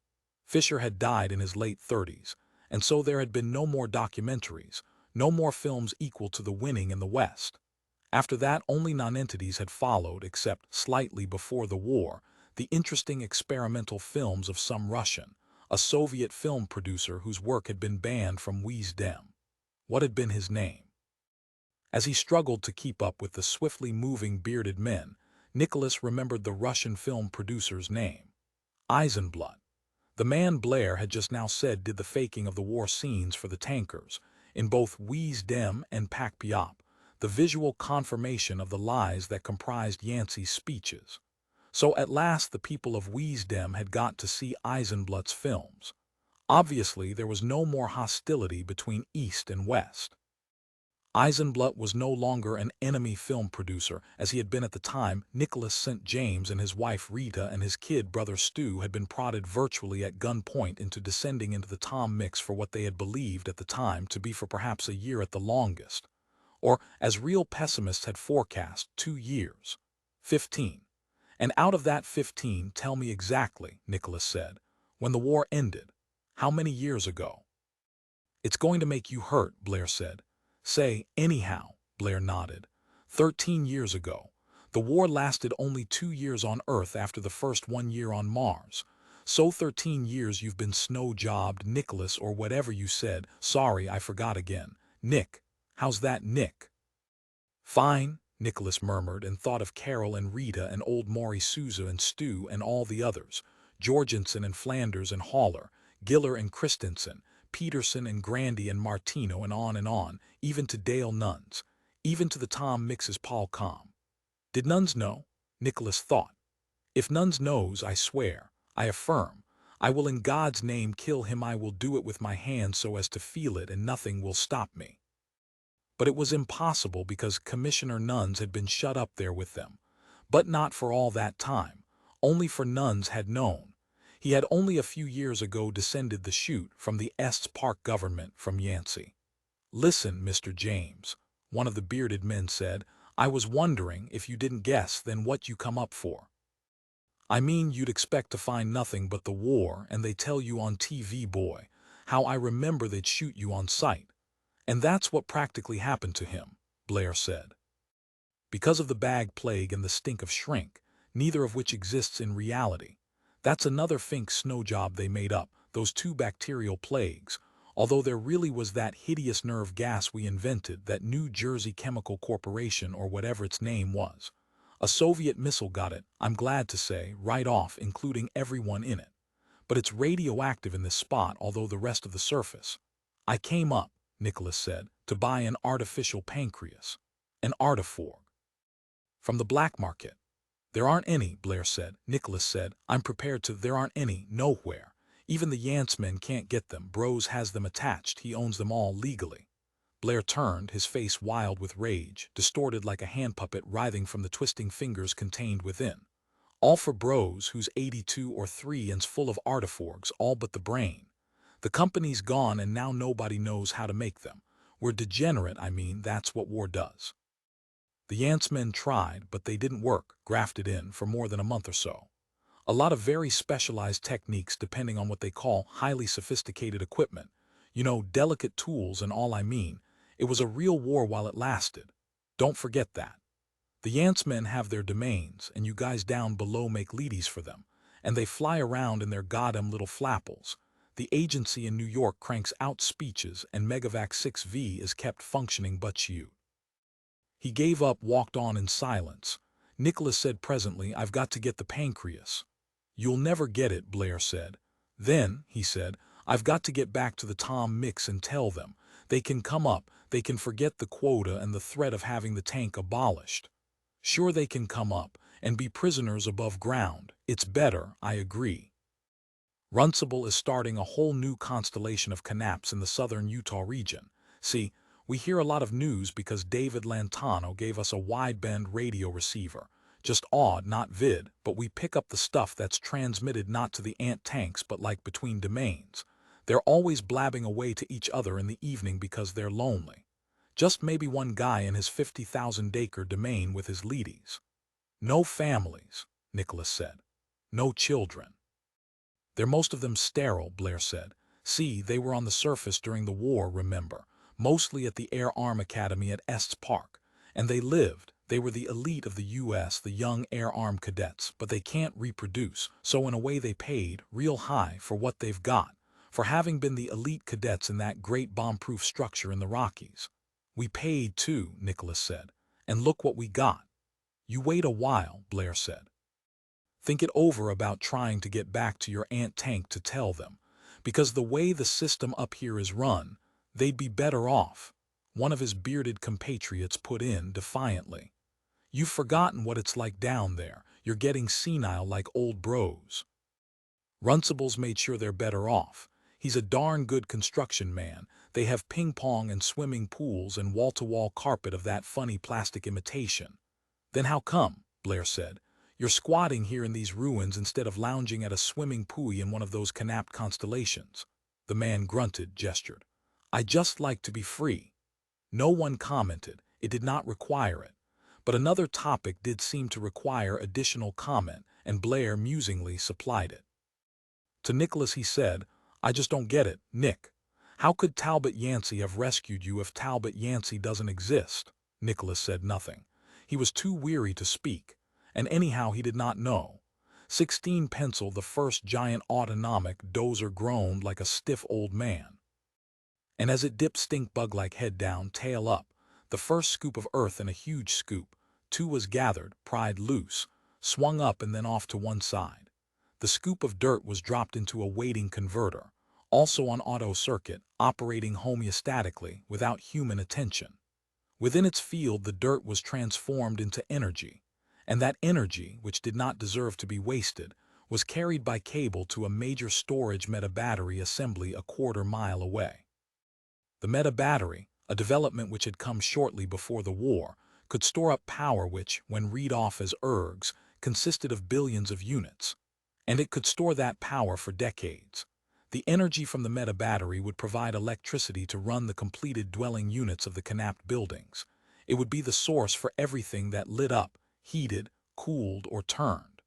Over the years, Runcible had made his modus operandi a highly efficient one. Nothing was discarded. And the real prophet, Robert Higg reflected as he stood near the automatic dozer, or rather near the first one. 12 had gone into operation simultaneously, came ultimately from the people who would live in the Knapts. Because, as they had worked below ground in their ant tanks, assembling leadys to augment the entourages, the private armies of the domain owners, now they would work for Runcible. The lower floors of each Knapt building consisted of shops, and in these shops the components for the leadys were made. The components, turned out by hand, the intricate network of the surface auto-fax system having been wiped out by the war. Below ground, the tankers, of course, did not know this, had no idea where their supply of components originated. Because to let them know this would have been to let them know, God forbid, that humans could live on the surface. And the whole point, Higg reflected, is to see that they don't know, because just as soon as they come up we will have another war. At least so he had been told. And he did not question this. He was, after all, not a Yance man. He was merely an employee of the agency of Bros. Someday, if he were lucky and did his job properly, Bros would advance his name as candidate. He would be legally entitled to seek out a hot spot for his domain, assuming any hot spots still existed by then. Perhaps, Higg thought, as a result of this one job, this major special agency project, I'll be a Yance man. And then I can start paying those private cops of Webster Foote to keep readings going for me in the hotspots that remain. I can start the long vigil like David Lantano did up until just recently. If he could do it, so can I, because who ever heard of him before? How's it look, Mr. Higg? A human workman yelled at him as all the dozers dug, dropped their dirt into the converters, dug again. Okay, Higg yelled back. He walked closer to examine the exposed hard brown dirt. The dozers were to go down 50 feet, create a flat depression 5 square miles wide. In no sense was this an unusual excavation task, in terms of what Runcible's rigs could accomplish. The problem here at the start was merely to produce level ground, rather than excavate as such. Surveying teams, high-type leadys, could be observed here and there, utilizing their tripod-mounted theodolites to determine the true horizontal plane. The digging then would not take much time. This was not like the days before the war when the ant tanks had been buried. This was nothing in comparison. Hence the buried artifacts had to appear soon, or they would not be found at all. In less than 2 days, in fact, the digging would be done. I hope, Higg thought, there's been no foul-up, that the damn things aren't too deep. Because if they are, then so ends the special project. It's over as soon as the first load of concrete is poured, the first vertical steel shafts go in fact when the first plastic forms are laid to contain the concrete. And already the forms were arriving by airlift. From the site of the last construction job. To himself he said, so I better be ready. Any minute. To halt the dozers, stop the scooping and digging and whirring and wheezing, bring it all to a grinding halt. And then begin to yell my head off. He tensed himself. Because within the brown hard surface below the level of dead tree roots he already saw something glint, something smeared and dark that would have passed unnoticed except for his vigil. The leadys wouldn't notice, the rigs wouldn't notice, even the other human engineers wouldn't notice. They all had their jobs, as he had his. He peered. Was it just a rock, or was it the first of the it was? A rusted dark weapon. Hard to believe, but the same that he had seen last night, shiny and new, just out of Janceman Lindblom's expert hands. What a change 6 centuries had brought. Hig felt a terrible forbidding distrust of his senses. It couldn't be what Lindblom had made, what he and Adams and Bros and Lindblom had stood together viewing on the table. It was barely recognizable. He walked toward it, squinting in the sun. Rock or artifact? Hig waved to the dozer nearby, which automatically backed, leaving the area vacant for a moment. Descending into the depression, Hig walked to the spot, stopped by the embedded, dark, formless object. He knelt. "Hey," he yelled, looking around, trying to find another human, not just Riggs and Leedys. There was Dick Patterson, another human, an engineer employed by Runcible like himself. "Hey, Patterson," Hig began to yell. And then he discovered that, goddammit, the thing was not an artifact. He had made his move too soon. Oh Christ, he had flubbed it. Approaching, Patterson said, "Weighs it." "Nothing." Furious, Hig strode back out of the depression. He signaled the dozer to start up again, and it did. It groaned back into operation, and the black object, nothing but a rock, disappeared under the tread of the rig. 10 minutes later, the dozer exposed something that shone white and metallic in the early morning sun, and this time there was no doubt. At the 10-foot level, the first artifact had come to light. "Hey, Patterson," Hig yelled. But Patterson, this time, was not within sound of his voice. Reaching, Hig picked up a nearby walkie-talkie, started to broadcast a general call. Then he changed his mind. "I better not cry wolf again," he realized. So he waved the dozer back. It seemed reluctantly, grumpily, to retreat under protest. And this time, when he strode over to the object, he saw with furious excitement that, yes, this was it, a gun of a peculiar sort, deeply stuck, thoroughly lodged in the soil. The mouth of the dozer's scoop had actually shaved off the top layer of rust, of soft corrosion, exposing still hard metal beneath. "Goodbye, Mr. Runcible," Hig said to himself in exultation. "Now I will be a Yantzman." He felt intuitively positive of it. "And you are going to learn what prison is like, you who have been building prisons for others." Again, waving to the dozer, this time to shut down entirely, he strode with vigor toward the walkie-talkie. It was his intention now to broadcast the code which would halt all operations and would bring every engineer on the site and half the Leedys on the run, demanding to know what was up. Secretly, he switched on his shirt-button camera and at the same time started the odd recorder. Runcible was not here, but Bros had at the last moment decided he wanted the entire sequence recorded from the moment Hig first called attention to the find. He bent, picked up the walkie-talkie. A laser beam cut him, severed the right lobe of his brain and the skull, and passed on through his scalp, and he dropped to the ground, the walkie-talkie falling and shattering. There he lay. There he died. The autonomic dozer, which he had halted, waited patiently for a signal to resume work. At last, from another human engineer on the far side, the signal came. The dozer, with a grateful roar, started up. Under its treads, the shining, small metal object embedded in the earth at the 10-foot level, exposed briefly to the sun after 600 years, disappeared. And in the next scoop it disappeared along with the dirt, into the converter. Without hesitation, the converter transformed it, with all its intricate wiring and miniaturized components, along with rocks and dirt, into pure energy. And noisily, the digging continued. 17 pencil in his London office, Webster Foote studied with a jeweler's loupe old-fashioned gadgets. Fascinated him the gradually unreeling photographic record which I Spy Satellite 65, owned by Webster Foote, Limited of London, had taken during its pass 456,765. "Nor him W here," his photo expert, Jeremy Sensio, said, pointing. "All right, my boy." Reaching, Webster Foote stopped the unreeling of the continuous positive. He swung a 1200X microscope into position at the locus, manually adjusted first a coarse and then the fine focus. He had a slight astigmatism in his right eye, so he utilized the left and saw, on the film, what Sensio wanted him to see. Sensio said, "This is roughly the region where Colorado and Nebraska and Wyoming come together. South of what once was Cheyenne before the war, a major city of the United States." "Oh, indeed. Shall I animate this segment?" Webster Foote said. "Yes, please, and project it Wally-wise." A moment later, as the room lights darkened, a square appeared on the wall, projection of the segment of film.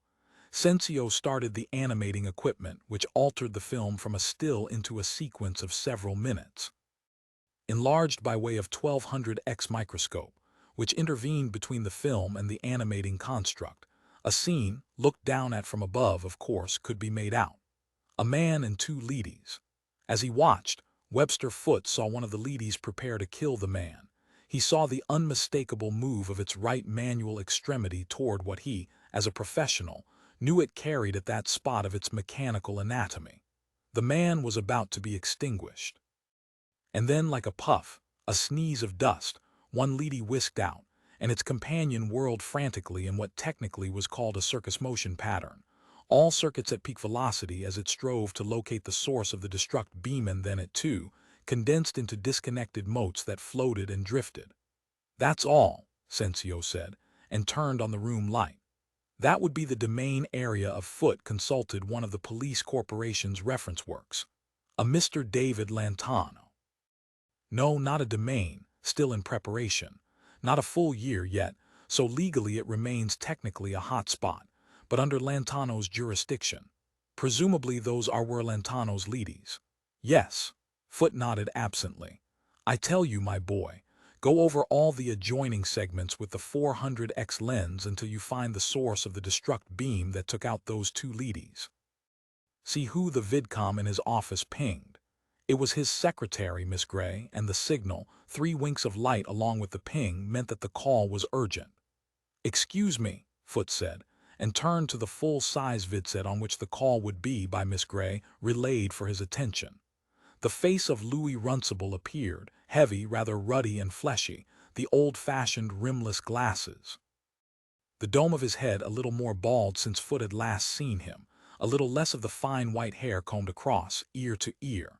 "Your field rep," Runcible said, "told me to call you the instant anything unusual occurred in my business operations." "Yes." Foote leaned eagerly toward the screen, grabbed at the key of the odd vid recorder to be sure this call was permanently registering. "Go ahead, Louis. What turned up?" "Somebody murdered one of my engineers. Lasered him in the back of the head while he was at the new site in southern Utah.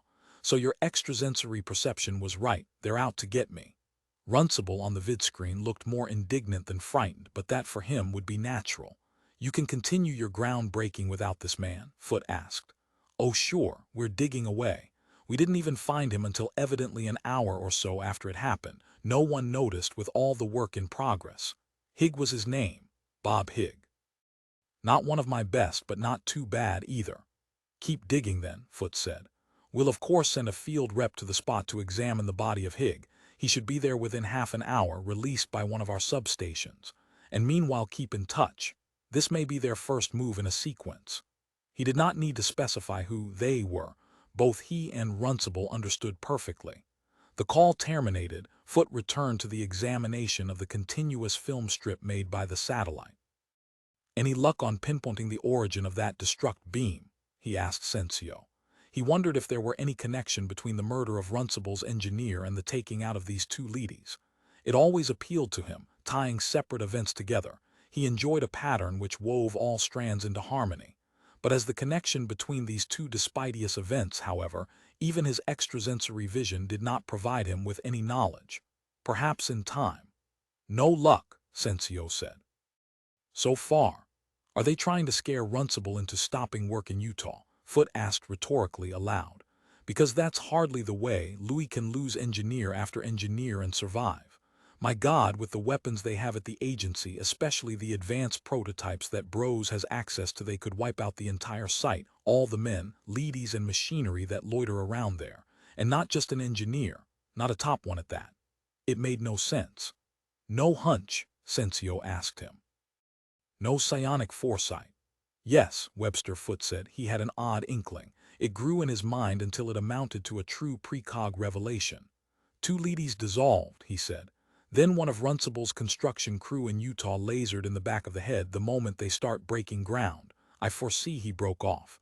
"Another death," he said to himself. And soon, he examined his round, ancient pocket watch. It was the back of the head, assassination. Look for someone in the Yantzman class. "A Yantzman murdered." Sensio stared at him.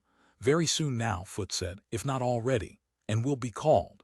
Oh yes, Foot said, and this time not by Runcible but by Bros, because and his extrasensory talent told him this plainly. It'll be someone Bros is depending on. This will upset Bros extravagantly. Will get quite an agitated call. Let's wait and see, Sensio said skeptically, if you're right. I know I'm right as to what's going to happen, Foot said. The question is when. Because his talent was very bad on timing and he recognized this, he could be days, even a week off, but not much more than that. Suppose, Foot said thoughtfully, the murder of this person was not directed at Runcible. It just doesn't hurt Louis enough. He can't be the target. Suppose, he thought, although Higg was an employee of Runcible's, this is directed at Stanton Bros. Was that so bad? Do you like Bros? He asked his photo expert assistant in charge of all visual satellite tracking data. I never thought about it one way or another, Sensio said. Foot said, I don't like Bros. I wouldn't lift my left little finger to help him, if could avoid it. But how could he avoid it? Bros, acting through General Holt and Marshal Herenzany, had an army of veteran leadies at his disposal, plus the advanced weapons archives at the agency. Bros could get at him at Webster Foot, Limited of London, any time he wanted, but perhaps there was someone else, someone not afraid of Bros. We will know whether such a person exists, Foot said, when and only when a Yantzman valuable to Bros is killed. As with his parapsychological talent he foresaw. What sort of person? A new sort, Foot said, of the kind we have never seen, that as far as he knew did not exist. I will sit here at my desk, Foot said to himself, and wait and hope to get a vidcall from fat, horrid, old spiderish Stanton B. Rose, telling me in lugubrious terms that an essential Yantzman in his immediate circle has been dispatched, and in no crude, barbaric but on the contrary highly as they like to phrase it sophisticated manner. And when that call comes I will go out on a 2-week binge. He began the wait as of now. By his round, archaic pocket watch, 9 a.m. London time. And in just a minuscule way he initiated the celebration. He took one small pinch, one for each nostril of Mrs. Cluny's superfine preferred mixture high-grade snuff. On the main floor public corridor of the New York agency, Joseph Adams, seeing no one in sight, stepped rapidly into a pay vidphone booth. He shut the door, managed to deposit the metal poscrid coin. Cape Town, please, the villa of Louis Runcible. He was shaking so badly that he could barely hold the odd receiver to his ear. $7 for the first, the operator said. It was a leady, highly efficient and brisk. Okay. Quickly he shoved a 5 and 2 ones into the slot, and then as the connection was put through, Adams, with a convulsive, hasty but thorough motion, covered the vidscreen with a handkerchief. He had now blocked the visual portion of the transmission, leaving only the odd. In his ear a female voice said, Miss Lombard, Mr. Runcible's secretary, who is calling, please. Joseph Adams said hoarsely, not having to alter deliberately his voice to make it unrecognizable. It emerged that way on its own. I have an absolutely urgent message for Mr. Runcible's ears alone. Who is this, please? I can't do it, Joseph Adams grated. Maybe the line is tapped. Maybe, what is it, sir? Could you speak up, please? And the visual signal doesn't seem to be coming through at all. Could you reconnect in a better channel?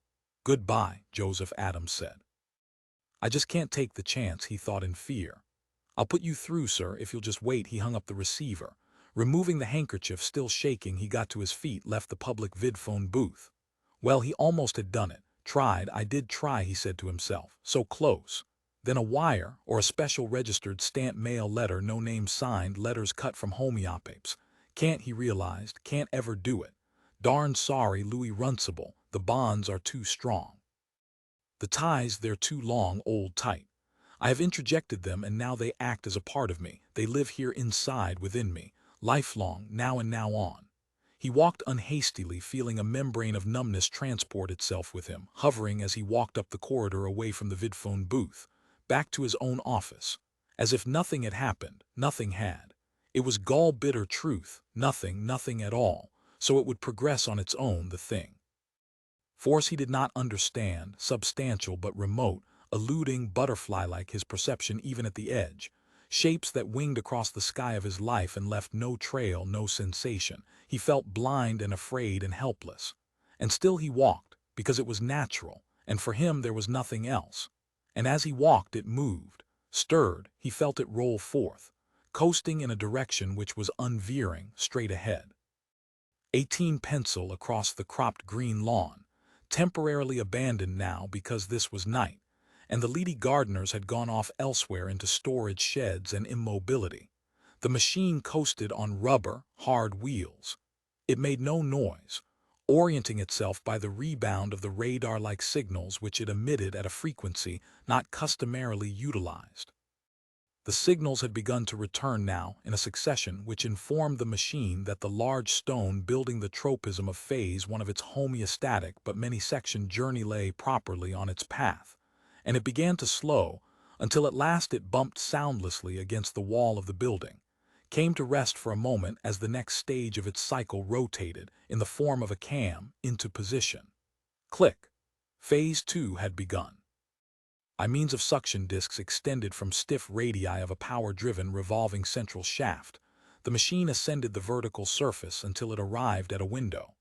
Entering the building by means of the window posed no problem, despite the fact that the window, in its aluminum frame, was securely locked. The machine simply subjected the glass to sudden enormous heat. The glass became molten, dripped away like honey, leaving a wide, empty hole dead center, where the core of the heat beam had been directed. The machine, with no difficulty, traveled off the vertical, over the aluminum frame, and poised momentarily on the aluminum frame. It performed phase 4 of its total operation.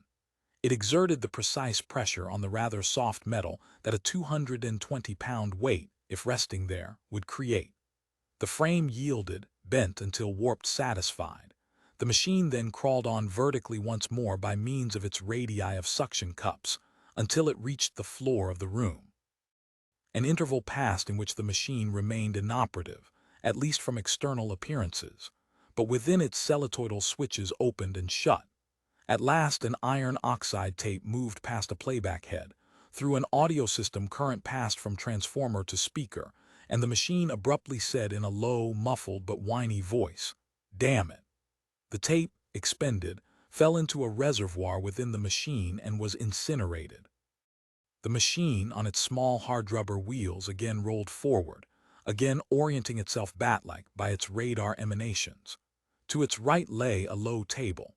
The machine halted at the table and celluloidal switches once more opened and shut, and then the machine extended a pseudo-podium, the end of which it pressed firmly against the edge of the table, as if, for a moment, it had involuntarily eased itself of the burden of its own excessive weight, had rested there before going on. And now it went on. Carefully, because the ultimate tropism, the man, was not far off. The man slept in the next room. The machine had picked up the sound of his respiration and the emanations of warmth from his body. Attracted by both, tropisms of each sort operating in synchronicity, the machine turned in that direction. As it passed a closet door it paused, clicked, and then released an electrical impulse corresponding to the alpha wave of a human brain of, in fact, one particular human brain. Within the closet a recording instrument received the impulse, deposited it as a permanent record sealed within a locked case buried deep within the wall, inaccessible except through extensive drilling or by the proper key. The machine, however, did not know that, and if it had it would not have cared. It did not inquire into these ramifications. They were not its proper concern. It rolled on.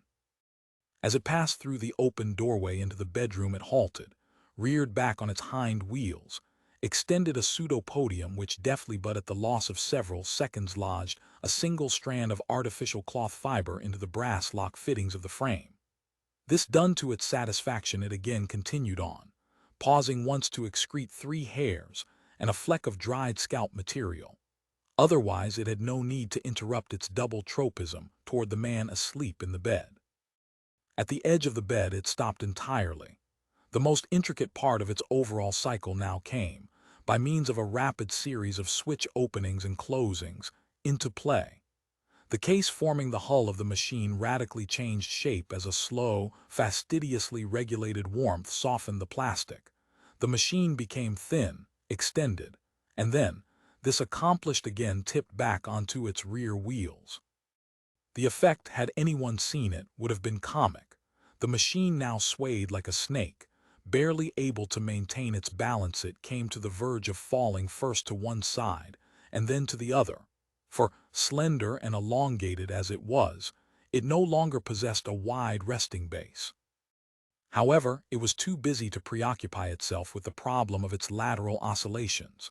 The master circuit which controlled it, the clock, as the wartime technicians who had built it had called that assembly, endeavored to obtain something more vital than upright balance. The machine, having completed its mobile, ambulatory phases, based on the doubly reinforcing tropisms of heat and respiratory rhythm, was attempting to locate exactly the beating heart of the man asleep in the bed. This, after an interval of minutes, it accomplished. It locked its percept system, focused on the beating heart.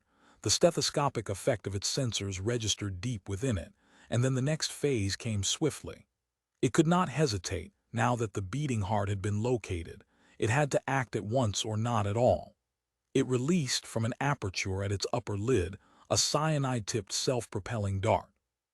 Traveling at extremely slow speed, so that corrections of its trajectory could be achieved even at the last fractional second, the dart made its way from the upended machine, veered slightly as signals from the machine indicated the need of a minor correction, and then its needle nose penetrated the chest of the sleeping man.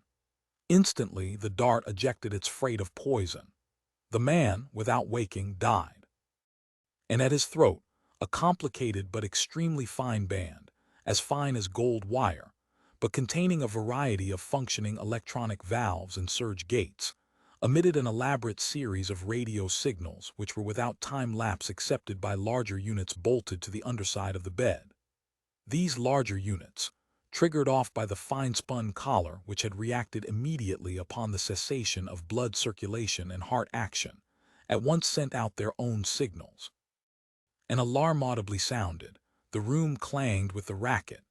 In other parts of the villa, ladies hopped into activity, churning windmill-like at full throttle toward the upstairs bedroom. A further signal tripped an automatic coded call to ladies stationed on the grounds outside the building. They, ceasing to be immobile, sprinted toward the building, lined up at the wall by the bedroom window. The man's death rattle had awakened 50 diverse ladies comprising his entourage, and every lady, guided by the rapid impulses from the larger units bolted to the underside of the bed, thanastropically converged on the scene of the assassination. The machine, having released its dart, now registered the cessation of heartbeat. It thereupon again warmed its frame, sank back, became square as before. It began to roll away from the bed, its job done. And then minute cilia-like antennae on its anterior surface detected the radio signals emitted by the large unit bolted to the underside of the bed, and it knew it would never get away. From outside, below the window with its empty, fused-away entry hole where glass had been, a Type VI lady called up at full voice amplification, "Sir, we are aware that you're in there. Make no attempt to escape. A police agency individual is on the way. Please remain where you are until he comes." The machine rolled on its small wheels away from the bed in which the dead man lay. It detected the ladies beyond the bedroom door, waiting out in the hall, and the ladies below the window, ladies everywhere, deployed in precise and expert pattern. It re-entered the room adjoining the bedroom, the first room through which it had traveled. There, pausing, as a sort of ejaculatory afterthought, it released one drop of blood which fell to the carpet. The machine swiveled, started first in one direction, then another, then at last all switches operated by the clock within it shut down as the master circuit accepted the totality of the situation. All exits were barred and no motion was possible. Hence, one final optional phase of its circuit clicked into play. Once more the plastic form which housed the components of the machine warmed, flowed, reshaped. This time into the conventional figure of a portable television set, including handle, screen, V-shaped antenna. In that form the machine settled into inertness. Every active portion of its electronic anatomy closed down in finality. Nothing remained. The end had been reached. A neurotic oscillation between two opposing impulses, the tropism toward flight, the tropism toward calming, had been settled in favor of the latter. The machine, in the darkness of the room, appeared externally to be an ordinary television receiver, as its wartime makers had intended, under such conditions as these. When, due to overly rapid defensive response on the part of the defenders, the machine, although having completed its task of assassination, could not then as had been hoped for escape. There in the darkness the machine remained, while below the empty window the Type VI lady in charge shouted its message over and over again, and in the hall outside the dead man's bedroom, the solid phalanx of ladies stood watchful guard, prepared to bar the departure of any person or thing that might be attempted from the scene of the murder. There it remained until, 1 hour later, Webster Foote, in his official capacity, was admitted past the phalanx of ladies guarding the hall door to enter the bedroom. 19 pencil he had been summoned by a frantic, half-insane vid-call from the ancient Stanton Bros. Hysterically, Bros's image on the screen wavered with the kind of pseudo-Parkinsonism agitation possible only in a neurologically damaged structure, one bordering on senility. "Webster, they killed one of my men, my best men." Near-sobbing, Bros confronted Foote, completely out of control. The random spasms of his limbs fascinated Foote, who watched fixedly, thinking to himself, "I was right. My precog hunch, and right away. Of course, Mr. Bros, I'll go personally." He held his pen poised. The name of the Yance man and the location of his domain. Bros spluttered and blubbered. "Vern Lindblom. I forget, I don't know where his domain is. They just called me his death rattle. It went off the second they got him. So his ladies trapped the killer. He's still there in the villa. The ladies are outside the doors and windows, so if you get there you'll find him. And this isn't the first assassination, this is the second." "Oh," Foote murmured, surprised that Bros knew about the death of Runcible's engineer, Robert Higg. "Yes, they started with." Bros broke off, his face rolling and unrolling, as if the flesh starved were shriveling away and then seeping back, refilling the emptiness, the hollows of the skull. "My agents on Runcible's staff reported it," he said, more controlled now. "Is that all you can say?" Vern Lindblom was. Bros snorted. He wiped at his nose, his eyes dabbed at his mouth with loose, wet fingers. "Now listen, Foote, pay attention. Send a commando team of your best people to California, to the domain of Joseph Adams, so they don't get him next." Why Adams? Foote knew, but wanted to hear what Bros had to say. The participants of the special project, the existence of which he knew, the nature of which he did not, were being taken out, one by one. Bros saw the pattern, so did Foote. With his pen, Foote made the note out, "C-Team for A's Dem." "Now, don't inquire of me," Bros said in his deadly ancient voice. "Why anything, just do it." Correctly, stiffly, Foote said immediately, "I'll come to the Lindblom domain, a commando team, my best, to support Yance man Adams. We will be with Adams from now on, unless, of course, he has already been destroyed. Did he, like Lindblom, they all," Bros quavered, "have death rattles? So Adams is still alive, but he won't be unless you get there right away. We're not set up, my people are not prepared any more to protect themselves. We thought it went out when the war ended. I know their ladies clash over boundaries, but nothing like this. Like the war, it's the war all over again." Webster Foote agreed, rang off, dispatched a commando team of 4 men from his substation in the Los Angeles area. Then ascending to the roof of his corporation's building, followed by 2 of his specially trained ladies who lugged heavy cases of detection equipment. On the roof, a high-velocity Interhem heavy-duty old wartime military flapple waited, already chugging, started by remote from Foote's office. He and his 2 specially trained ladies boarded it, and a moment later, he was on his way across the Atlantic. By vidphone, he contacted the Yance Man Agency in New York City, and from it learned the location of the dead man's domain. It lay in Pennsylvania. By vidphone to his own GHQ in London, he asked for and obtained presented visually to the screen for him directly to examine the folio on Yance man Vern Lindblom to refresh his memory. No doubt about it, Lindblom had not been merely a builder, one of many, but the builder of the Yance organization. The man had had absolute come-and-go use of Eisenblatt's facilities in Moscow. This, of course, Foote had ascertained in the original investigation of the special project, of which Lindblom had been a vital part. The investigation, he thought tartly, which had failed to turn up any useful thing. Except that Brose's despair and babyish concern extended to anticipate the sequential next-step death of Joseph Adams, confirmed that the assassinations so far, Higgs and then Lindblom's, were the result of the involvement of both men in the special project.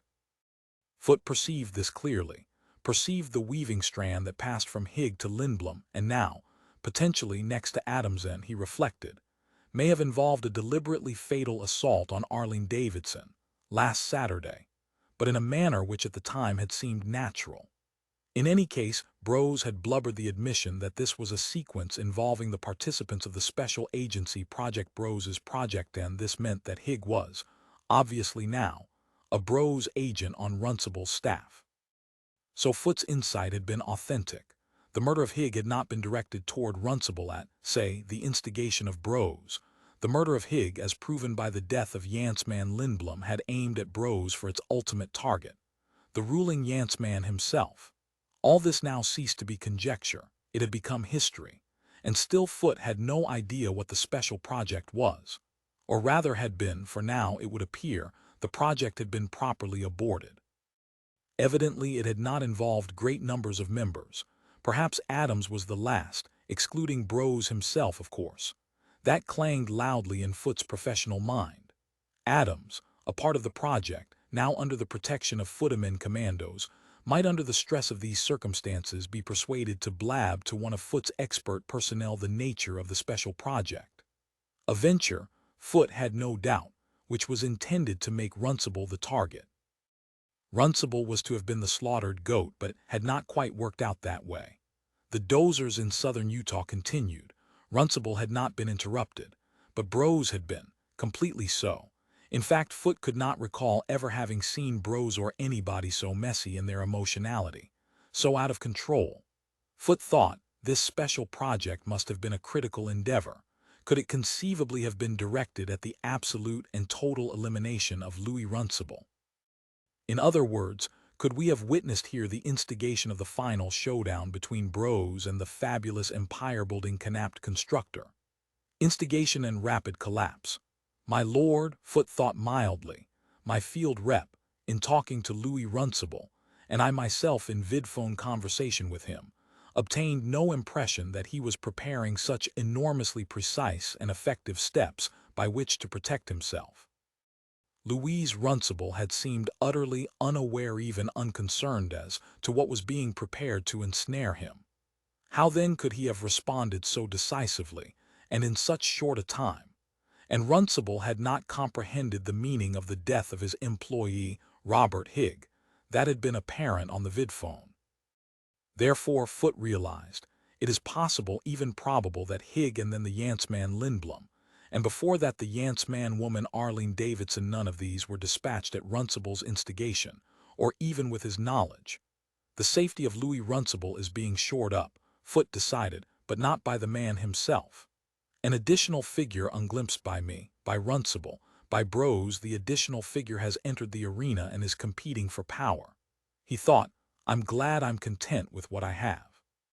Because, had I begun to overreach myself, as Brose has done in this special project, I might have found myself the targetan, the marksman, if this is accurate. 20 pencil within the hour Webster Foote descended to the roof of the dead Yancman's villa. Shortly, followed by his 2 expert leadies who lugged the heavy cases containing his detection equipment, Webster Foote made his way down the deep pile-carpeted hail to the top floor of the villa.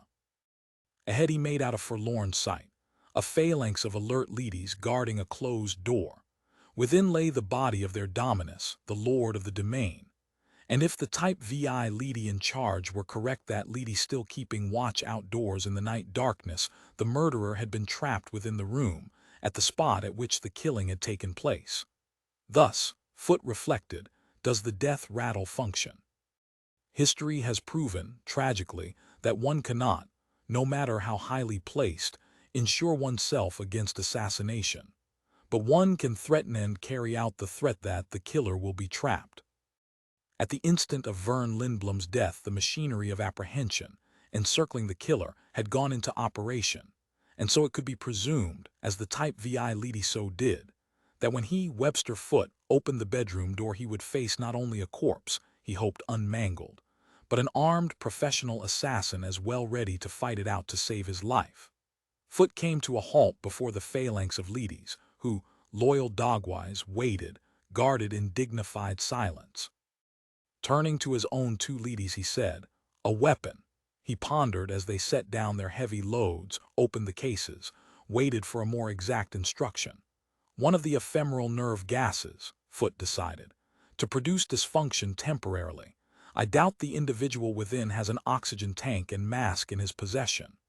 One of his two Leedys obediently handed him the long, slender cylinder with its intricate tip.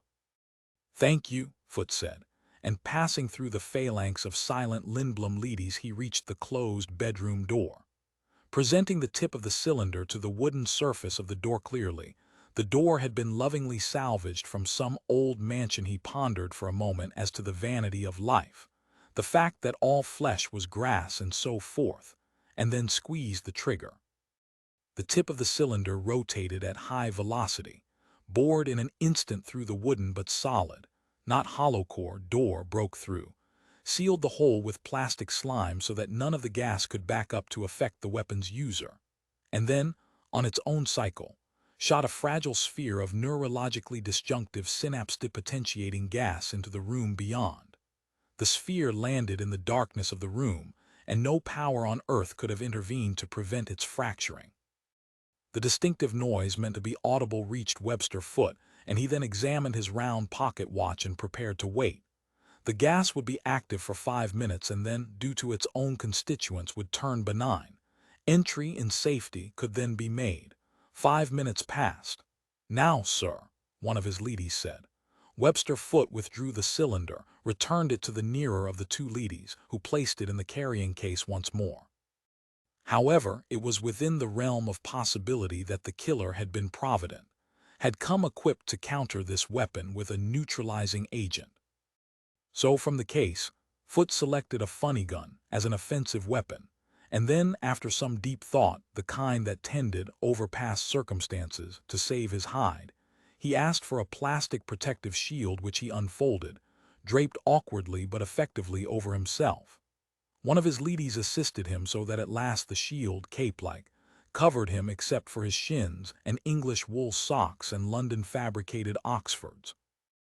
Then, carrying the funny gun, which was not funny at all, he again passed through the phalanx of Lindblom Leedys, and opened the bedroom door.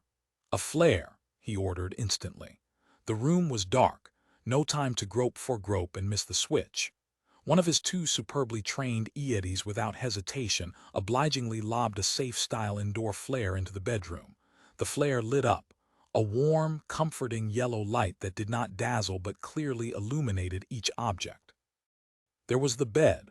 On it, under his covers, lay the dead man, Vern Lindblom, eyes shut, peaceful as if unaware, as if he never had been informed of, made acquainted with, the fact of his painless and instantaneous death.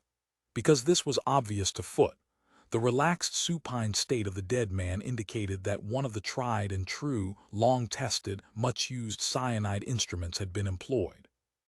Probably a homeostatic dart directly into the brain or the heart or the upper ganglia of the spinal column. Merciful anyhow, Foote said to himself, and he glanced around for what he anticipated. A completely helpless adult male, unable to move or talk, twitching in paroxysms of a rhythmial neurological reflex arc activity, unable to protect himself or escape. But the bedroom contained no such man, in that or any other state. The dead man, peaceful under his covers, was alone in the room, he and Webster Foote, no one else. And as Foote made his way cautiously into the adjoining room, through which entry by the window had originally been made, he saw no one there either. Behind him his two trained Leedys followed. He saw no one there, and they saw no one there, and they at once began opening side doors, poking into a bathroom with wondrous mosaic-like tile, then 2 closets. "He got away," Foote said aloud. His two Leedys said nothing. No comment was indicated. Returning to the phalanx of Lindblom Leedys guarding the bedroom hall door, Foote said, "Inform your type VI below that they came too late." "Yes, Mr. Foote." the in-charge leady said, and did so. The response, it informed him in its metallic, gracious manner, is that such could not be. The killer of Mr. Lindblom is in the bedroom area. Anything else is impossible. According to your kind of deduct leady logic, perhaps, Foot agreed. But empirical fact says otherwise. He turned to his own two leadies. I will ask you now, he instructed them, to begin collecting data, assuming that the assassin was a human, not a leady. Pay special attention for the presence of organic traces, dermal deposits, hair. One of the higher type Lindblom leadies said, Mr. Foot, there is within the wall a brain pattern receptor, access to which we have the key. Good, Foot said. I'll gather its readings, plus an audio recorder. This also in continuous operation. Very good. If the assassin had been a human, if he had said something, and if he had passed near the perceptic extensors of the brain pattern receptor.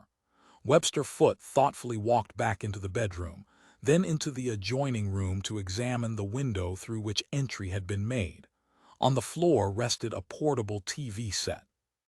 Bending, he took hold of it by the handle, ignoring the possible loss of fingerprints. It was unlikely that the murderer had involved himself in moving a TV set around. The TV set was too heavy. He could lift it, but with difficulty. Aloud, Foote said, "This is it." Within the room's closet, engaged in unlocking the unit which contained the brain pattern record, if any, one of Lindblom's leadies said, "Pardon, sir," Foote said, "this is the killer, this TV set." "Sir," the Lindblom leady said and snickered. "A portable television set is not an instrument by which a human death can be. Do you want to take over the job," Foote said, "of finding your Lord's slayer, or will you leave it to me? You, of course, Mr. Foote, are in charge." "Thank you," Webster Foote said acidly, and wondered how, if at all, he was going to manage to pry open this object masquerading chameleon, as it was called, as a portable TV receiver. Because if he were right, it would resist being pried apart, had been built to withstand every sort of forced, hostile inspection. He had then a bleak precog hunch. It was going to take days, even weeks, to get at the works within this TV set. Even under the pressure of his many varied shop assists, here in his hands he had the death instrument. But a hell of a lot of good it was going to do him. 21. Pencil the clues. The trail beginning at the bent aluminum frame of the room's window, where the glass had been melted away.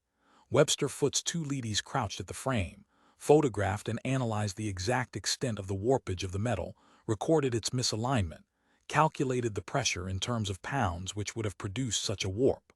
Foote's leadies gathered data like the good and successful machines they were. But he himself felt nothing, stared sightlessly. He was not interested, not involved. "Spot of blood, Mr. Foote," one of the leadies informed him. "Good," he said tonelessly. The Lindblom leady which had opened the deeply embedded case set within the closet wall now informed him. The brain pattern recept shows on its permanent record, in its repository, the presence of a man, Foote said, who passed by it and emitted an alpha-wave pattern. The odd recorder, too, contains the man spoke, Foote said. He came here to kill a sleeping victim, and yet he spoke, loudly enough to get his voice on the iron oxide tape. And not only loudly, the leady said, but distinctly. "Would you care to have that sequence of tape rerun for you right now?" Foote murmured. "No, I'll wait, later." One of his own leadies exclaimed in shrill metallic triumph, 3 human hairs, not those of the victim. "Keep going," Foote said. "There'll be more clues by which to identify the murderer," he said to himself. "We've got his unique brain wave pattern, his distinctive voice. We know his weight, we have hairs from his head. A drop of blood, although it seems rather strange that he should all at once have, for no reason, bled a drop, right in the middle of the room, a drop and no more. Within the next few minutes a fragment of cloth fiber was found.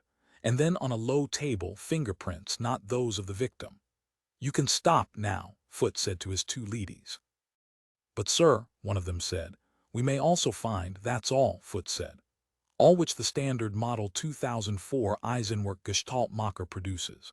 Voice, fingerprints, hairs, drop of blood, fiber of clothing, indication of body weight and idiosyncratic alpha-wave brain emanation pattern. That's the extent, and that's sufficient. Based on those, any reasonably adequate computer can pop a signal card. You've got 7 factors of delineation." And actually 6 were unnecessary. The brain emanation pattern alone, if not the fingerprints, was adequate. This was what annoyed him about this wartime West German invention. It overdid its job. 90% of its circuitry, its activities, could have been left out, in which event as portable TV receiver it would have tended to possess the proper weight. But that was the German mentality, their love of the Gestalt, the complete picture. Now, with the trail of clues, the data which made the Gestalt, in his possession, the question arose as to which population catalog computer to consult. Actually, he had his choice of three, and each possessed an enormous memory bank, an adequate library of cross-indexed reference aspects. In fact, by an odd coincidence, the exact aspects which his team of leadies had for the last hour been gathering in these two rooms he could go to Moscow. The big BB7 would probably find him the reference card to which these 7 aspects, this Gestalt, pertained, or the 109A3 at Estes Park, or even Megavac 6V at the Yansman Agency in New York. He could utilize it, relatively small and specialized as it was, in that its memory file consisted solely of Yansmen past and present. Because Foote intuited, the Gestalt depicted a Yansman and not one out of all the millions of subsurface tankers. The existence of reference cards representing them was not required. So why not Megavac 6V? One very good reason presented itself to Webster Foote immediately. His client, Stanton Brose, would automatically, at his Festung in Geneva, be notified of the event, would be handed a duplicate first of the data fed to the computer, and then the computer's response. And it might serve the interests of all parties concerned that Brose have that information. Therefore the big BB7 in Moscow, which was the furthest removed from Brose's control.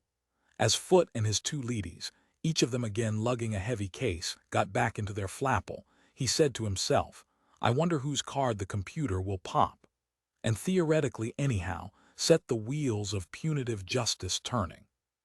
What individual within the Yanseman class was this Gestaltmacher programmed to indict? Carefully, as he set the ersatz television set on the seat beside him, again conscious of its inordinate weight, the quality which it could not conceal and hence that which had given it away. It could mimic any object of its general size, but it could not decide to cease being affected by Earth's gravity. He had already an idea of whose card would emerge. But it would be interesting to have his precog hunch verified. 3 hours later, after happily napping while his flapple made the trip by means of its automatic circuit, Webster Foote arrived in Moscow. Below him lay the You Kick the Toy Basket Over So You Pick It All Up installations of Eisenblatt's film studios. Interested, as he always was, to view this immense factory of the counterfeit, Foote peered down, noting that subsequent to his last trip here the studios had once more expanded. Several new buildings of pasted-together rubble had sprung up, leady built and probably already buzzing off-key with the industrious activity of cranking out fake destructs of cities. As he recalled, San Francisco came next on the agency's agenda, and this no doubt meant bridges, water, hills, a nice multi-sided entity to be erected by all the artisans concerned. And there, where the original Kremlin had once stood before, the U.S. Queen Dido self-guiding missile of World War III had abolished it down to the last particle of old red bricklay Marshal Herrenzinni's villa, the second largest domain on Earth. Brose's domain, in Geneva, of course, was by far the larger. Yet still this vast park with its mighty and palace-like, look-on-my-worksy mighty and despair central buildings was impressive.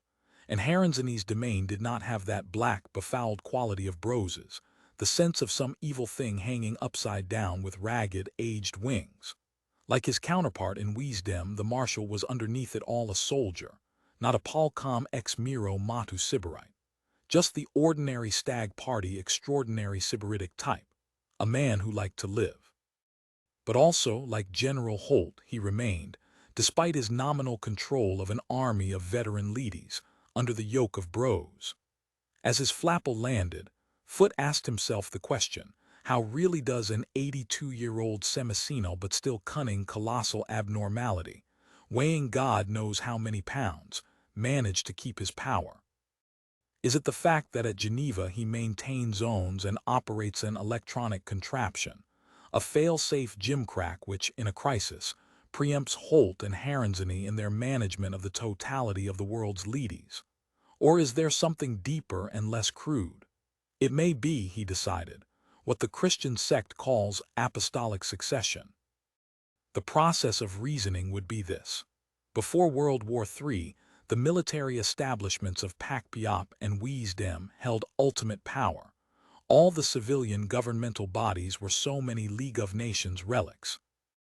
And those twin, competing establishments ruled through a demigod, the fakes factory of Gottlieb Fischer.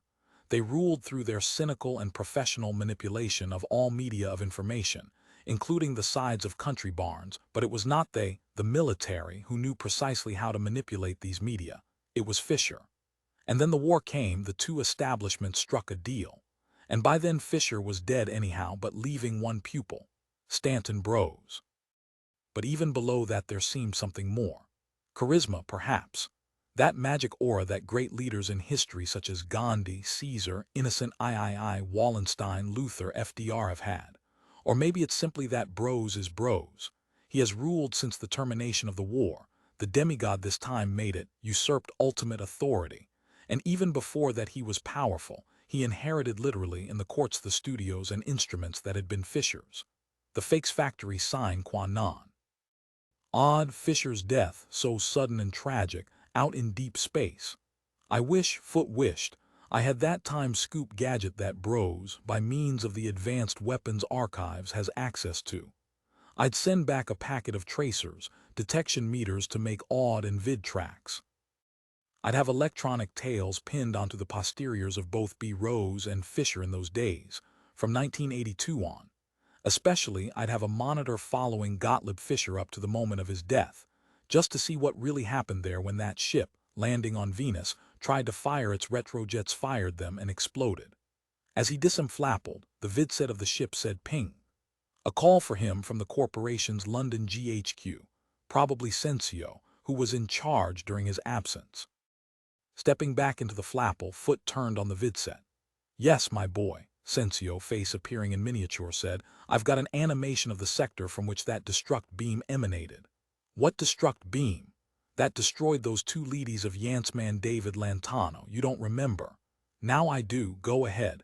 Who or what fired the destruct beam? A Yancman, but which one of them? Sensio said. Our shot, of course, is from directly above, so we can scarcely make out the figure. But he was silent.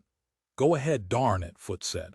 I'm just about to go into Marshal Haranzani's office, and the man who fired the destruct beam, Sensio blurted, according to the film our satellite took, is Talbot Yancey. He waited. Foot said nothing. I mean, Sensio said, it looks like Yancey. How much like him? Exactly. We've enlarged it to life size. It's exactly what they see on their TV screens. No mistake. And I've got to go into Haranzani's office, Foot thought, with that piece of news in my mind. All right, my boy, he said. Thank you. And by the way, God bless you for very fine psychological timing in giving me that piece of news just now, when I need it most. He broke the vid connection, hesitated, then went on away from his parked flapple, leaving his two inert leadies aboard. Yancey did it, he said to himself.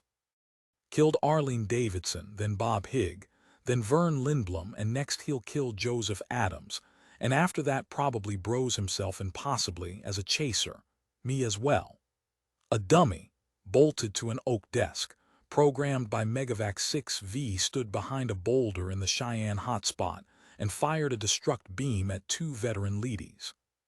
To save the life of what was undoubtedly just another poor tanker who had bored his way to the surface for a breath of fresh air and a glimpse again, briefly, of the sun.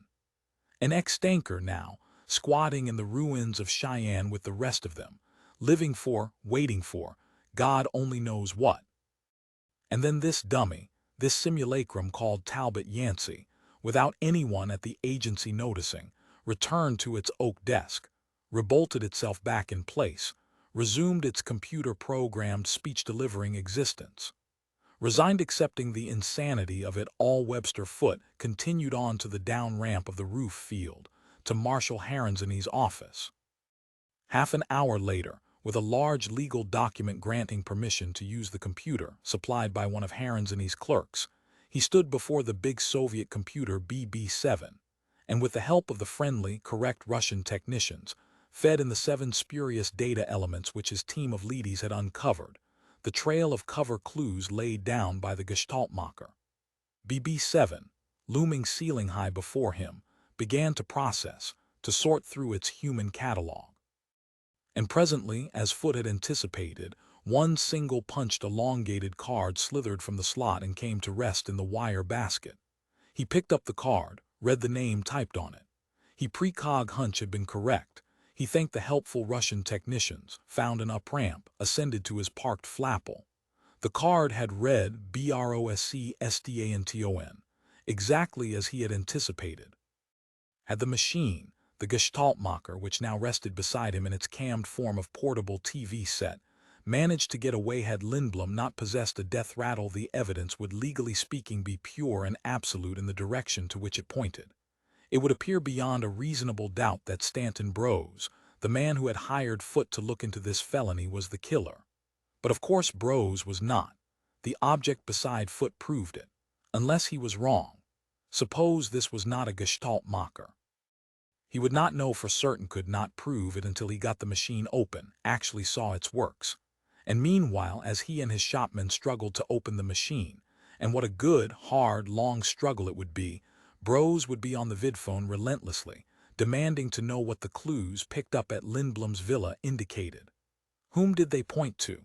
I can see myself saying, "To thyself, Mr. Brose," Foote thought to himself archly. "Thou art the murderer, and hence I abominate thee, and I now put thee under arrest, and will see that thou art arraigned before the Recondiscin Council." Hilarious thought.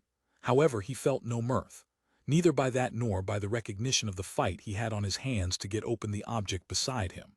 There were plastics so tough, so beyond the power of ordinary drills and thermofields. And all the time in the back of his mind he was thinking, is there a Talbot Yancey? And if so, how? He did not understand it at all, and yet his job demanded that he, of all people, make sense out of this. If he couldn't, who could? Meanwhile, Foote decided, I will tell Brose nothing, or rather, as little as I can get away with. His intuition, his psionic hunch, remained. It was not to anyone's benefit, including his own, to tell Stanton Brose the facts at this point ascertained, because Brose, and this was what made him so personally uneasy, might know what they meant and might know what to do with them. 22 pencil to Nicholas. The bearded ex-stanker Jack Blair said dolefully, I guess we don't have a cot for you to sleep on, Nick. Not right away, so you'll have to bed down on the cement. They stood in the dim basement of what had once been an insurance company's central offices. The insurance company had long ago vanished, along with its mighty concrete and steel structure. The basement, however, remained, and was much appreciated. And all around, on every side, Nicholas saw other ex-stankers, now residents in a sense of the surface, but still so completely, palpably deprived, so devoid in the most literal physical sense of what was theirs. Not much of a way, Blair said, seeing his expression, of inheriting the earth. Maybe we haven't been meek enough. Maybe too meek, Nicholas said. You're beginning to feel that hate, Blair said acutely. The desire to get back at them, it's a fine idea, but how? If you think of a way, tell us, all of us. Meanwhile, he began searching around. A more immediate issue is your need for bedding. Lantano gave us. I'd like to see this Lantano, Nicholas said. This one Yance man that seems to have a decent gene or two. And through him, he thought, bargain for the artiforg. Blair said, you should get to pretty soon. This is usually just about the time he drops by. You'll recognize him because he's so dark, from the radiation burns. He glanced up and then said quietly, here he is now. The man who had entered the basement shelter had not come alone. Behind him, a file of leadies lurched under their loads, supplies for the ex-stankers squatting here in the ruins. And he was dark. His skin shone a reddish black, but Nicholas realized not from radiation burns. And as Lantano made his way through the basement, among the cots, stepping over people, their meager stores, saying hello here, smiling to someone there, Nicholas thought, my God. When he came through the entrance, he looked like an old man, weathered, dried out, but now, closer, Lantano appeared middle-aged. The aura of extreme age had been an illusion due to the scrawny quality of the man and the peculiar stiffness in the way he walked. It was as if he were delicate, feared an injury, a fall. Going up to him, Nicholas said, "Mr. Lantano." The man with the retinue of ladies who were now opening their bundles and spreading out the contents for distribution stopped, glanced at Nicholas. "Yes," he said with a ragged, burdened and quite fleeting smile of greeting. Blair plucked at Nicholas' sleeve. "Don't keep him long, remember he's sick, from the burns. He's got to make it back to his villa so he can lie down." To the dark man, Blair said, "Isn't that right, Mr. Lantano?" Nodding, the dark man continued to gaze at Nicholas. "Yes, Mr. Blair, I am sick, otherwise I would get here oftener."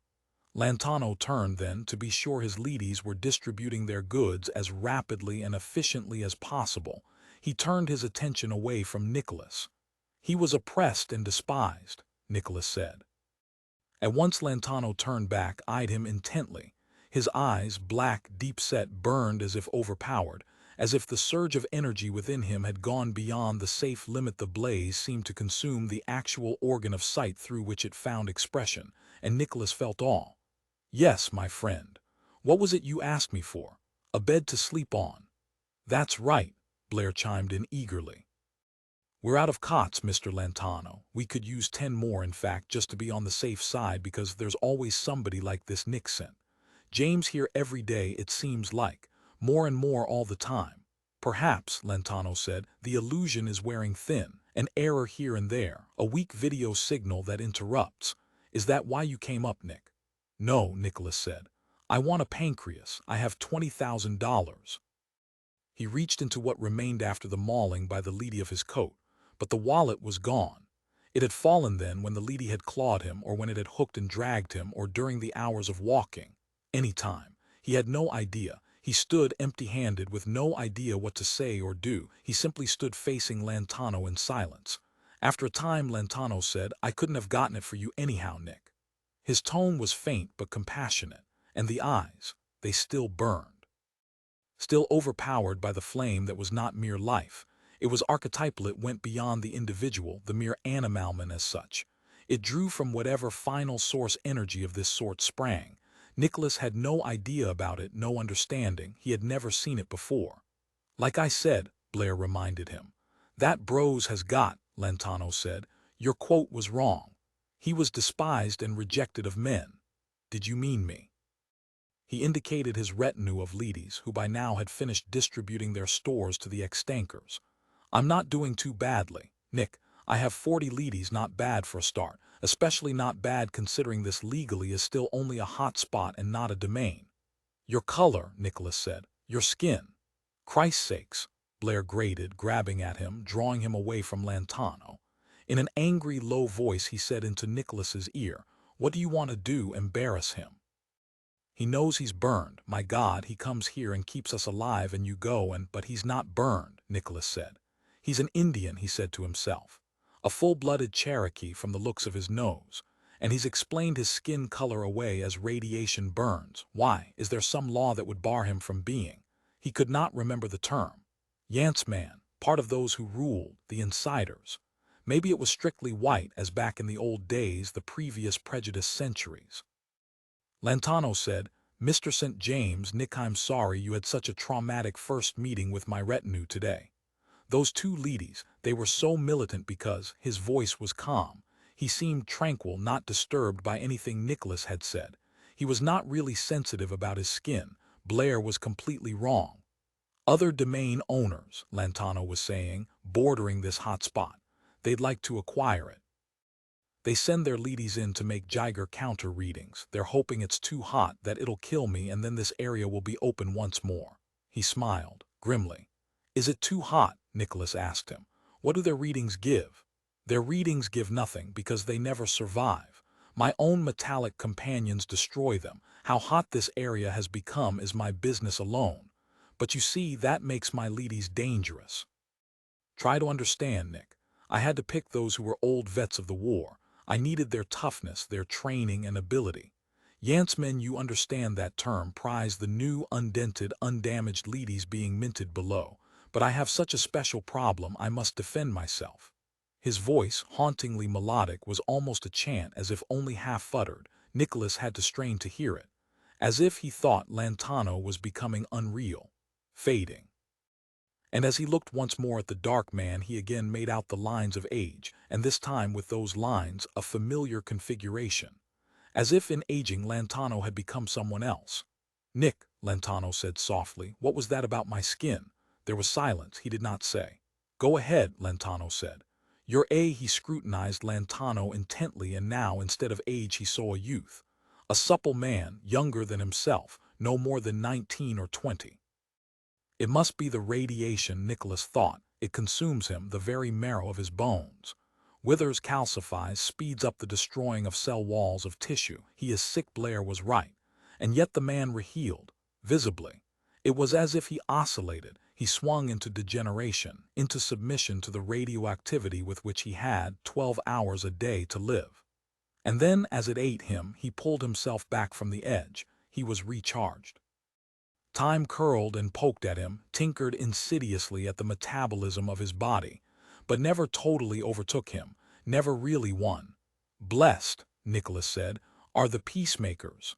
He then was silent. That seemed to be the extent of his contribution.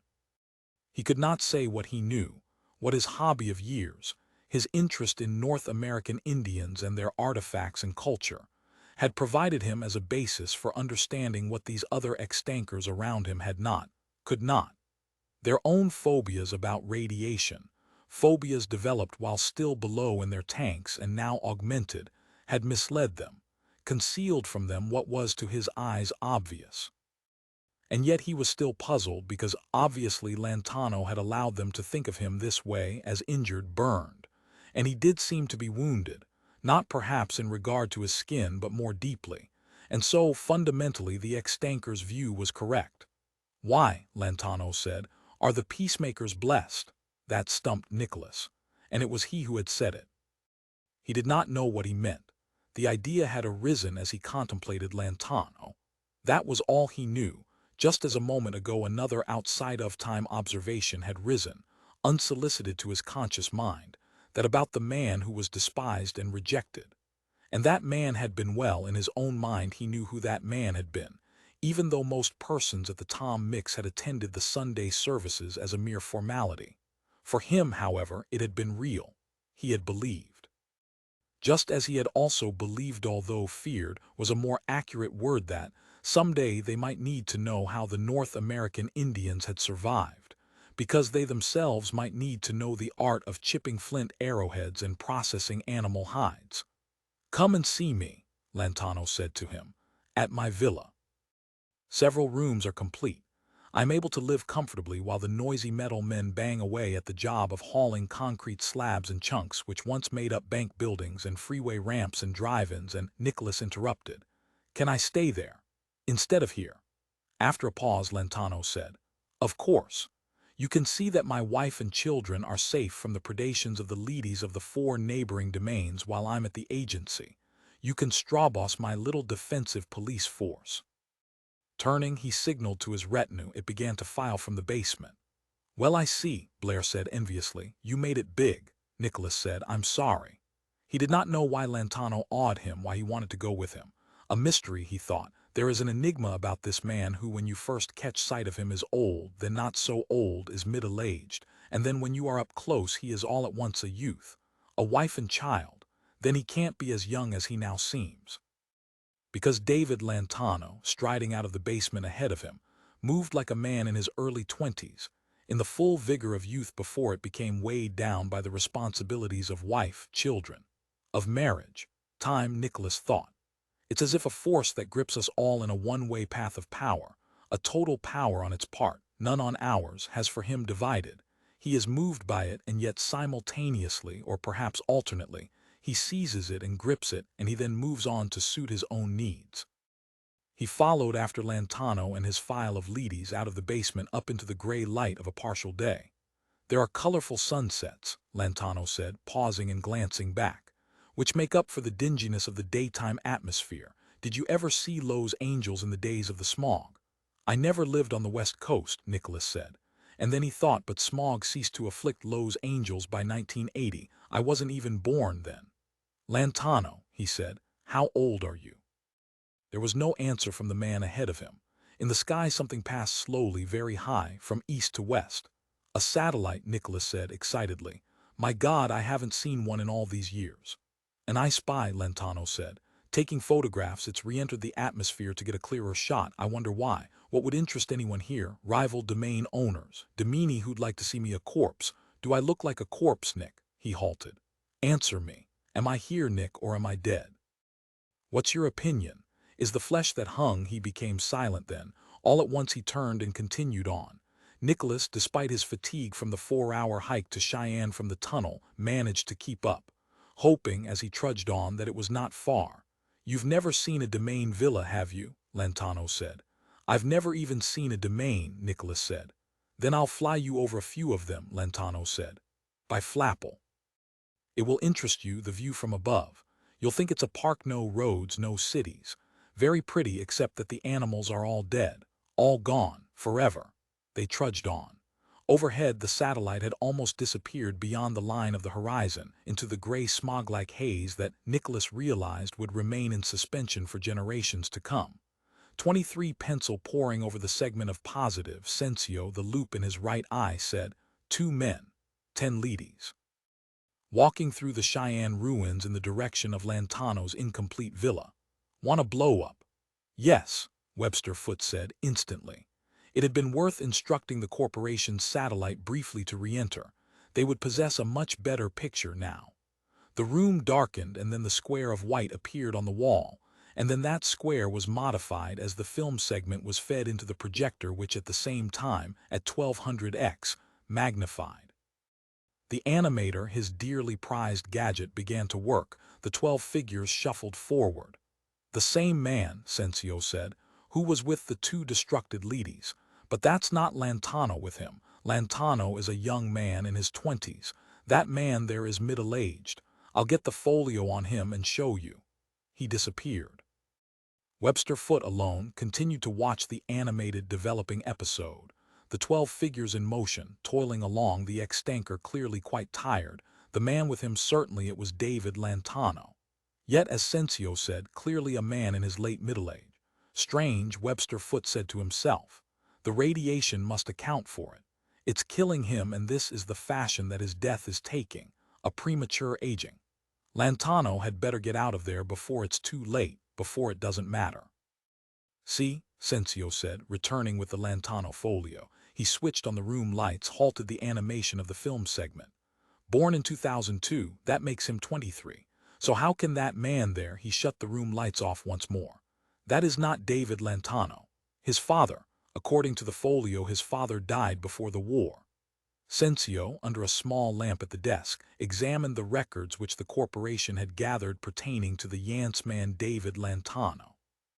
Evidently Lantano, interestingly, is an ex-tanker. Anyhow walked out of the San Francisco ruins one day, asked for asylum in one of Runcible's canapes, sent routinely to the Berlin Psychiatric Waffen Institute.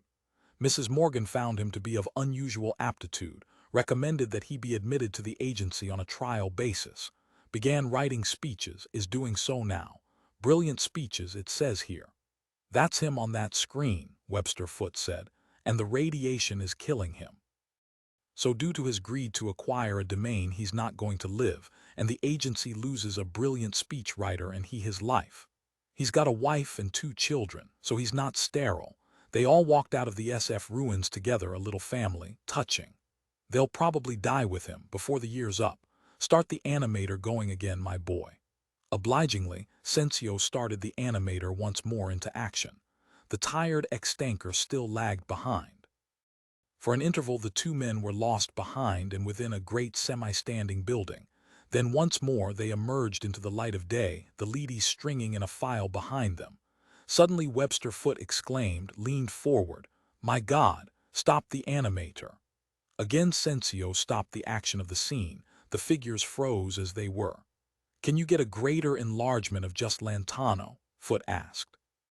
With great skill Sensio maneuvered the magnifying stages of lenses, manipulated both coarse and fine focuses. The figure on the screen, the first, darker human, grew until there was nothing but him on the screen. Only the one obviously youthful, vigorous man. Both Sensio and Webster Foote gazed in disconcerted, agitated silence. "Well, my boy," Foote said at last, "that knocks the radiation damage theory. That's how he ought to look, like he does now. That fits his chronological age." Foote said, "There is, in the Advanced Weapons Archives at the New York Agency, some kind of time travel weapon which has been tinkered with until it's a scoop they can use for depositing objects into the past. Only Bros has access to it. But what we're seeing now suggests that Lantano has got his hands on either the original weapon or the adaptation made of it by the agency. I think we would be well advised to have a perpetual vid monitor kept on Lantano if it's at all possible. Could we plant one on a leady of his immediate entourage? It's risky, I realize, but if he finds it, all he can do is rip it off. He can't prove who put it there. And we only need a few more shots, just another handful." The animator, meanwhile, had run the sequence to its limit. Unable to carry it any further, it merely buzzed, while on the screen the figures once more were frozen. Sensio put on the room lights. Both men moved about, stretching, pondering. "What few more shots?" Sensio asked. "Of him as old as he gets in his oscillations," Foote said. "Maybe we've seen it already. But maybe not. Do you know," Foote said, suddenly gripped by his extrasensory hunch experience, it overpowered him, never had it struck him with such force. "That man is not white, he's a Negro or an Indian or something." "But there aren't any more Indians," Sensio said. "Remember that article circulated just before the war? The ethnic resettlement program established on Mars involved virtually all of them, and they were killed in the first year when the fighting was confined to Mars. Those who remained behind on Earth, well, this one's still here," Foote said. "So that's that. We don't need 20 Indians, we need just one overlooked, I mean." One of his lab technicians came to the door of the room, knocked respectfully. "Mr. Foote, sir. A report of that portable TV set that you wanted torn down," Foote said. "You got it open and it's a standard model pre-war Philco 3D color TV portable with can't open it. What about those Rixurid bits?" Rixurid, a compound from Jupiter, generally could penetrate anything, and he had kept one in his London labs for just such occasions as this. "Case of the object, sir, is Rixurid. The bit goes in a 1/4 inch and then the substance took the edge off the bit so it won't cut. In other words, we're out one Rixurid bit. We've sent for more, but they'll have to come from Luna. That's where the nearest available supply exists. None of the Yance men have any, including Eisenblood in Moscow. Or if they do have any, they won't release them. You know how competitive the Yance men are. Afraid if they lend you, don't sermonize," Foote said. "Just keep trying. Anyhow, I took a look at that case. It's not an alloy at all, it's plastic." "Then it's a plastic we've never before seen," Foote said. "It's an advanced weapon, undoubtedly from the agency's closed archives, although possibly someone dug it up. Anyhow, developed at the end of the war and never used. Do you mean to say you don't recognize the fine German hand when you see it? That's a Gestaltmacher, I know it."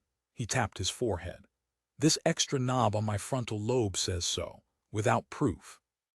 You get into it and you'll see ejectors that spout blood, hair, words, brain waves, threads, handprints."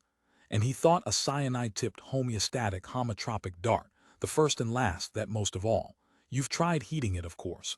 Not too high, to about 240, afraid if we go higher, try up to 350 and report if it shows any sign of flow." "All right, sir." The lab technician departed. Foote said to Sensio, "They'll never get it open. It's not Rixurid, it's a thermoplastic. But that clever German thermoplastic that flows at one precise split half degree, above and below, it's even harder than Rixurid. You have to get exactly the proper temperature. Inside it's got a heating coil that melts it when it wants to change shape. If they keep trying long enough, or," Sensio said, "if they get it too hot, there won't be anything left inside it but ash." That was true. The Germans had even thought of that. The mechanism was built so that unusual pressures such as heat, drills, probes of any sort acted to trigger a demolition circuit. And the thing did not even burst in a visible way. Its work simply disintegrated. So that one still continued to strive to gain entry into a gadget which had already long ago fused itself into a shapeless nothing, works-wise. Those late wartime units, Foot thought, are too clever. Just too damn clever for us mortals. Can you imagine what would have been dreamed up in another year? If the autofax hadn't been destroyed, all the surface shops and labs and proving grounds, like that one sole outfit that made artiforgs. The intercom clicked on and Miss Gray said, "Sir, Yanceman David Lantano is on the line wanting you. Are you in?" Foot glanced at Sensio. Saw the satellite re-enter. Knows we took extra careful shots of him. He's going to ask why. Rapidly, he tried to think why. The ex-tanker. Good. He had something there because, according to law, Lantano had to turn over any tanker who bored through within his domain area to the Berlin psychiatrists. Into the intercom he said, "Put Lantano on, Miss Gray." On the big vid screen, the face of David Lantano appeared, and Webster Foote saw, fascinated, that it was the youthful phase of the age oscillation or cycle. In any case, it was the proper 23-year-old man who confronted him. "I have never had the pleasure of making your acquaintance," Foote said politely. Yancemen, as a general rule, enjoyed this sort of bending the knee. "However, I know you're reading matter. Extraordinary." Lantano said, "We would like an artiforg, a pancreas." "Oh dear, you can locate one dug up. We will pay highly." "There aren't any." Foote thought, "Why, who needs it? You. Did your ex-tanker friend bore to the surface for it? Probably the latter, and you are being charitable or anyhow going through the motions." "Not a chance, Mr. Lantano." And then an idea came to him. "Allow me," he said, "to visit your villa, however, for a few moments. I have some maps, military maps from the war, which indicate areas not dug into which conceivably might contain stored artiforgs. These were U.S. Air Force hospitals in remote places, Alaska, North Canada, on the old picket line fringes and on the East Coast. Perhaps between us." "Fine," Lantano agreed. "What about 9 p.m. at my villa?" "9 as computed by my time zone here. For you that would be." "Sir, I can count time," Foote said. "I'll be there, and I'm sure with your extraordinary abilities you'll be able to make use of these maps. You can dispatch your own leadies if you wish, or my corporation can. At 9 tonight my time then," Lantano said and rang off. "Why?" Sensio asked Foote after a pause. Foote said, "To plant the continual vid monitor." "Of course." Sensio flushed. "Run that animated sequence again," Foote said thoughtfully, "of Lantano at middle age. Stop it at the point where he is aged the most. I noticed a quality about him just now on the vid screen." As he again set up the magnifying equipment, the film, the animator, the projector, Sensio said, "What quality?" "It seemed to me," Foote said, "that Lantano, as he aged, began to resemble someone. I could not place who, but someone I know well." As he had faced even the young Lantano on the big vid screen, he had experienced it, the déjà vu. A moment later, in the darkened room, he was viewing a still of Lantano at middle age, but seen from above. Again the angle was bad, and always would be, when the photographing instrument was so vertically oriented, as a satellite naturally had to be. But he could discern it anyhow, because, as the satellite made its pass, both Lantano and the ex-tanker came to a halt and peered up. "I know who," Sensio said suddenly. "Talbot Yancey. Except that he's dark," Foote said. "This man here. But if that skin bleach were applied, that wartime dermal, no, Yancey is considerably older. When we get a good shot of Lantano at, say, 65, not 50, then maybe we'll have something. And when I have got inside his villa," Foote knew, "we will thereafter have operating the equipment to produce that shot. And this will be tonight, only a few more hours. What is this Lantano?" He asked himself, and got no answer, at least not yet, but over the years he had learned to be patient. He was a professional. He would, in Lantano's incomplete villa, establish a video monitor which sooner or later would tell him additional facts, and ultimately one day, hopefully not too long from now, the pivotal fact would emerge, and all would be tied together. The deaths of Davidson, Higg, and Lindblom, the destruct of the two ladies, the peculiar aging of Lantano, and, as he aged, that even queerer fact that he grew more and more to resemble a plastic and metal dummy bolted to a wooden desk in New York City. Oh, Foote thought. Then that would explain that peculiar, and up to now anomalous strip of film which showed the origin of the destruct beam that took out the two ladies. It was, we had thought, someone resembling Talbot Yancey. It was David Lantano at the extreme old end of his oscillation. We have seen it already. The key fact had already emerged. Bros, he thought, you have made a major mismove. You have lost your monopoly on the contents of the advanced weapons archives. Someone else has gotten hold of time travel equipment and he is using it to destroy you.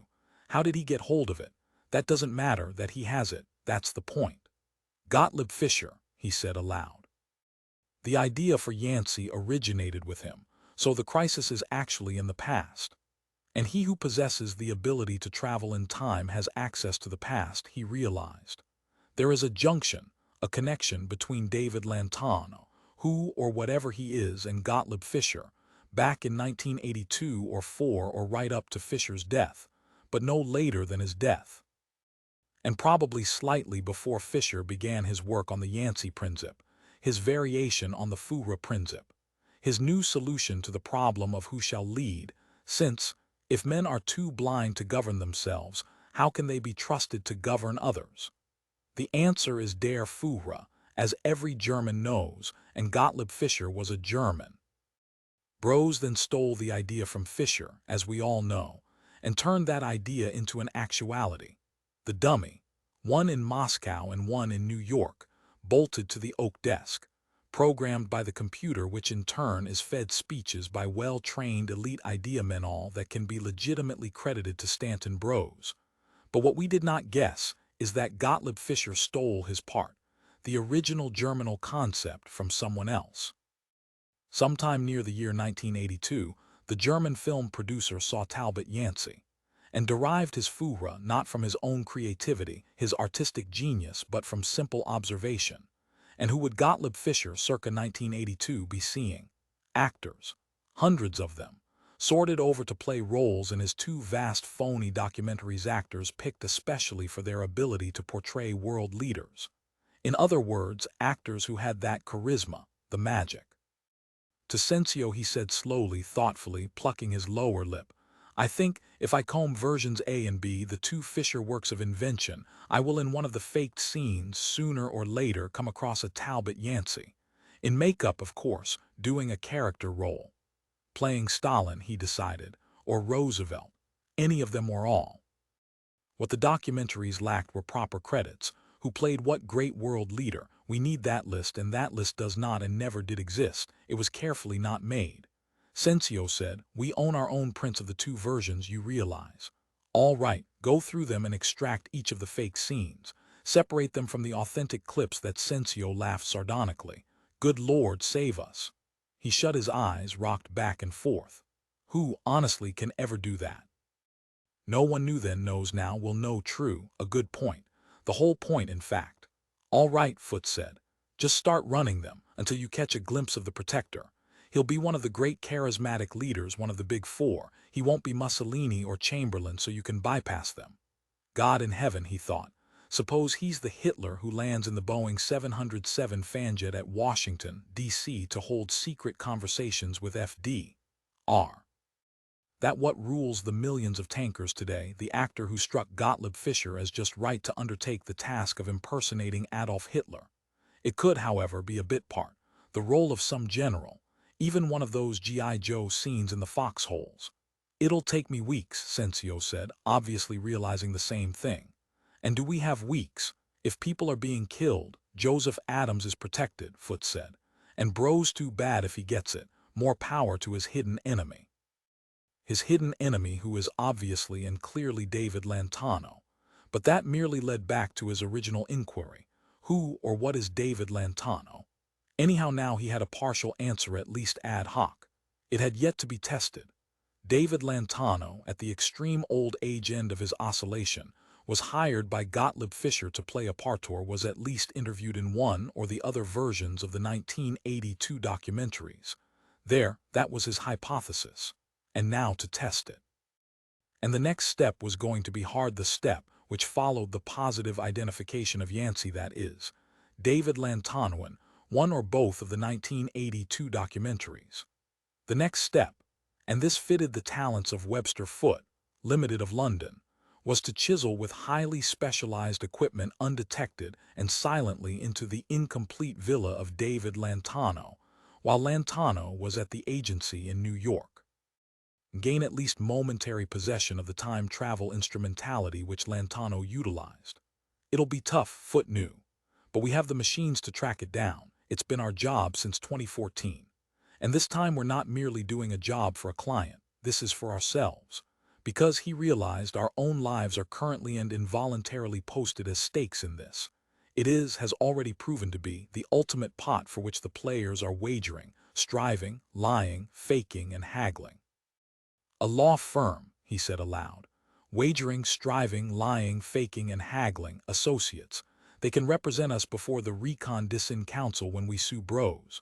On what grounds? On the grounds, Foot said quietly, that the duly elected world leader is the protector, Talbot Yancey, as every tanker knows, as the Estes Park government has asserted for 15 consecutive straight years, and such a man really exists. Hence Bros holds no legal power. Since the legal power, he said to himself, is QED all Yanceys and PACPIOP as well as Weesdem has been claiming, chanting this.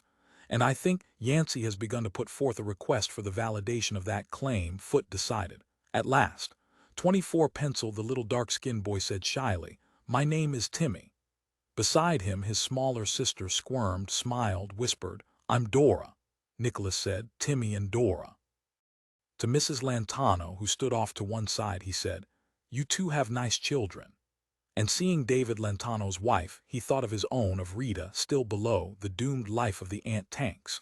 Eternal, evidently, because even the decently inclined individuals who dwelt on the surface, men such as David Lantano, and if what he understood was correct, the knapped construction magnate Louis Runcible, even these men had no plans, no hopes, nothing to offer the tankers. Except as in Runcible's case, hygienic, pleasant prisons above ground instead of the darker, more cramped prisons below. And Lantano, his leadies, would have killed me, Nicholas realized, except for Talbot Yancey's appearance on the scene and with a usable weapon. To Lantano he said, how can they say Yancey is a fraud? Blair said so, all of them said so, you say so. Enigmatically, Lantano said, every leader who has ever ruled, this is different, Nicholas said. And I think you know it. This isn't a question of the man versus his public image. This is an issue that has never been raised as far as I know in history. The possibility that there is no such person at all. And yet I saw him. He saved my life. I came up here, he realized, to learn two things. That Talbot Yancey does not exist, as we always believed, and that he does. That he is real enough to destroy two feral, professional, veteran leadies who, in the absence of authoritative restraint, would kill without even serious debate. Kill a man as a perfectly natural act, part of their job, perhaps even a major part. As a component in his makeup, Lantano said, every world leader has had some fictional aspect, especially during the last century, and of course in Roman times. What, for instance, was Nero really like? We don't know, they didn't know, and the same is true about Claudius. Was Claudius an idiot or a great, even saintly man? And the prophets, the religious? You'll never answer, Nicholas said. It was obvious. Seated on the long wrought black iron and foam rubber couch with the two children, Isabella Lantano said, you are right, Mr. St. James, he won't answer, but he knows. Her eyes, powerful and immense, fixed them on her husband. She and David Lantano exchanged glances, meaningful and silent. Nicholas, excluded, got to his feet and wandered about the high, beam-ceiling living room aimlessly, feeling acutely helpless. Have a drink, Lantano said. Tequila. We brought back a very fine stock from Mexico City/Aimcamca. He added, at that time I was speaking before the Recon-Dissin Council, discovering to my satisfaction just how disinterested they really are. What is this council? Nicholas asked. The true high court of this, our only world. What did you try to get from them? Nicholas asked. In the way of a ruling. After a long interval, Lantano said laconically, a ruling on a very academic question, the precise legal status of the protector versus the agency. Versus General Holt and Marshal Haranzani, he broke off because one of his household staff of leadies had entered the living room and was approaching him deferentially. Versus Stanton Bros, he finished. What is it? He asked the leady. Dominus, there is a Yance man at the periphery of the guarded area, the leady said respectfully. With his household retinue, 30 leadies in all, he is extremely agitated and wants to see you socially. With him in addition comes a group of humans referred to as footmen commandos who protect his person against real or imaginary dangers, according to orders he declares from Geneva.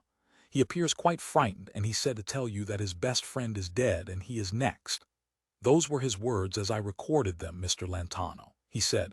Unless Lantano, he forgot the obligatory polite formality in his agitation. Unless Lantano can help me, I am next. Shall we admit him? To Nicholas, Lantano said, that would be a Yance man from Northern California named Joseph Adams, an admirer of certain aspects of my work.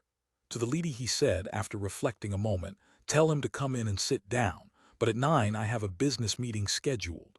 He examined his watch. It's almost 9 now. Make sure he understands he can't stay for long. As the lady departed, Lantano said to Nicholas, this one is not entirely without reputability.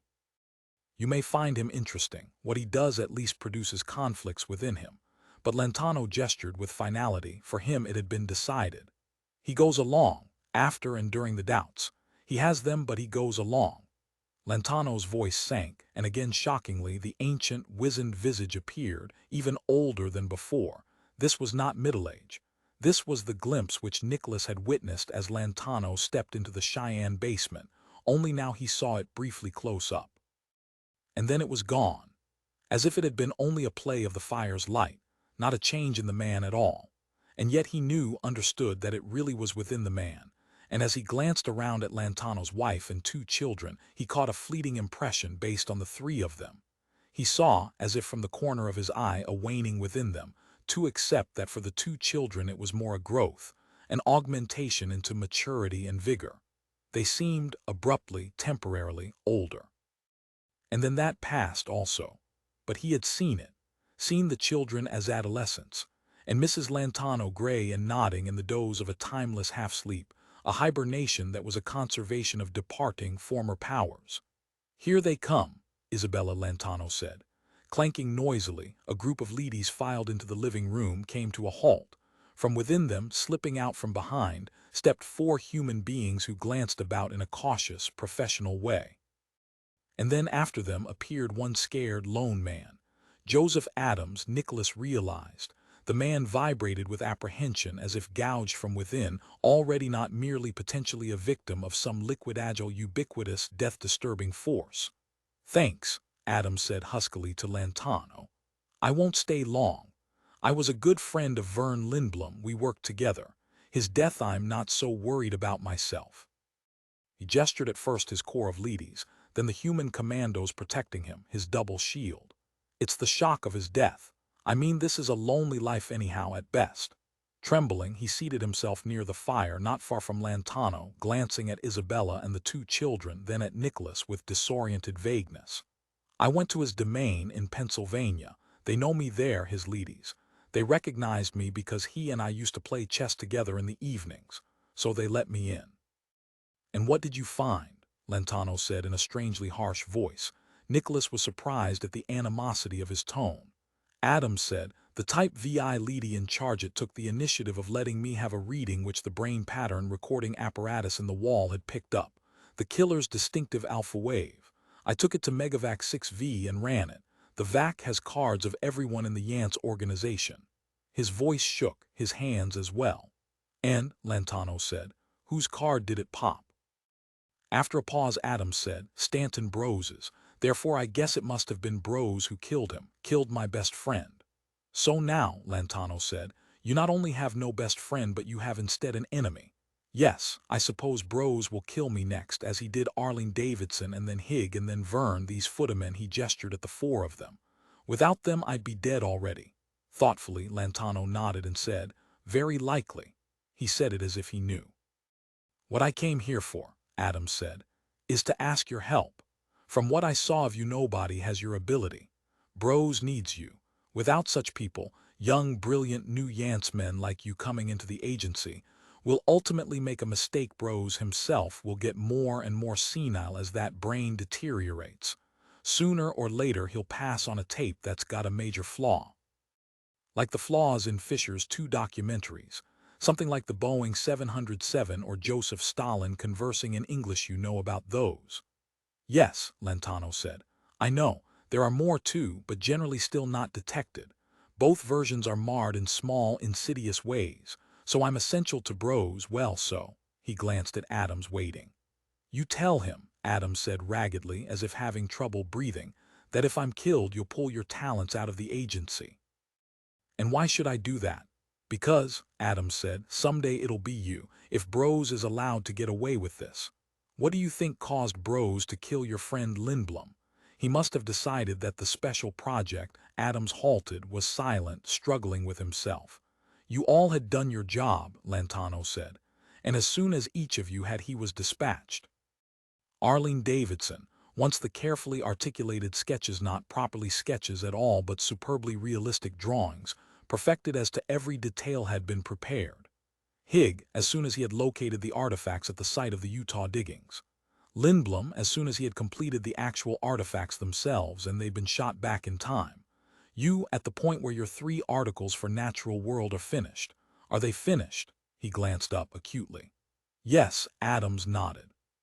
I handed them over to the agency today, to be processed, printed up in fake backdated editions, aged and so on, you seem to know. But he returned Lantano's acute gaze. Higg died too soon. He did not call the artifacts to Runcible's attention, although he had the camera and tape going. There are other Bros agents on Runcible's payroll, and they report, and the camera reports that Runcible does not know. Beyond doubt he's absolutely ignorant of the former presence of the artifacts. So. His voice lowered, became a bewildered mumble. Something went wrong. Yes, Lantano agreed. Something went wrong at the one really critical moment. You're right, Higg was killed an instant too soon. I'll tell you something more. Your friend Lindblom was murdered by a German wartime invention called a Gestaltmacher. It does 2 distinctly separate jobs. First, it assassinates its victim instantly and without inordinate pain, which, to the German mind, makes it ethically acceptable. And then it lays down a trail of clues, Adams interrupted. I know, we've heard of it. We know it exists in the advanced weapons archives, which naturally only Bros can get into. Then the alpha wave pattern that Vern's continuous action monitor picked up. He was silent, clasping and unclasping his hands. It was spurious. Laid down deliberately by the Gestaltmacher. Fakes. That's what makes up the Gestalt, clues like that, profile indicators. Did the other clues, all delineated Bros, they agreed. Webster Foote, who will be here any moment, fed the 7 data to the Moscow computer and it popped only Bros's card. Just as Megavac 6V did for you on the basis of just the single datum, but that one was enough. Then, Adams said hoarsely, Bros did not kill Vern, it was someone else, who not only wanted Lindblom killed but wanted us to believe Bros did it. An enemy of Bros. His face worked frantically, and Nicholas, watching, realized that the man's world had disintegrated. Momentarily, the man had no intellectual, idiocrastic basis by which to orient himself. Psychologically he floated, lost in a toneless, untended sea. Lantano, however, did not seem much moved by Adams' disorganization and despair. He said sharply, but the Gestaltmacher was nabbed at the death locus, kept from escaping by Lindblom's alert staff of leadies. The person who set up the Macher, who dispatched it with those clue data in it, knew the Lindblom had a death rattle. Don't virtually all Vancemen carry death rattles? You do. He pointed at Adam's neck, and Nicholas saw a hair-thin loop of gold, a band of some unusual metal. That is a fact, Adams admitted, bewildered now to the extent that speech for him was almost impossible. And so Bros saw a way of manufacturing a de facto case that he was not the authorizing source for the Macher. Since its clues pointed to him, and it is axiomatic that the trail of clues deposited by a Macher are spurious, then Foote, whose job it is to know this, knew, as Bros intended, that Bros was to be thought of as the killer, that this was what the killer wanted, and Bros was innocent. He paused. However, Bros is not innocent. Bros programmed the Macher to indict himself and by that means certify to the police mind his innocence. Adams said, I don't understand. He shook his head. I just do not understand, Lantano. Don't say it again. I heard what you said. I know what the words mean. It's just too convoluted, Lantano agreed. A machine that kills that also lays down false clues, only in this case the false clues are authentic. We have here Adams, the ultimate in fakery, the last stage in the evolution of an organization created for the purpose of manufacturing hoaxes. Convincingly, here's Foot. Lantano rose, turned toward the door. It opened, and a single individual without Nicholas noted, a retinue of leadies plus human detectives to guard him, entered, a leather strapless binder-type case under his arm. Adams, Foot said, I'm pleased to see they didn't get to you. Somberly, with a peculiar weariness, David Lantano introduced everyone around. For the first time he acknowledged Nicholas' presence in regard to the distraught, frightened Yance man, Joseph Adams. I'm sorry, Adams, Lantano said, but I'm afraid my conference with Mr. Foot is confidential. You'll have to leave. Huskily, Adams said, will you help me or not? He rose but did not move away, and his human as well as artificial bodyguard remained inert, watching the goings-on intently. I need help, Lantano. There's no place I can go to hide from him. He'll get me because he has access to those advanced weapons. God knows what's in those archives. He appealed then with a silent, wild glance at Nicholas, seeking even his assistance. Nicholas said, there's one place he might not find you. He had been pondering this for several minutes since he had first managed to grasp the nature of Adams' situation. Where? Adams said. Down in an ant tank. Adams regarded him, his expression too lax, too confused by conflict to be made out. My tank, Nicholas said, deliberately because so many other persons were present not naming his tank. I can relocate the vertical tunnel. I intend to go back with or without the artiforg I came for. You could come with me. Foot said, Ah, the artiforg, it's for you, the pancreas. He seated himself, unzipped his leather binder. Someone in your tank, a valuable person, a dearly beloved old aunt. Artiforgs, as Mr. Lantano has undoubtedly already told you. I'm going to keep trying, Nicholas said. 25 pencil as he unzipped his leather binder. Webster Foot managed to let a roll of papers bounce out and onto the floor. He bent forward to retrieve them, and in that moment, saw his chance and made use of it. As with his left hand he snatched back the decoy, the rolled-up blank documents. With his right he placed within the cushions of the couch on which he sat a deliberately selected spot an odd vid transmitting monitor. It would not merely perceive and store data. It would instantaneously transmit all it picked up to a footman at the nearest tracking substation. To Foot, the harassed Yance man Joseph Adams said, You fed the clue data to the Moscow computer and it popped Brose's card. So in your mind Brose is innocent because the clues are spurious, laid down by a Gestaltmacher, someone hostile to both Lindblom and Brose did it. Eyeing him, wondering how he knew this, Foot said, This is true, Adams said hoarsely. I know because I fed the alpha wave pattern to Megavac 6V myself and got the same card. But David Lantano, he jerked his head toward the dark young Yance man. He points out that Brose could have programmed the mocker knowing it'd be caught and you did catch it. Well, Foot said warily, we have an object, but we haven't yet got into it. The thing resists entry. We assume it's a cammed stage of a German-made wartime device. Yes, that's so. He saw no reason to deny it at this point. However, since Joseph Adams and David Lantano knew this, it now of course would have to be told Brose, and as soon as possible, Foot realized. Brose must get it from me and not them. So I had better get out of here as soon as Slash can manage it, back into my flapple where I'll have access to vid transmission by satellite relay to Geneva. Because if Brose learns the news from them and not from me, my reputation will suffer permanent impairment. I can't afford this. He felt nettled, aggrieved. Do you mean, he said to himself, that I fell for a cover, or more accurately, a double cover? The crime was committed by that portable TV receiver so-called, so appearing, but Brose really dispatched it, set it up to delineate himself. And to think that I never, even with my extrasensory ability, happened onto that idea. It's this Lantano, he realized. The idea is his. Inspired. The man is dangerously so, dangerously gifted. In his ear a receiver speaker, grafted subdermal so as to be invisible, piped. We're picking up the odd vid signals clearly, Mr. F. It's extremely well placed. We'll get everything in that one room from now on. Reflexively, still deep in thought, Foot unrolled his military maps, which showed ordnance dispositions of essential military stores. These had been top secret. Classified the old Argo had been. made available to him originally by General Holt via the agency. For purposes of a former job he had performed for Bros, the actual maps had been returned. These were Xerox copies. He studied them now perfunctorily, prepared to begin the tedious cover discussion with Lantano.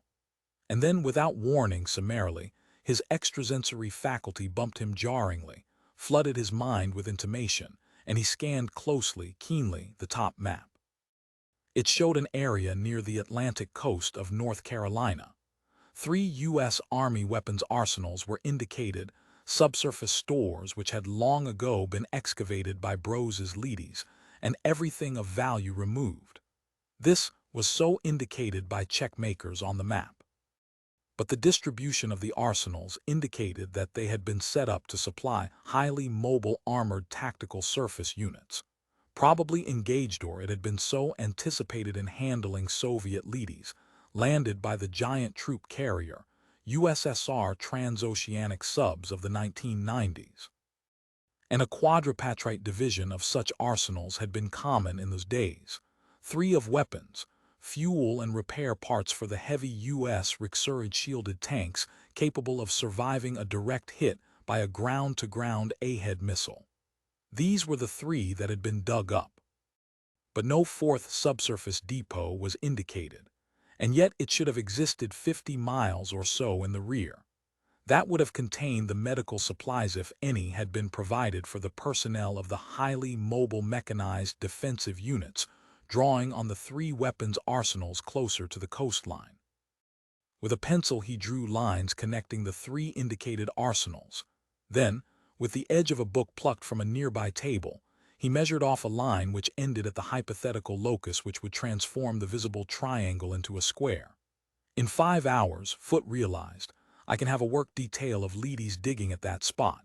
They can sink a shaft and in 15 minutes determine if a 4th depot, that of medical, hospital emergency equipment, exists there. The chances are, he calculated, about 40% favorable. But digs had been essayed on far slimmer evidence in the past and by his corporation. Some paid off, some did not.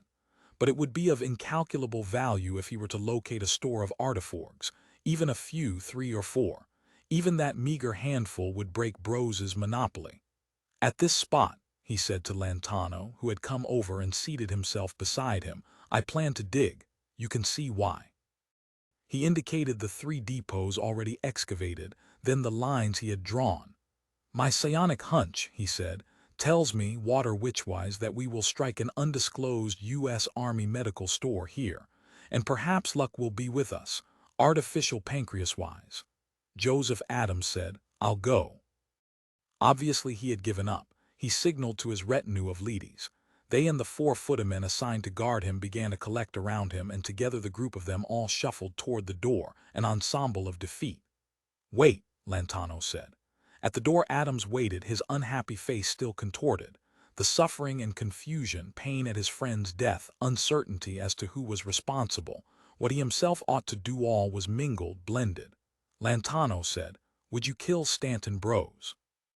Staring at him, Adams said, his stare became blind, horrified. There was silence then. You can't escape him, Adams. Probably not even by descending into an ant tank, not even by that. Because Bros's Palcoms are there waiting. If you went down into that tank with Nick with their Palcom there, acting for Bros, who probably knows the exact conditions up here, Lantano broke off. It was not necessary to say it. You'll have to decide for yourself, Adams, Lantano said then. It can be for any motive you care to assign yourself.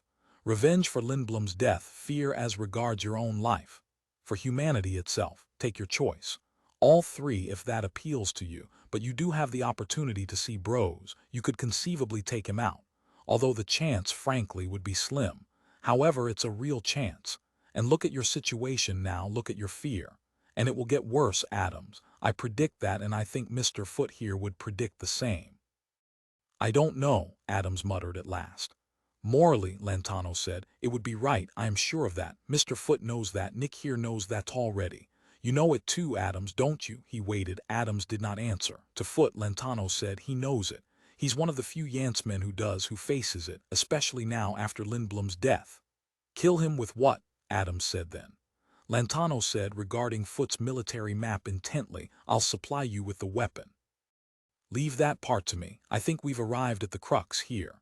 He put his forefinger on the spot which Foot had indicated on the military map. Go ahead and dig, I'll pay the costs. Once more he turned to Adams, who stood at the door entirely surrounded by his leadies and Footamen escort. Brose has to be killed. It's only a matter of time, and by whom, and through what technical construct. To Foot he said, what weapon would you recommend? Adams will encounter Brose at the agency sometime later this week in his own office.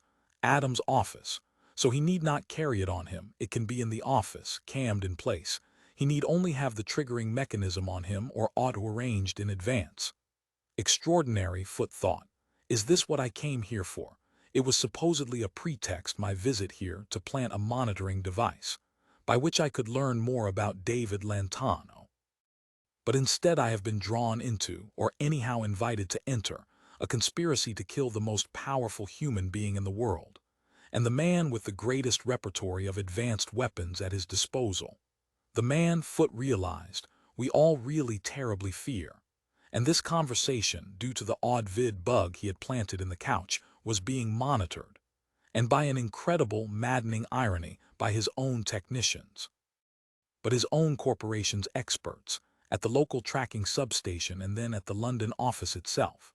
Too late now to shut it off. The data, the important message, had been sent out already. And of course, somewhere in the corporation Webster Foot Limited, Brose had his agents. Eventually, although not perhaps right away, the news of this conversation in utter and complete bona fide detail would arrive through channels at Geneva. And every man in this room, Foot realized, will be killed. Even if I say no, even if both Adams and I say no, that will not be enough. Because the old man, Stanton Brose, will not dare to take the chance. We will have to be dispatched, just in case, to ensure his absolute self-protection. Aloud, Foot said, you have Brose's alpha wave pattern in the wall monitor at Lindblom's domain, and you have access to it. He spoke now to Adams. Tropism, Lantano said and nodded.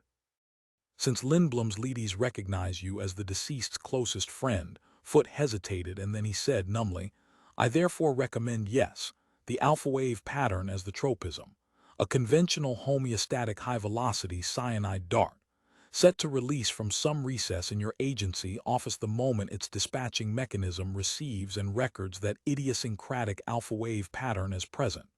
There was silence. Could it be set up tonight? Lantano asked Foot. It takes only a few minutes to install the barn for such a dart, Foot said, and to program the dispatching mechanism within the barn housing, and to load the barn with the dart itself. Adams said, do you have such hardware? He spoke to Foot. No, Foot said, which was the truth. Unfortunately, he could not come through. I have, Lantano said. Foot said, there are hundreds of those wartime cyanide homeostatic high-velocity darts left over from the days when the Communist International assassins were in business, and literally thousands of the low-velocity ones that could be corrected after release, such as that which killed Vern Lindblom. But they're old. They exist, but they can't be relied on. Too many years have. I said, Lantano said, that I have one. The complete assembly, dart, barn, housing, dispatching mechanism. And in mint condition. Then, Foot said, you must also have access to time travel equipment. This hardware you speak of, it must come directly from 15 to 20 years ago. Presently Lantano nodded. I do. He clenched his hands together violently. But I don't know how to set up the assembly. The wartime and pre-war CP assassins who used those were specially trained, but I think with your general knowledge of the field, he glanced at Foot. You could, will you? Tonight, Foot said. Brose, Lantano said, will visit Adams' office possibly as early as tomorrow. If it's installed tonight, Brose could be dead within the next 12 to 24 hours. The alternative, of course, needless to say, is death for each and every human being in this room. Because within the next 48 hours, news of this discussion will be in Brose's hands. He added, due to some monitoring device, Foot, which you yourself brought. I don't know what it is, where it is, when and how you installed it, but I know it's in the room, and functioning. True, Foot said at last. So we have to continue, Adams spoke up. Tonight, as he says. All right, I'll fly to Lindblom's domain and get the alpha wave pattern back. I returned it to the Type VI Chief Leady there. He hesitated, suddenly realizing something. The Gestaltmacher possessed that pattern. How did it get it? The person who programmed it had the pattern. Only bros would have the pattern. So I guess you are right, Lantano. It had to be bros who fed the data to the machine. Did you think, Lantano said quietly, that perhaps I dispatched that machine to kill your friend? Adams hesitated. I don't know, someone did, that's all I knew. Except that I got that card popped, it seemed to me. I think you did, Foote said. Glancing at him, Lantano smiled. It was not the smile of a young man. It had in it ancient, wild craft. An elliptic, untamed wisdom which could afford to be gentle, could be tolerant because it had seen so much. You're an American Indian, Foote said, all at once understanding. From the past, who somehow in the past got hold of one of our modern-day time travel devices. How did you get it, Lantano? Did bros send a scoop back to your era, is that it? After a time, Lantano said, the artifacts that Lindblom made. He utilized the ingredients of the original advanced prototype of the wartime weapon based on that principle. A geologist made an error. Some of the artifacts appeared not subsurface but on the ground in plain sight. I came along, I was leading a war party. You would not have recognized me then, I was dressed differently, and all painted. The ex-tanker Nicholas St. James said, Cherokee. Yes, Lantano nodded. By your reckoning, 15th century. So I've had a long time to prepare for this. Prepare for what? Foote said. Lantano said, you know who I am, Foote, or rather who I've been in the past in 1982 to be specific, and who I will be shortly. Your men are going over the documentaries. I'll save you some long and difficult research. You will find me in episode 19 of version A briefly. And whom, Foote said levelly, do you portray? General Dwight David Eisenhower. In that spurious, utterly faked scene contrived by Gottlieb Fischer, in which Churchill, Roosevelt, or rather the actors impersonating them for Fischer's didactic purposes, confer with Eisenhower, and the decision is reached as to exactly how long they can stall the invasion of the continent. D-Day it was called. I read a very interesting phony line. I will never forget it. I remember that, Nicholas said suddenly. They turned toward him, all of them.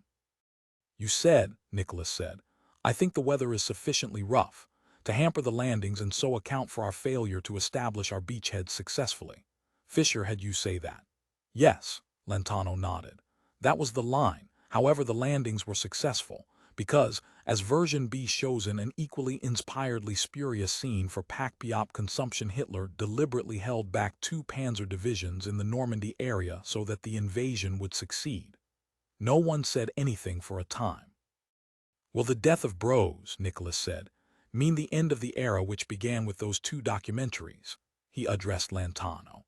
You say you have access to the death of bros, Lantano said firmly, will inaugurate the moment in which we, plus the Recon Dissin Council, with whom I have already discussed this matter, will, in conjunction with Louis Runcible, who is essential in this, decide exactly what to tell the millions of underground dwellers. So they'll come up, Nicholas said. If we want that, Lantano said. Hell, Nicholas protested. Of course we want that, it's the whole point, isn't it? He looked from Lantano to Adams, then to Foote. Foote said, I think so, I agree, and Runcible would agree. But only one man, Lantano said, speaks to the tankers, and that man is Talbot Yancey. What will he decide to do? Adams, sputtering, said, there is no Tal, but there is, Foote said. To Lantano he said, what will Talbot Yancey decide to do? I believe you can authoritatively answer, he said to himself, because you know why you know, and you realize this. We are no longer in the quagmire of fakes now, this is real. What are you? What I am aware of due to the photographic records taken by my satellite. After a pause, Lantano said thoughtfully, Talbot Yancey will announce, in the near future if all goes well, that the war has terminated, but that the surface is still radioactive. So the ant-tanks must be emptied on a gradual basis, on strict allocation step by step. And this is true, Nicholas said. They really will be brought up gradually. Or is this just another, looking at his watch, Lantano said, we have to get busy. Adams, you get the alpha wave pattern from Pennsylvania. I'll bring the assembly that comprises the terminal weapon we've decided on. Foote, you come with me, we'll meet Adams at his office in the agency. And you can install the weapon, program it, have it ready for tomorrow. He rose then, moved agilely toward the door. "What about me?" Nicholas said. Lantano picked up Foot's military map, carried it to Nicholas, presented him with it. "My leadies are at your disposal, and an express flapple that'll get you and 9 or 10 leadies to North Carolina. This is the spot for them to excavate. And good luck," Lantano said tersely. "Because from now on you're on Homeo on your own. Tonight we have other matters to take care of." Foot said, "I wish we didn't have to rush into this. I wish we could discuss it further." He felt fear, precog extrasensory as well as the ordinary instinctive fear. "If only we had more time," he said. To him Lantano said, "Do you think we have?" "No," Foot said. 26 Pencil, with his cumbersome human and leady entourage surrounding him, Joseph Adams left the living room of the villa. Foot and Lantano followed, the two of them together. "Did Bros program the mocker?" Foot said to the dark young man, young now, but as he had seen on the animated sequences of the satellite-obtained photographic record, capable of or victim of an oscillation into any section of his life track. Lantano said, "Since the machine came equipped with the alpha-wave pattern of, which can be obtained by any Yantzman from any of the 3 major computers," Foot said, in a voice that did not carry to Joseph Adams, who was insulated by the clankings of his entourage. "And Lantano, let's face it, you know that. Are you responsible for Lindblom's death? I'd like to know before we go into this. Is it important? Does it really make a difference?" Foot said, "Yes, but I'll go ahead anyhow." Because of the danger of not going ahead, the menace to their lives, the moral issue had no bearing, not at this late point. Not since he had installed the odd-vid bug, if ever anyone became the victim of his own professional ingenuity. "I programmed the mocker," Lantano said then. "Why, what had Lindblom done?" "Nothing. In fact, I was deeply in his debt, since through him I obtained the time-travel rig. I wouldn't be here now without him. And before him the most brief, short, lingering hesitation. I killed Hig." "Why?" "Hig I killed," Lantano said matter-of-factly, "to stop the special project, to save Runcible, so the special project would misfire, which it did." "But why Lindblom? Hig I can understand." But he gestured. Lantano said, "For this, to indict Bros. To provide delineation that would convince Adams that Bros had killed his best friend, the only friend, as near as I can make out, that Adams had left in the world. I expected the mocker to escape. I didn't think Lindblom's leadies were that efficient, had been trained to move that fast. Evidently Lindblom suspected something, but perhaps from some other quarter. And what does this accomplish, this death? It forces Adams to act. Bros is wary. Bros, without having a rational, conscious reason, distrusts me and avoids me. Bros has never come within weapons distance of me, will never. I couldn't have reached him alone by myself without Adam's help. I've looked ahead, I know. Bros either dies tomorrow morning when he visits Adam's office, which is one of the few places Bros will go, or Bros continues on, if you can accept and believe this, another 20 years. In that case," Foot said, "you did the proper thing." If this was true, and no way existed by which he could check, 20 years, until Bros was 102 years old, a nightmare, Foot said to himself, and we are not out of it yet, we still must awake. "What Adams does not know," Lantano said, "will never find out, is a deplorable fact that should never have come into existence. Lindblom, up to the time of his death, was agonizing over a decision. Had actually reached a decision. He was finally prepared to report on Adams' moral reservations toward the special project. He knew that Adams was on the verge of leaking enough information to Louis Runcible to keep Runcible from being gaffed, from falling onto the hook. Runcible would have, based on Adams' tip, made the archaeological finds public. He would have lost his Utah land, but not his overall economic syndrome, nor his political freedom. Lindblom, he was loyal, when it came down to it, to the agency, to Bros, not to his friend. I have seen this, Foot, believe me. Within the next day Lindblom would go through channels, and he knew exactly how, exactly which mediatory agency to make use of to approach Bros at his Festung in Geneva, and Adams himself was afraid of this. He knew that Lindblom held his life in his hands. Adams' life. Due to Adams' rather unusual among Yantzmen higher inclinations, his scruples. His awareness of the evil underlying the special project from start to finish. He was silent as Joseph Adams in his overloaded commercial model Flapple managed to get off the ground to depart into the night sky. Foote said, "If it had been me, I wouldn't have done it. Killed Higg or Lindblom, anybody." In his business, he had seen enough of killing. But, Lantano said, "You are willing to participate in this now, in Brose's death. So even you, at a point, recognize that no other resource can be turned to except the ultimate one. I've lived 600 years, Foote. I know when it is and isn't necessary to kill." Yes, Foote thought. Evidently you do. But where, he wondered, does this sequence terminate? Will Brose be the last? There's no guarantee extended here. His intuition told him that there would be more.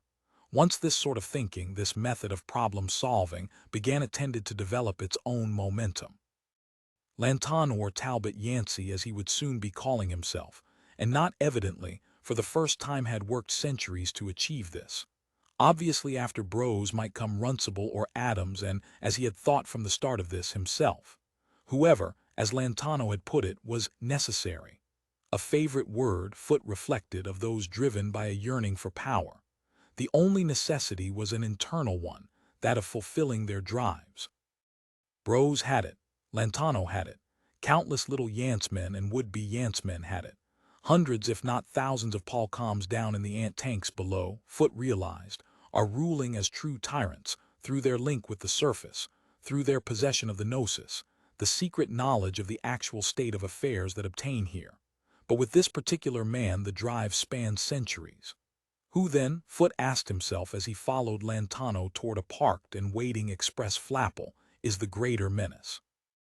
600-year-old Lantano / Yancey / Running Red Feather, or whatever his original Cherokee name was, who in the dotage stage of his cycle will become what is now merely a synthetic dummy based on him, bolted to an oak Desca dummy which, and this will convulse a fairly extensive number of agency people, of domain domini, all at once will become ambulatory and real.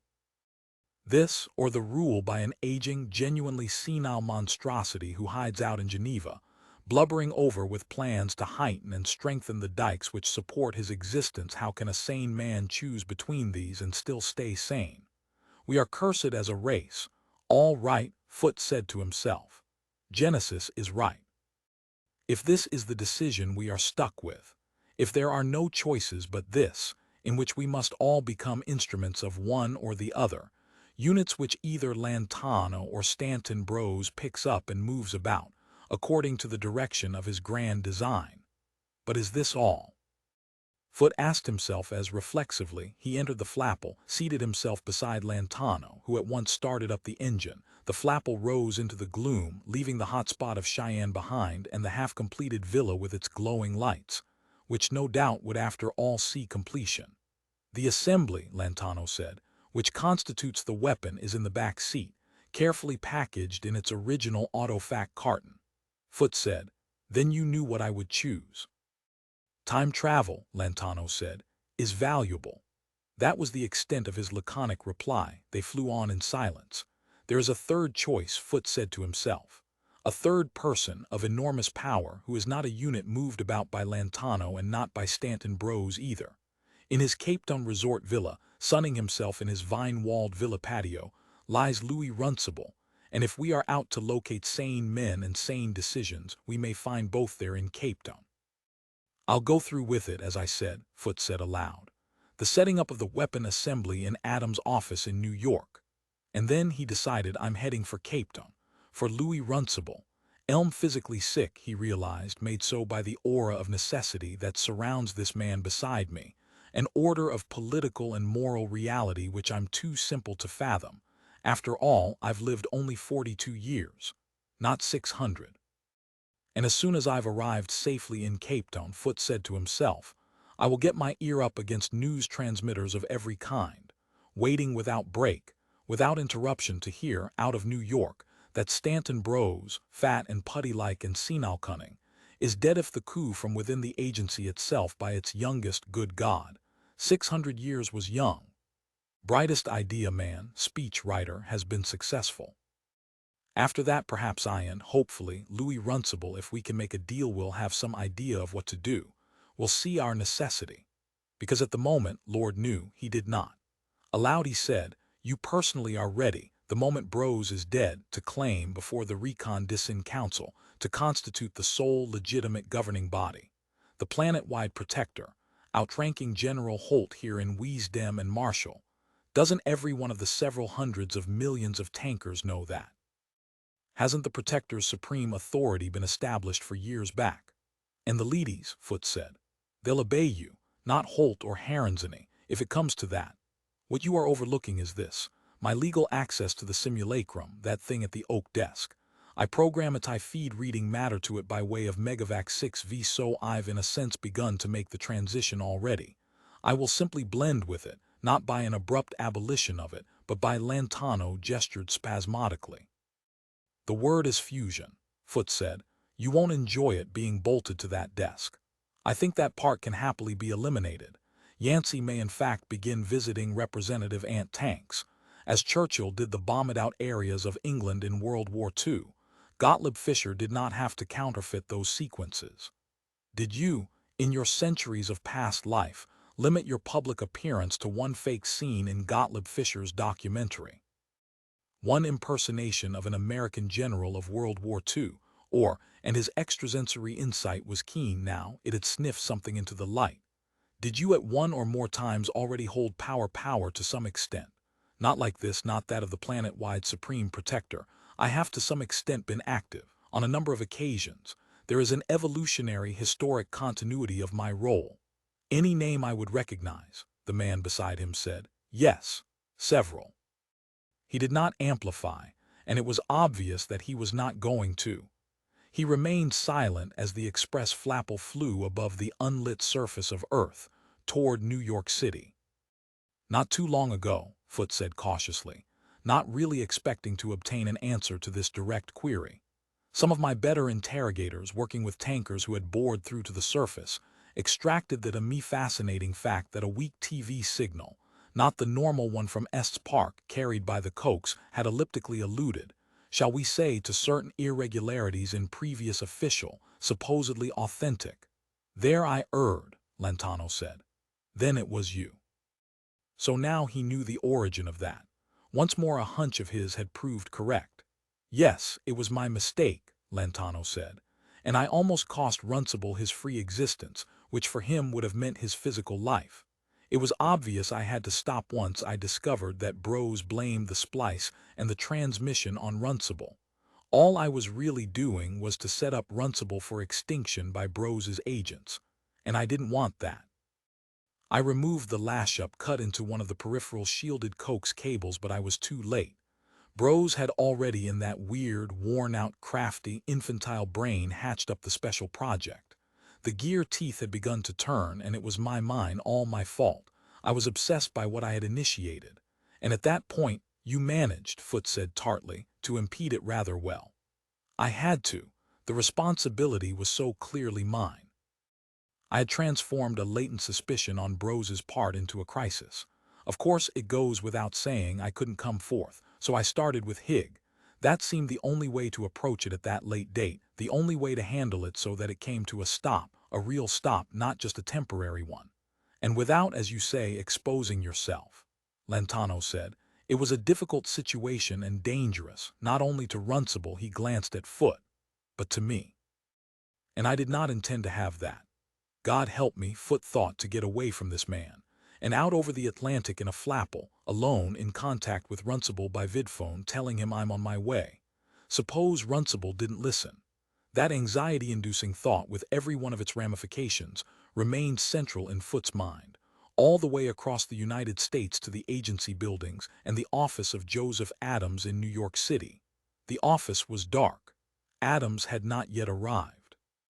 "Naturally, it'll take him a little while," Lantano said, "to get the alpha-wave pattern." Nervously, looking for him unusually taut, he examined his wristwatch, checked the dial which gave New York time. "Maybe we should get the alpha-wave pattern from Megavac 6V instead. You begin setting up the assembly." The two of them stood briefly in the hallway outside Adams' office at 585th Avenue. "Go on in while I get the pattern." Lantano started off rapidly. Foote said, "There's no way I can get in. Adams and Bros have, as far as I know, the only keys. Staring at him, Lantano said, "Can't you, my corporation," Foot said, "possesses tools to obviate any lock in the world, no matter how intricate or obstinate." But he had none with him. They were all in London or scattered at field stations around the world. "Then we might as well just stand here and wait," Lantano said, not pleased at all but accommodating himself to the fact. They had to have Adams, not only for the alpha pattern of Stanton Bros by which to render the weapon tropic, but simply and literally to gain access to the premises. The office, which evidently fat, huge, aging Bros would enter bright and early in the morning, ahead of its owner. One of the few places outside of Geneva where he apparently felt safe. And Geneva itself was impossible if they had to alter their plans and make a try at Bros there they were already finished. They waited. "Suppose," Foot said presently, "Adams changes his mind and does not come." Lantano glared at him. "He'll come." The black deep-set eyes were envenomed even at mention of the possibility. "I'm waiting exactly 15 more minutes," Foot said with quiet dignity, unafraid of the furious dark eyes, "and then I'm getting out of here." The two of them continued to wait minute after minute.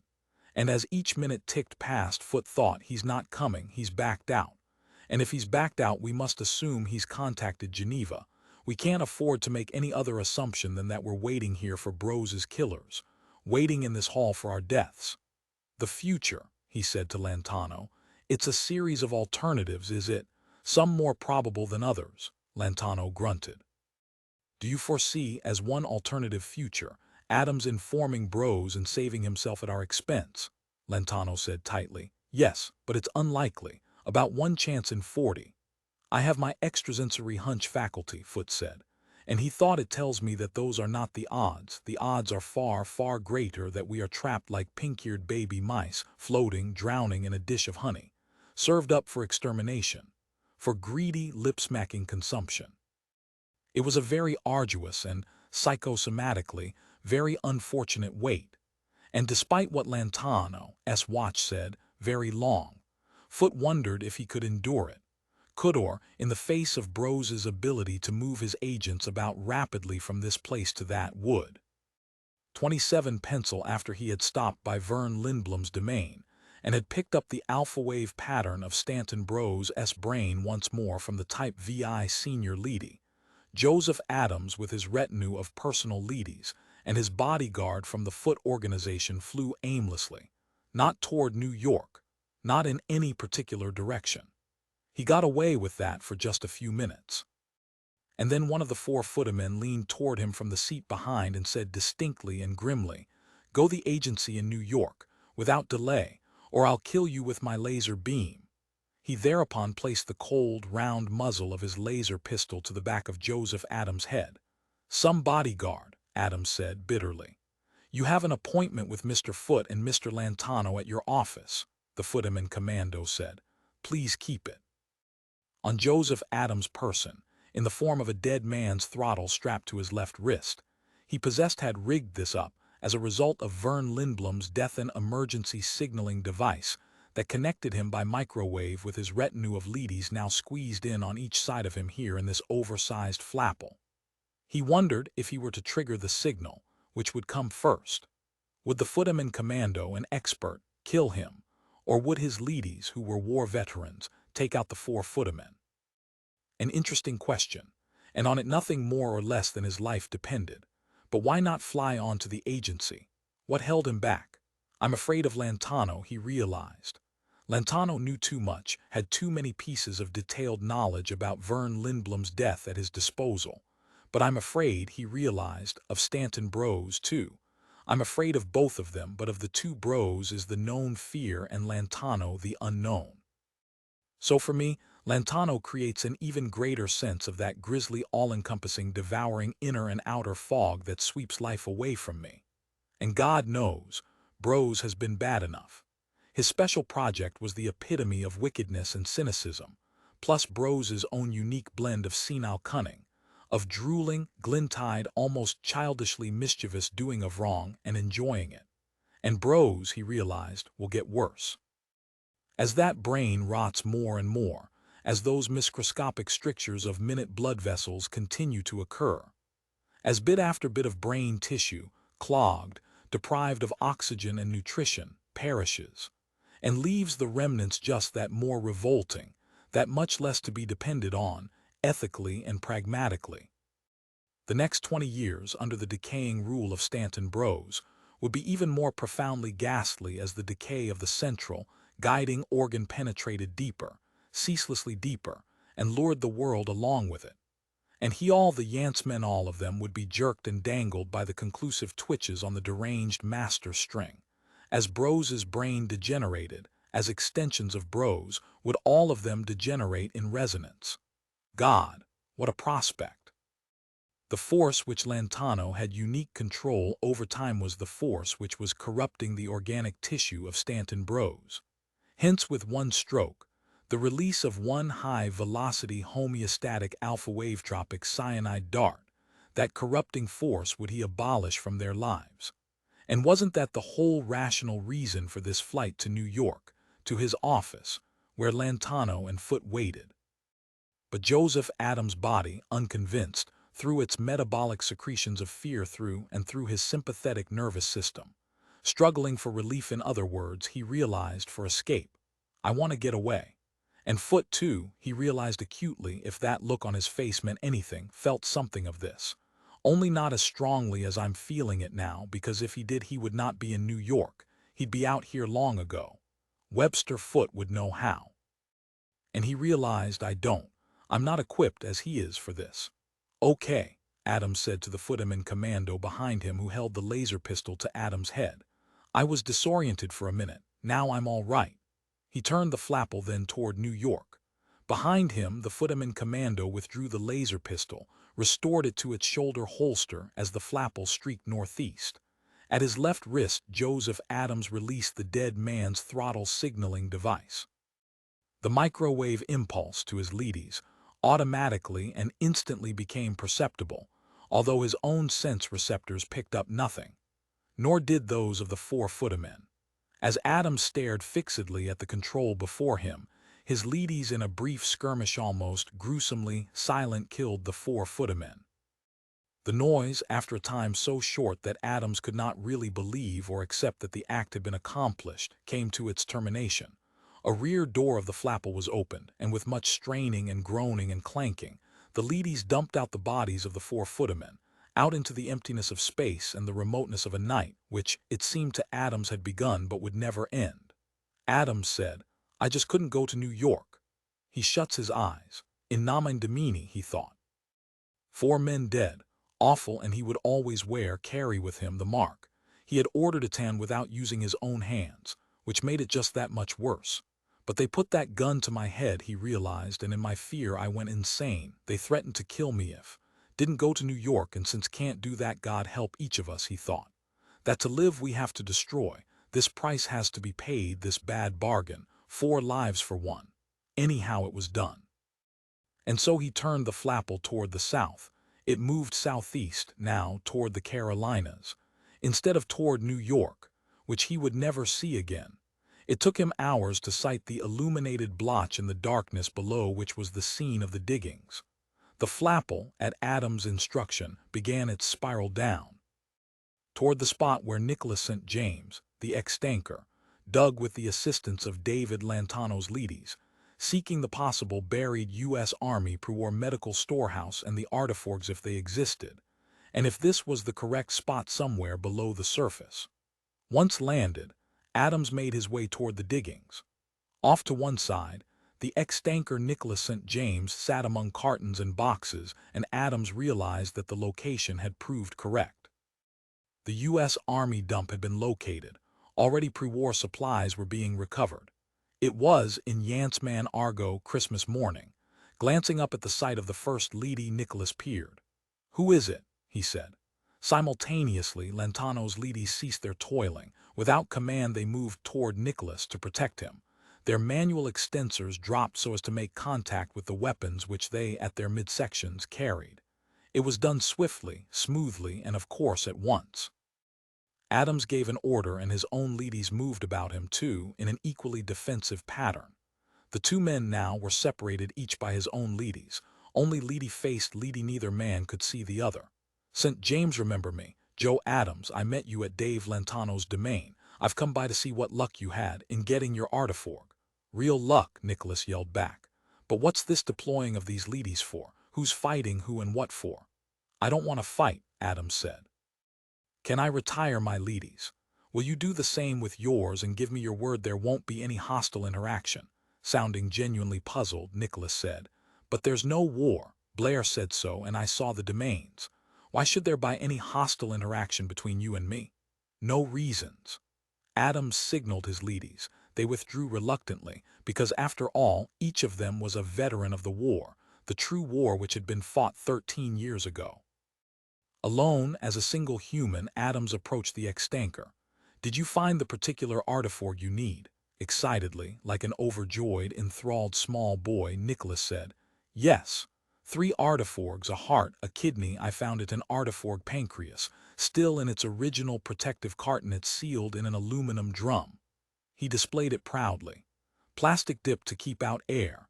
Undoubtedly, it's as good as when it was first made. This container was built to protect its contents for, look, right here, for 50 years. Then you did it, Adams said. You got it, he thought to himself, what you emerged into the light of day for. Your journey is over, you lucky guy, he thought. If only it were that simple for me. If what I needed, lacked, required so that I might live could be held in the hand, inspected, its ink markings read, picked up and manually gripped, some object material and hard, and my fears equally concrete.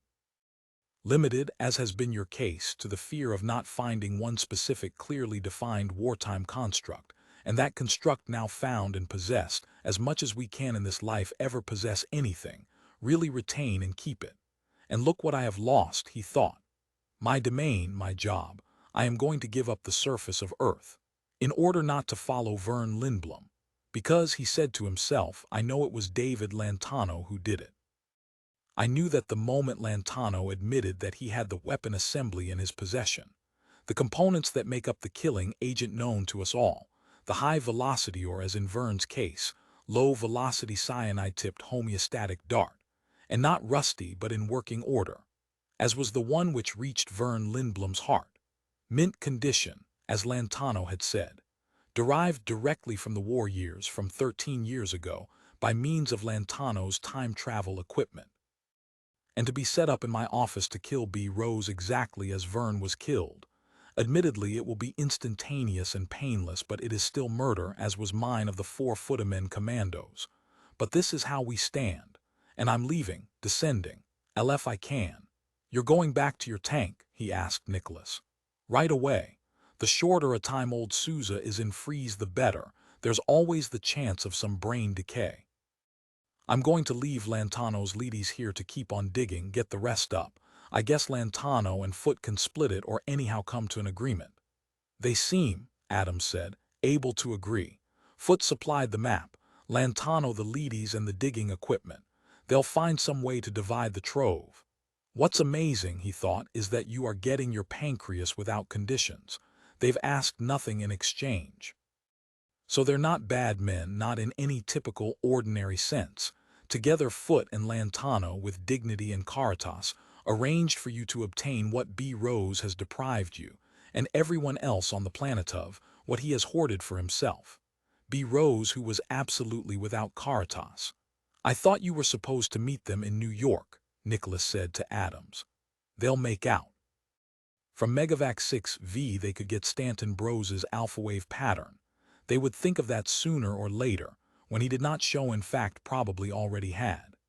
And if they could not mount the dart weapon in his office, if they, using Foot's tools and skills, could not pick the intricate door lock, could not enter, they could and would find a serviceable place in the corridor, the sole passage to the office, the route which Stanton Brose would have to follow to reach the office. He knew, intuited on a very deep absolute level, that together Foot and Lantano would manage somehow to work it out. They would never forget, however, that he had failed to show. If they did not get Brose, then the old half-senile mass of fat would no doubt destroy them, and possibly Adams as well. If they did well, probably at some convenient later date, when Foot and Lantano, especially Lantano, had gained power, replaced Brose, they would track him down. There would be plenty of time for vengeance. Ultimately, in either case, it would come. Whatever the outcome of the weapon planting which at this moment was taking place in the agency hallway or office at 585th Avenue, New York City. "Did you ever tell Lantano," he asked Nicholas, "which tank you came from?" "Hell no," Nicholas said. "I have to protect the people down there. I've got a wife and a kid brother down in," he broke off. "I told that extanker in the Cheyenne ruins, though, that Jack Blair." He shrugged stoically. "But Blair probably won't remember. They all there in those ruins seemed a little scrambled wit-wise." Soberly, he said to Adams then, "I'm the elected president of the tank. I carry a terrific responsibility. That's why it was me they sent up to the surface to get this artifact." He turned, started toward the parked flapple. Adams said, "Can I go along?" To Nicholas looked startled but principally preoccupied. It was the artifact that concerned him, the object, and the task of getting it back intact with him to his tank. "You want to go below with me, you mean? Why?" "I want to hide," Adams said simply. After a pause, Nicholas said, "You mean Lantano?" "I mean," Adams said, "everyone. They got my one and only living friend, they'll get me. But if I'm down below, and they won't know which tank, maybe, unless your Palcom happens to report." "My Palcom," Nicholas said tonelessly, "came from the surface, from Estes Park after the end of the war." He knew, so there isn't going to be any Palcom at the Tom Mix. Anyhow, not that one. Another death, Adams realized, and also necessary. Like each of the others, like mine will be eventually. And yet this rule, this necessity, has always existed, and for everything that has ever lived. What we've got here is only a special case, only a hastening of the natural, organic process. "Sure," Nicholas said. "You're welcome. I know from what you said at Lantano's domain you're as unhappy as hell up here." "Hell," Adams echoed. Yes, it was, literally, the burning place of the dead. The place of fires, the flicker of red, the charred background, the pits, summed up and summoned up by the war of 13 years ago. He had been living it, first in the scorching blaze of the war itself, then in its other later form, the cool, approaching mist, and then once more in its more awful, searing aspect, igniting him, cramming him with this time a new, entirely new agony, from the moment he had learned of Vern Lindblom's death. "You'll have to get used to the overcrowding down there," Nicholas said as the two of them made their way toward the parked flapple, Adams' leadys trailing behind. "And you can't bring them," he gestured at the retinue of leadys. "With you, you'll have to come alone. There's no room, in fact in our cubby we share the bathroom." "Good enough," Adams said. He would agree to anything, give up his last leady, be stripped of that too, and gladly. And he would be more than willing to share the bathroom with those inhabiting the adjoining room. He would not endure it, he would thrive, because it would make up for the loneliness of his years as dominus of his vast, silent, forest-surrounded domain with its ocean fog, the gruesome, empty Pacific fog. The tankers would not understand that. Maybe they would even marvel at his ability to adjust to such crowded conditions after having been a functionary, as he would tell them, have to tell them, of the Estes Park Wisdom government. Like the Palcoms, he had descended into their tank to share their deprivations with them. Or so they would think. Ironic. 28 pencil they were presently, airborne. The flapple in the night's darkness headed northwest toward the Cheyenne hotspot, with only the two men aboard. All leadys, both Adams and Lantano's, had been left behind to dig. Adams wondered if they had begun to scrap, yet if the fracas that was latent between the two factions had broken out overtly. Probably so. To reopen the vertical tunnel to the Tom Mix tank proved a major problem. It was not until dawn that the two of them at last managed, with equipment brought from Adams' domain on the Pacific coast, to cut away the hard, fused crust which Lantano's two leadys had installed as a barrier to further use of the shaft. Nicholas and Adams had been lucky to find the spot at all. However, the thoroughness of the leadys' job had assisted them. The spot had been conspicuous even at night by its temporary barrenness, by the smooth and lifeless artificial surface, an almost obsidian-like disfiguration among the tufted weeds and rubble.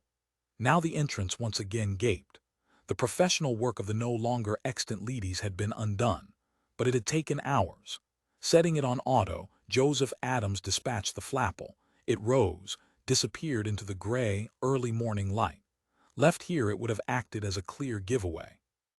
And the problem still remained of resealing the tunnel's entrance after them in such a manner that it would not even with instruments be detected.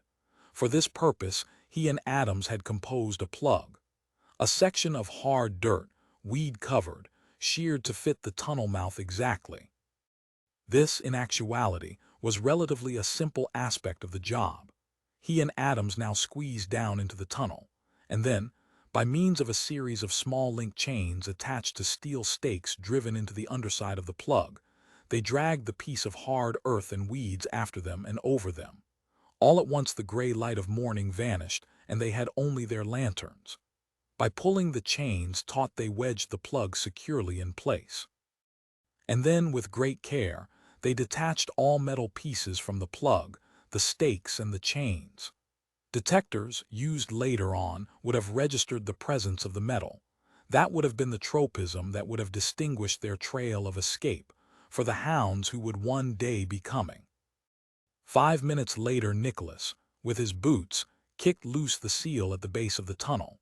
The tank's committee of activists, acting under Jorgensen's expert direction, had carefully made the seal susceptible to easy removal from above. After all, if Nicholas returned with or without the artiforg, he would have to come by this route. Squeezed into the small storeroom of Floor 1, the entire leadership of the committee, Haler and Flanders and Jorgensen, all of them waited with their strange little handmade laser pistols which they had turned out in the ant-tank's shops. "We've been listening to you for an hour," Jorgensen said, "banging and rattling around up there, reopening the tunnel. Naturally, we have a full-time alarm system rigged. It woke us at exactly 4 a.m. How did you make out?" He saw then in Nicholas' hands the aluminum cylinder. "He got it," Haler said. Nicholas said, "I got it." He handed the cylinder to Jorgensen, turned then to help Adams out of the tunnel and into the crowded storeroom. "What about Dale Nuns? Did he file a report?" "Up to Nuns," Jorgensen said, "is dead. An industrial accident in the bottom floor shops. He was, exhorting us to greater productivity, and he got too near a power cable. And for some reason I forget now, but anyhow the cable wasn't properly shielded," Haler said, "and some oaf pushed Nuns backward so that he fell onto the cable, and it wiped him out." He added, "We already buried him. It was either that or have him report to up above on your absence." "And in your name," Jorgensen said, "like you were still here, we sent an official report to the surface, to Estes Park, asking for another Palcom to replace Commissioner Nuns and of course expressing our regrets." There was silence. Nicholas said, "I'll take the artiforg to Carroll."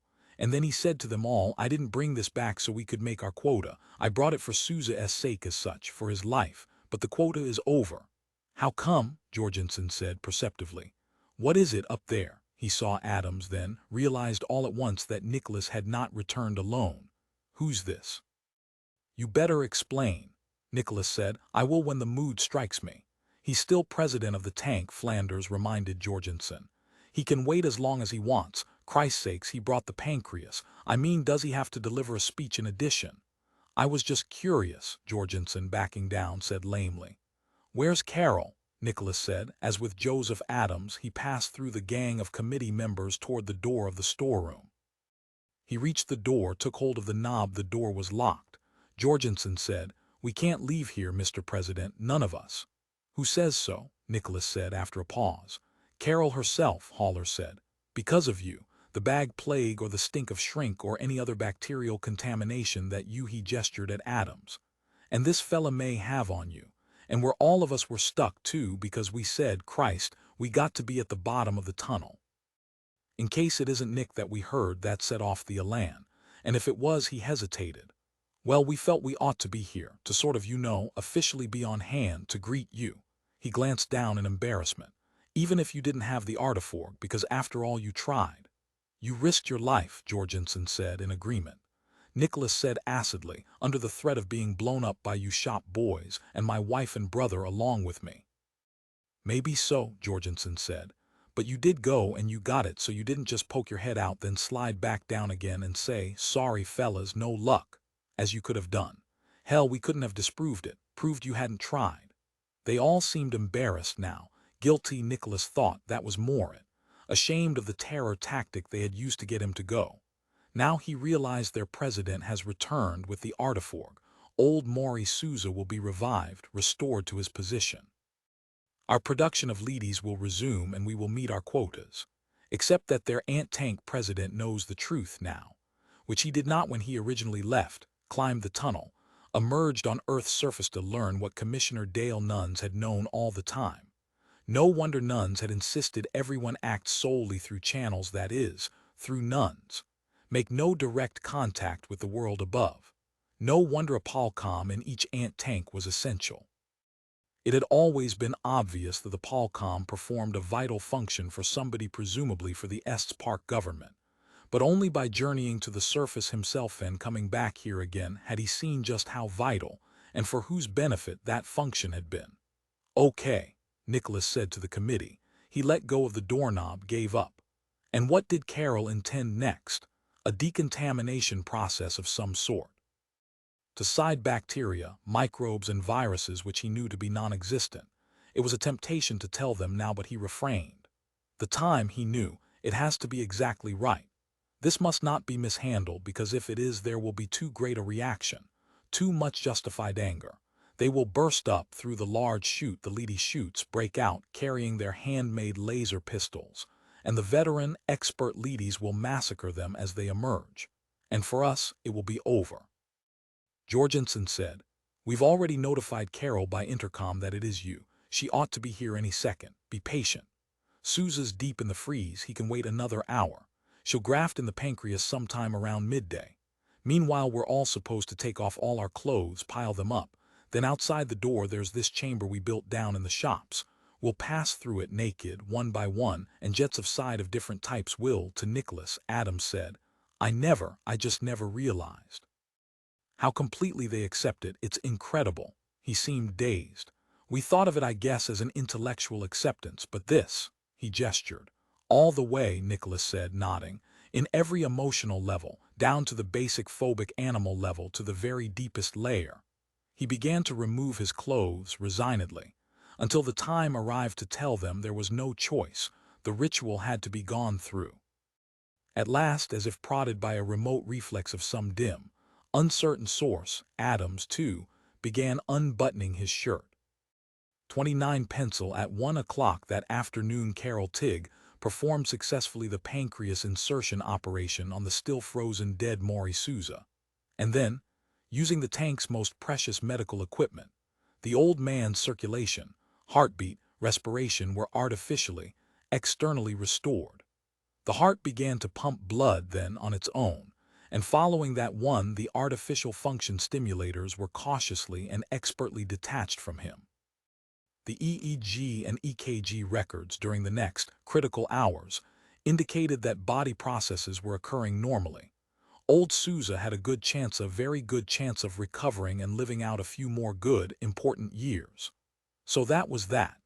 Nicholas, after standing at the bedside of the old mechanic for a long time, watching the monitoring machinery spill out their ribbons of tape, at last turned away, satisfied. It was time at last for him once again to face his little overcrowded, jammed-together family in their adjoining cubbies with their shared, quarreled-over daily bathroom. Once more he would resume the old life of the tank. For a while. And then, he said to himself as he walked alone down the clinic corridor and to the terminal ramp which led to his own floor, his residential floor, "The trumpet shall sound, and not the dead but the deceived shall be raised." And not incorruptible, sad to say, but highly mortal, perishable, and mad. A nest of hot, scorched wasps rising to attack. This tank first, but by then we will have established contact with our neighboring tanks, will have told them too. Pass it on, we'll say, he said to himself, until everyone knows. And finally a worldwide network of angry wasps, and if they all swarm simultaneously, no army of leadies can get them, just some of them, a third perhaps, but no more. However, it all depended on the TV transmissions during the next 24 hours. What Talbot Yancey, either real or imaginary, had to say to them. He would wait first on that. And which would it be, Brose or Lantano? Who, at this hour, lived and held power and who had died? The next Yancey speech, the next dose of reading matter would tell him, probably within the first 10 words uttered by the face on the screen. And which, he asked himself as he arrived at the door of his little cubby, do we want to see emerge? Adams would know better than I. David Lantano was good to me, made it possible for me to obtain the artiforg. But David Lantano's leadys before that began the act of killing me. Would have, if the man himself in his older, artificially lighter-skinned Yancey phase hadn't intervened. Or perhaps something else had emerged up there or will emerge in time.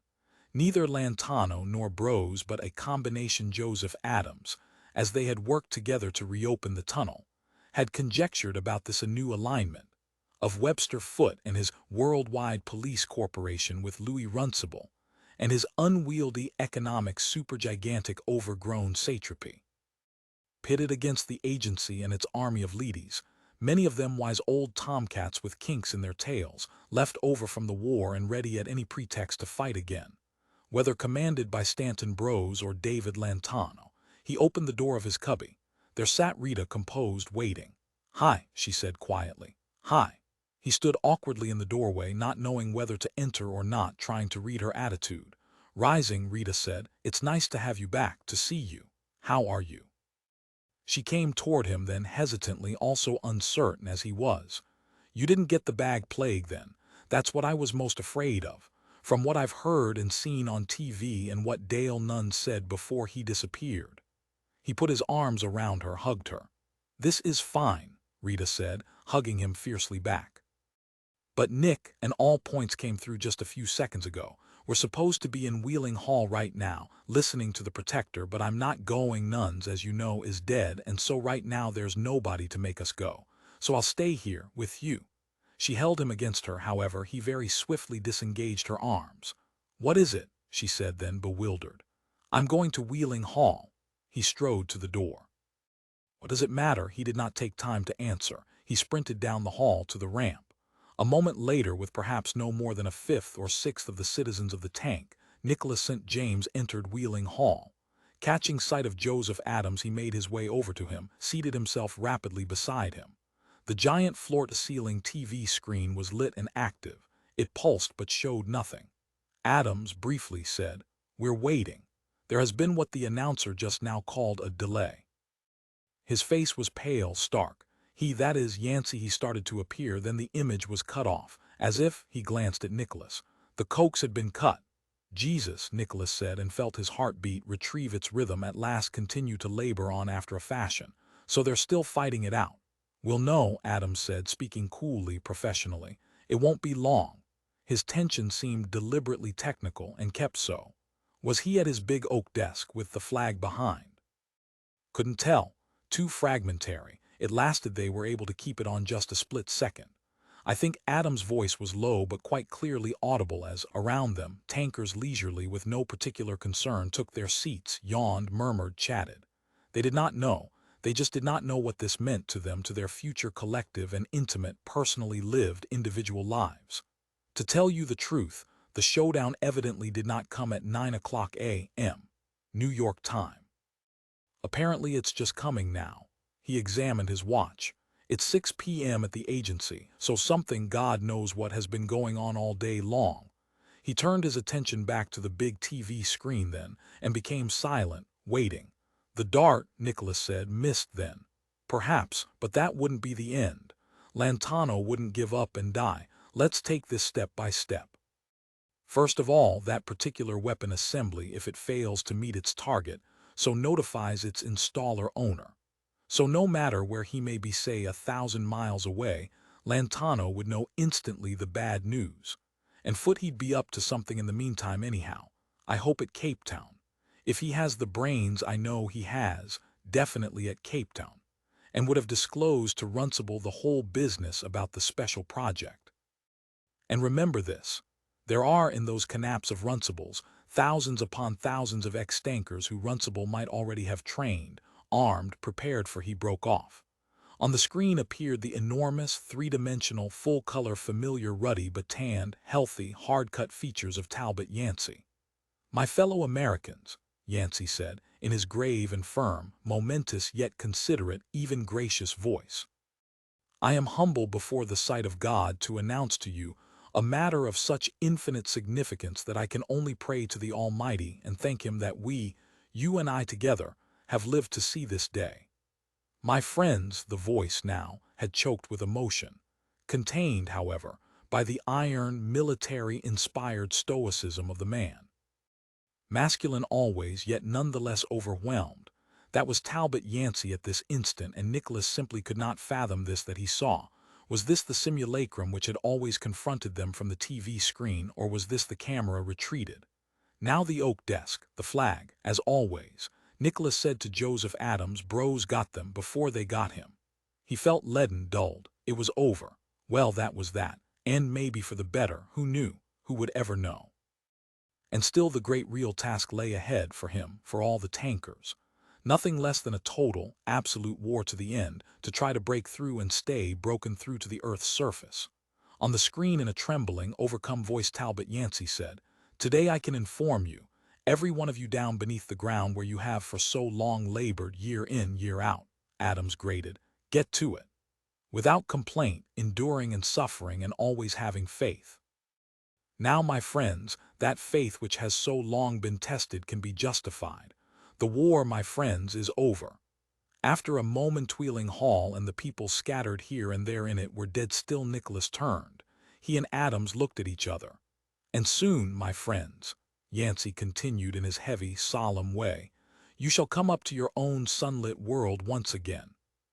You will be shocked at first by what you see. It will not be easy, and this will be slow, I must tell you. Slow in coming, it must be done bit by bit. But it is here now. All fighting has ceased. The Soviet Union, Cuba, all members of PACPIOP has as an entity resigned itself, agreed at last to Lantano," Adams said unbelievingly.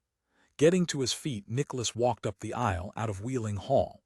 In the corridor alone he stood in silence, thinking.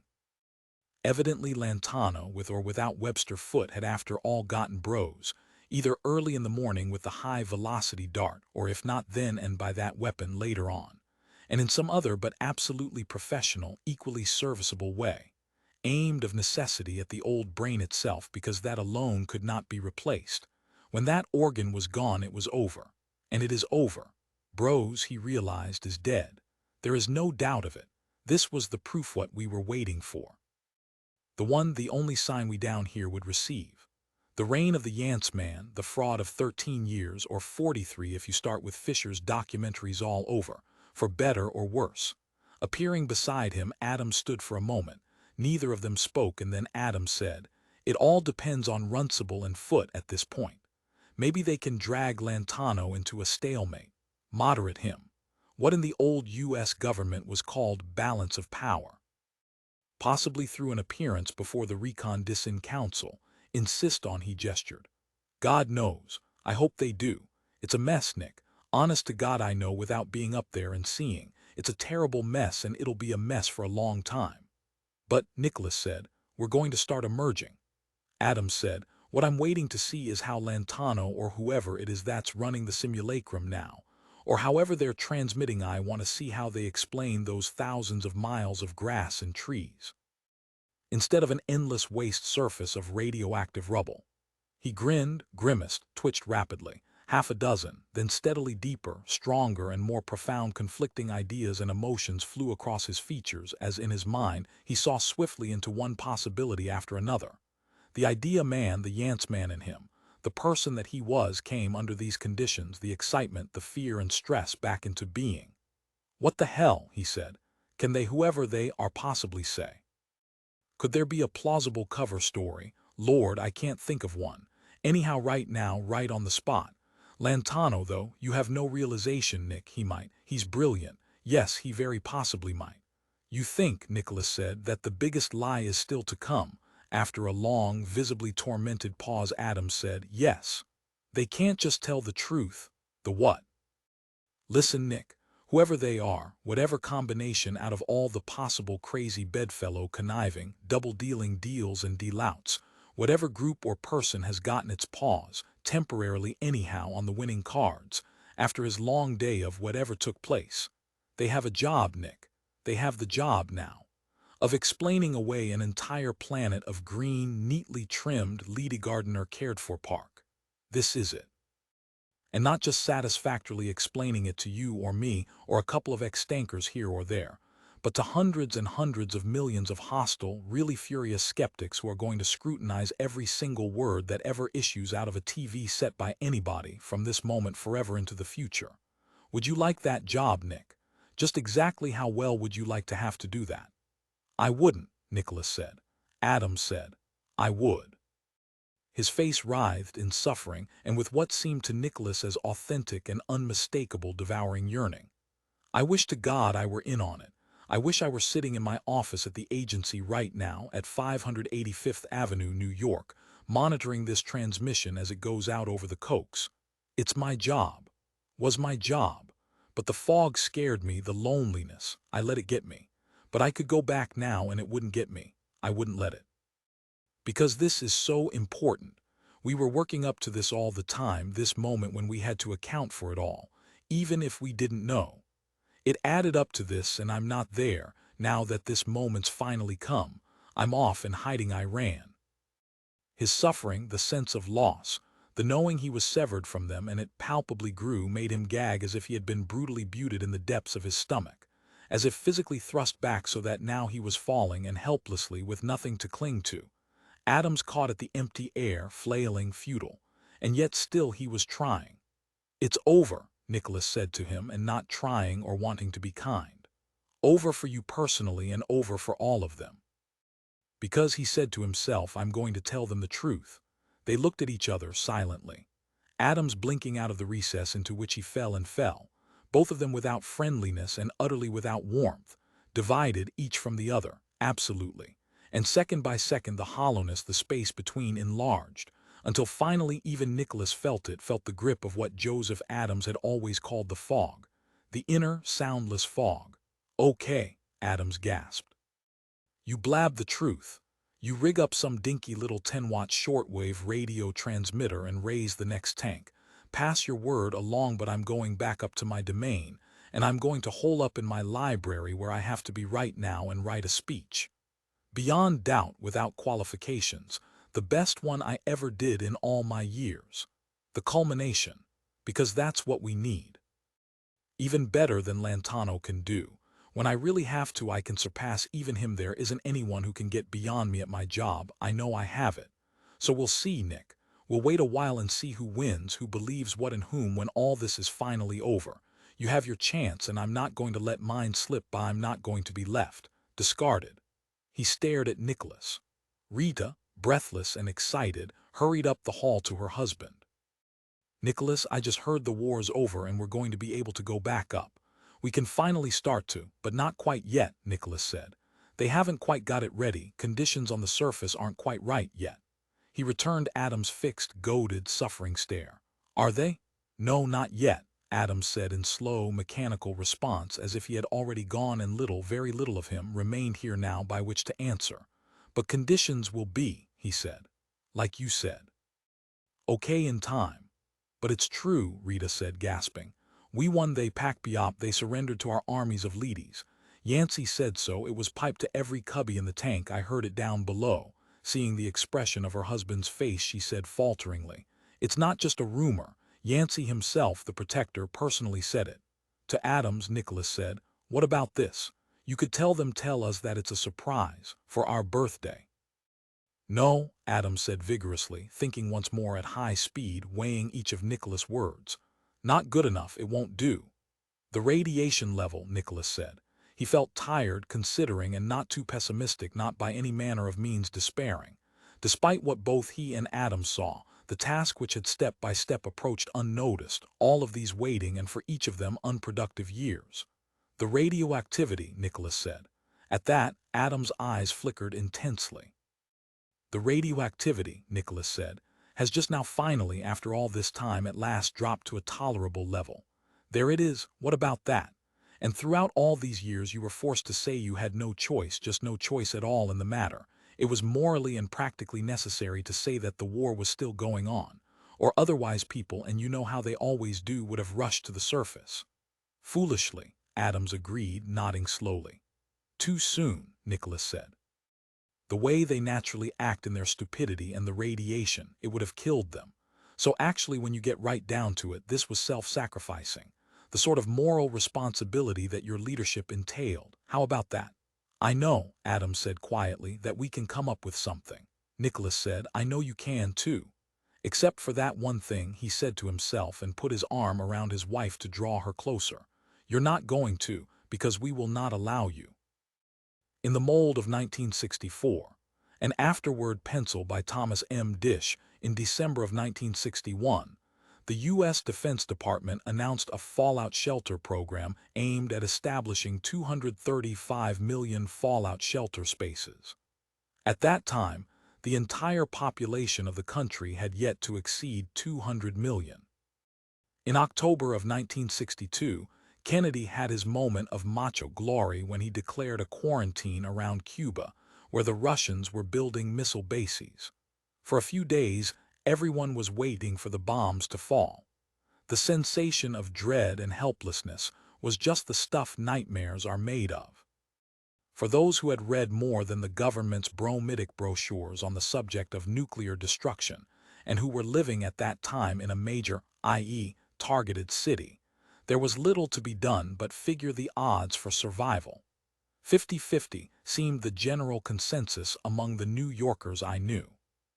The poet Robert Frost, legend has it, reckoned doomsday even likelier than that, and when he appeared at a symposium at Columbia University, he declared himself to be delighted that now he would not die alone. He was then 88, but would take all humanity along with him.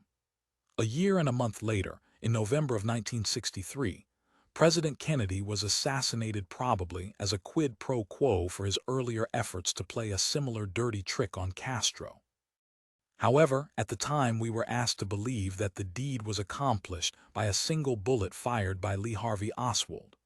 Earl Warren, having been admonished by President Johnson that continued doubts of the scapegoat's sole guilt could lead to nuclear war, was directed to write a scenario to this effect. The Warren Commission issued its report in 1964, the same year in which the Penultimate Truth was published.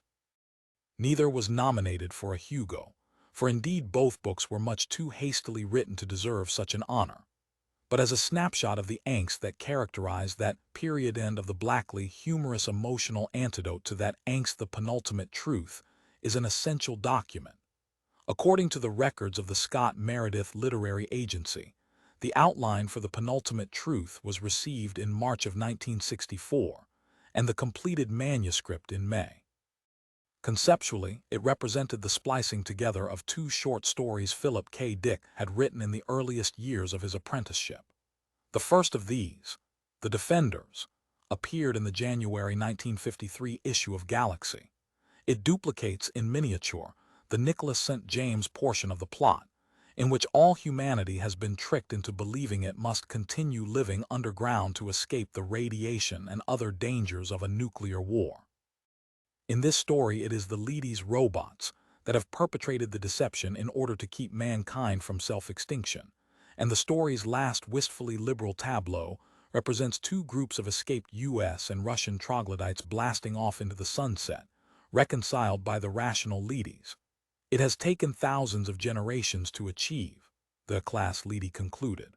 Hundreds of centuries of bloodshed and destruction, but each war was a step toward uniting mankind.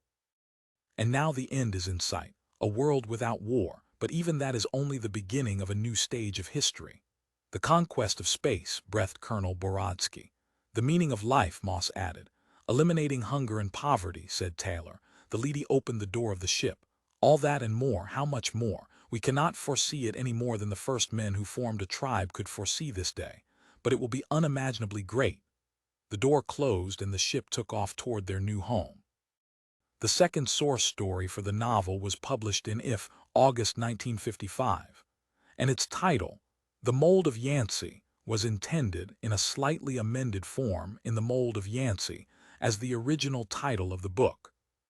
It concerns the conspiracy of the Yance men of Callisto, a satellite of Jupiter, to brainwash the guileless Callistotes into a condition of abject conformity by means of the televised speeches of a non-existent, homespun philosopher who is a cross between Arthur Godfrey and George Orwell's Big Brother. The problem is resolved not by revealing the deception to the gullible population, but by using the Yancey mannequin to inculcate a preference for Greek tragedy and Bach fugues among those who formerly were satisfied by westerns and the songs of Stephen Collins Foster. It is clear, even in that early story, that Dick's interest in the premise is more with the secret power exercised by hidden persuaders, such as advertising copywriters, speechwriters, and filmmakers, than with the moral question of the legitimacy of such persuasion.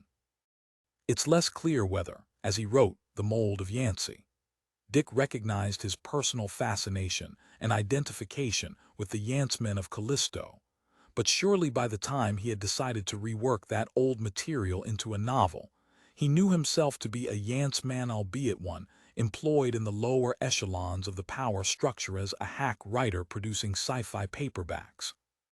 By way of signaling that fact, and of sharing it with the unhappy few who could be counted on to read his hack novels as a phantasmal form of autobiography, Dick gave the agency that is responsible for this global deception the then-current address of his own literary agent, Scott Meredith, at 580 Fifth Avenue. What it meant, for Dick as for his novel's protagonist, Joseph Adams, to be a Yanceman was that he knew, as most of his fellow citizens did not, that the real socio-political function of the Cold War and the arms race was to guarantee comfortable domains for corporate executives and other officials of the military-industrial establishment. Only as long as there was the menace of an external enemy would a majority of people agree to their own systematic impoverishment. But if one's enemy was in the same situation with respect to its captive populations, then a deal could be struck to keep their reciprocal menace ever threatening, not at all a difficult task with the unthinkable power of the nuclear arsenals both sides possessed. In another novel, The Zap Gun, conceived and written in the same few months of spring 1964 that produced The Penultimate Truth, Dick hypothesized a very similar conspiracy between the superpowers. The hero of that novel, Lars Powderdry, is a weapons fashions designer whose imposing but impotent creations are derived, telepathically, from an Italian horror comic, The Blue Cephalopod Man from Titan. The moral of both novels is clear. Government is a conspiracy against the people, and it is maintained by the illusion of a permanent crisis that exists, for the most part, as a media event. Such a view of world affairs was much less common in the early 60s than it has become since Watergate, but it was surely not original to Philip Dick. Its most forceful expression is probably found in George Orwell's 1984, in which a perpetual state of war and shifting alliances among the three superpowers provide the basis for totalitarian rule, and in which the head of state is, like Talbot Yancey, a chimera. Many critics have pointed out that 1984 is intended, not as a prediction or a warning against some dire possible future, but rather a nightmarishly hyperbolic picture of the actual state of affairs at the time it was being written, a meaning concealed in the title. 1984 equals 1948. The great difference between Orwell's world nightmare and Dick's is that the possibility of nuclear holocaust has not yet informed Orwell's vision, while it dominates Dick's, and often obscures it. Never mind that the future Dick has imagined could not come into being, that the radiation released by a nuclear war would have had far more awful and widespread consequences than the singeing represented in The Penultimate Truth.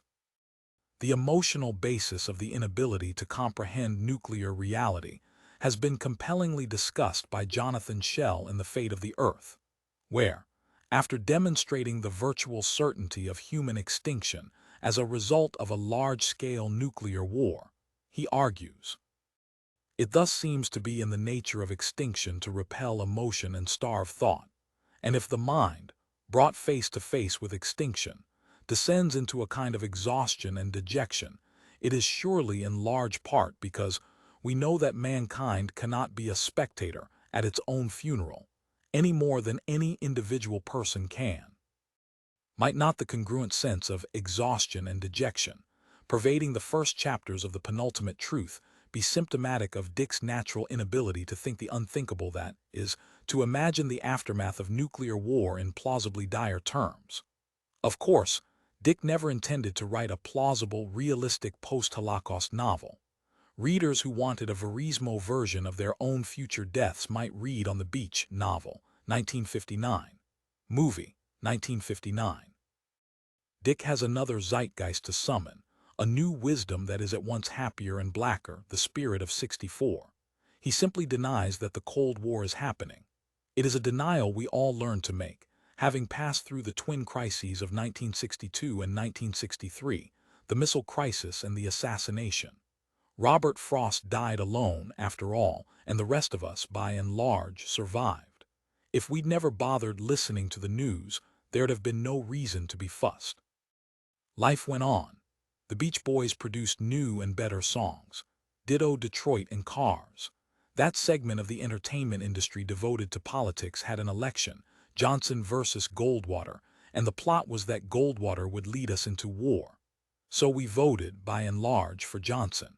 But that's getting ahead of the story, since this cannot chronicle the entire unreality of the nuclear era, but only the particular slice represented by the Penultimate Truth spring of 1964. Consider our presidents. Up to the age of 15, Dick would have known but one, FDR, and he would undoubtedly have shared in the idolatry accorded Roosevelt in the war years, Dick being 11 years old in 1941.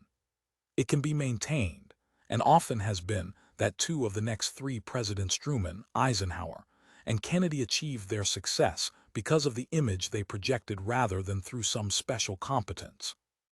Indeed, Eisenhower's nomination in 1952 was denounced by Taft's supporters as a triumph of show-biz over politics, while, with the benefit of hindsight, Kennedy's entire career seems a pageant choreographed by the Yancemen about him: Schlesinger, Bradley, even Mailer. Christopher Lasch writes, in the October 1983 issue of Harper's Magazine, "Never was a political myth so consciously and deliberately created or so assiduously promoted, in this case by the very people who had deplored Madison Avenue's participation in President Eisenhower's campaigns." As Norman Mailer wrote in his account of the 1960 Democratic Convention, which helped to fix Kennedy's image as an existential hero, the life of politics and the life of myth had diverged too far during the dull years of Eisenhower and Truman. It was Kennedy's destiny, Mailer thought, along with many others, to restore a heroic dimension to American politics, to speak and represent the real subterranean life of America, to engage, once again, the myth of the nation, and thus to bring a new impetus to the lives and the imaginations of the American. If this is how one of the man's vassals speaks of him in public in his lifetime, Lasch's case and Dick's seems fairly unassailable. Of course, those intellectuals who promoted Kennedy for his mythic potential felt with a certain complacent knowingness that they were privileged to see the reality beyond the myth, for that is a Yanceman's greatest reward. Mailer begins his teasingly self-revealing, self-concealing an American dream, which first began to appear serially in Esquire in January 1964, with a paragraph calculated to make all true Yancemen swoon with envy. "I met Jack Kennedy in November 1946. We were both war heroes, and both of us had just been elected to Congress. We went out one night on a double date, and it turned out to be a fair evening for me. I seduced a girl who would have been bored by a diamond as big as the Ritz. In every respect but one, An American Dream is a more accomplished novel than The Penultimate Truth, but that one respect was crucial to its failed ambition. An American Dream does not succeed as an evocation of the zeitgeist of the dawn of the assassination era for the sufficient novelistic reason that Mailer has murders to discuss much closer to his own heart. However, both novels share the same courtier's fascination with the intrigues presumed to be the reality behind the myth of Camelot Talbot Yancey, and both find something glamorous in the ruthless exercise of power by well-placed criminals. It must be admitted, however, that the hugger-mugger surrounding the Machiavellian schemes of the smarmily villainous Bros and the Byronic David Lantano is the central weakness of the Penultimate Truth. Bros's plot for entrapping Runcible is so unnecessarily preposterous, and involves such needless multiplication of hypotheses, and is at last so irrelevant to the outcome of the story, that one might wonder at Dick's willingness to permit such an obvious blemish to remain, except that one knows, from his own admissions and from other internal evidences, that Dick's method of work was to plunge on ahead and never look behind. If he'd been Orpheus, Eurydice would have had nothing to worry about backwards-looking-wise, as Dick would say. I'd like to intrude a long parenthesis here concerning the faults of the book, which are, pretty obviously, the result of Dick's chosen manner of writing, a manner comparable to downhill racing. The results can be spectacular, though often the spectacle provided is one of disaster. But rather than appearing to guess at Dick's technique of composition on the basis of internal evidence, let me quote his account of the matter, written to an editor at Harcourt Brace early in 1960. I wonder why you say I write so much. That is, produce so much. My anxiety is that I produce too little, that if I bore down I could produce a lot more. Most of the work for me lies in the pre-typing stage, in the note-taking. I generally spend 5 to 6 months doing no typing but simply outlining. At best I can now bring forth no more than 2 novels a year. Under certain conditions, however, I can write very fast, even without notes. The Lippincott book was written in 2 weeks, proofread and then retyped in 2 more. My work tends to force a pace on me. I'll do 40 to 60 pages a day for days on end until I'm exhausted, and then not uncover the machine for several months. I wait until I am sure of what I want to put down, and then away I go. After winning a Hugo for The Man in the High Castle in 1963, Dick was actually able to increase his rate of production to a little better than 3 novels a year, a rate he maintained almost to the end of the 60s. The downhill racing style of novel writing is not uncommon in science fiction or other genres, and when it is brought off well, there is a fizziness and exhilaration to such books that is not to be found in more carefully wrought novels, however favorably they might otherwise be compared. Often, however, speed-written novels run out of steam sporadically. 40 to 60 pages a day means a week's continuous work for a novel the length of the Penultimate Truth, and it is difficult to scintillate virtually non-stop for an entire week. Often it is all that bleary eyes and weary fingers can do to type coherent sentences. Take as a for instance Chapter 14. 4 labored pages of dialogue in which 2 minor characters rehash a situation the reader is already well aware of, arrive at no conclusions, and can't refrain from dropping hints right and left as to how low-filled Dick is feeling at that late hour, after his 17th cup of coffee. A Yantsman female named Arlene Davidson, who has a domain in New Jersey, the agency's top draftsman, died of a massive coronary during the past weekend. Late Saturday night. She may have been given a deadline for something major, overworked, but that's conjecture. And then a page later, still shuffling his documents, trying to come up with something of use, trying and unhappily failing, the abstract carrier foot him and said, "I wish you good luck. Maybe next time." And he wondered if, for Runcible, there would be a further report. This inadequate, admittedly so one today, might well be the last. The wonder is how often Dick was able to produce work of real interest and wit in these marathons of typewriting. For readers who read at a pace proportioned to his speed of writing, as most SF fans learn to do, or else cease being fans, the dull patches disappear into a haze of white powder as they careen down the slopes of the narrative. It is the ideas they are after, and Dick always provides more than a sufficiency of these. Indeed, for slower readers like myself, who are so old-fashioned in their tastes as to demand some kind of consistency and continuity in the plot of a book, this profusion of ideas often is a bigger stumbling block to the enjoyment of Dick's lesser novels than the chapters written on automatic pilot. Take the way Dick picks up, and throws away, and again picks up, the idea of time travel in the Penultimate Truth. First, he posits a time scoop that can propel objects back into the past, a device Bros intends to use to plant false archaeological proofs of an extraterrestrial invasion of 15th century North America. Bros's plot comes to nothing, though several chapters are devoted to its preparation. Then, fudging the explanation like mad, Dick asks us to believe, 1. That one of the Yancemen, David Lantano, is actually a Cherokee Indian who has managed to ride the now two-way scoop back into the 21st century. 2. That in a manner never fully explained, this Lantano's physical age oscillates between young manhood and old age, when he becomes the real Talbot Yancey. And 3. That he has taken a few starring roles in the intervening 5 centuries. None of which has much to do with what the book set off to be about, nor does it impinge very much on the resolution of the plot. Yet, it is clear from scattered footprints, broken twigs, and other spoor of the downhill racing novelist what Dick would have liked this stew of impossibilities to accomplish. Lantano first appears as the Yanceman most likely to succeed the hero, Joseph Adams, as the agency's most accomplished speechwriter.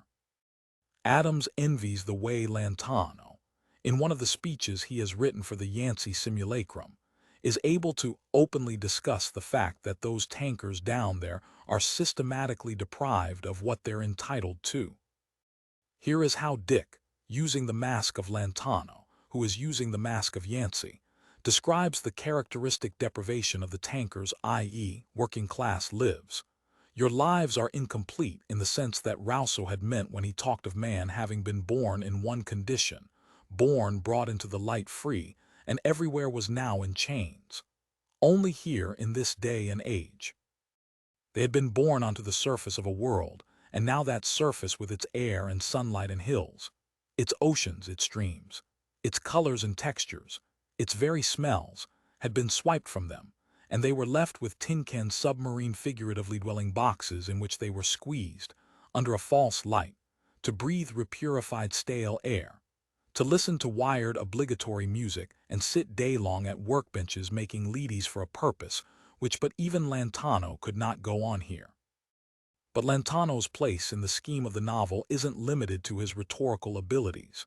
He is meant to be the redeemer of a humanity not simply downtrodden but buried, a Christ figure whom Nicholas St. James, his evangelist, at once recognizes as such, murmuring when they first meet, "He was oppressed and despised," a misquotation that Lantano himself corrects to "despised and rejected of men." However, about the only way that the Cherokee Lantano resembles Christ is in having been appointed the task of harrowing hell, that is, of being the agent by which the subterranean tankers will win release and inherit the earth. Yet the means Lantano adopts resemble those of Danton much more than those of Christ, for Lantano proves to be the sneakiest and most ruthless of the book's sundry schemers, and in this, he represents Dick's own ambivalent and unformulated feelings on the question of how human liberation is to be achieved. The same ambivalence is mirrored but more coherently in the opposition between the two chief protagonists of the novel. Nicholas St. James is an ideal proletarian, the president of his ant tank, resourceful, courageous, and a dupe. Joseph Adams has only one thing going for him, apart from a certain ineffectual liberal goodwill, the fact that he is not a dupe. Dick admires Nicholas St. James, but he identifies with Joseph Adams, who is, accordingly, the only character in the book with an intermittently plausible inner life. With regard to plot construction, therefore, Lantano is an unnecessary complication, a deus ex machina whose powers prove almost as illusory as those of the figurehead of Yancey with which he is identified. At the end of the novel, as a result of Lantano's coup, humanity is to be released from its bondage, but this has been accomplished without any recourse to Lantano's special characteristics as a time-traveling, Christ-like Cherokee warrior. What then was the purpose of such ideas? Were they no more than a kind of conceptual padding, a way to pump up the premise of the original stories to novel length? After the fact, perhaps yes, but in the pell-mell of writing, I think Dick's throwaway ideas represent a kind of self-pitched curve ball that he honestly hopes to knock over the stadium wall. There are similarly transcendental elements in the plot of another novel from 1964, and one of his best, The Three Stigmata of Palmer Eldritch. If Dick had stopped to think, but that's something a downhill racer can't do, he might have realized that there was an essential dramatic disparity between the two stories he was trying to weld together. The Yancey part of the plot generated a story about dirty tricks in high places, a genre for which Dick possesses little flair. Compare Le Carré and his better imitators. While that element of the story that all readers remember, after the lapse of however many years, is the notion of the human race imprisoned in underground factories because they've been tricked into believing that a nuclear war has destroyed the world. It's an extraordinarily resonant idea. One thinks of the dwellers in Plato's cave who know nothing of the reality but the shadows cast on the wall, of the similar destiny of Wells's Morlocks, of the prisoners in Beethoven's Fidelio, and of ourselves, living in the shadows of a nuclear threat that is only bearable by pretending that it does not exist. To have recognized that our situation is a kind of madness, what me worry?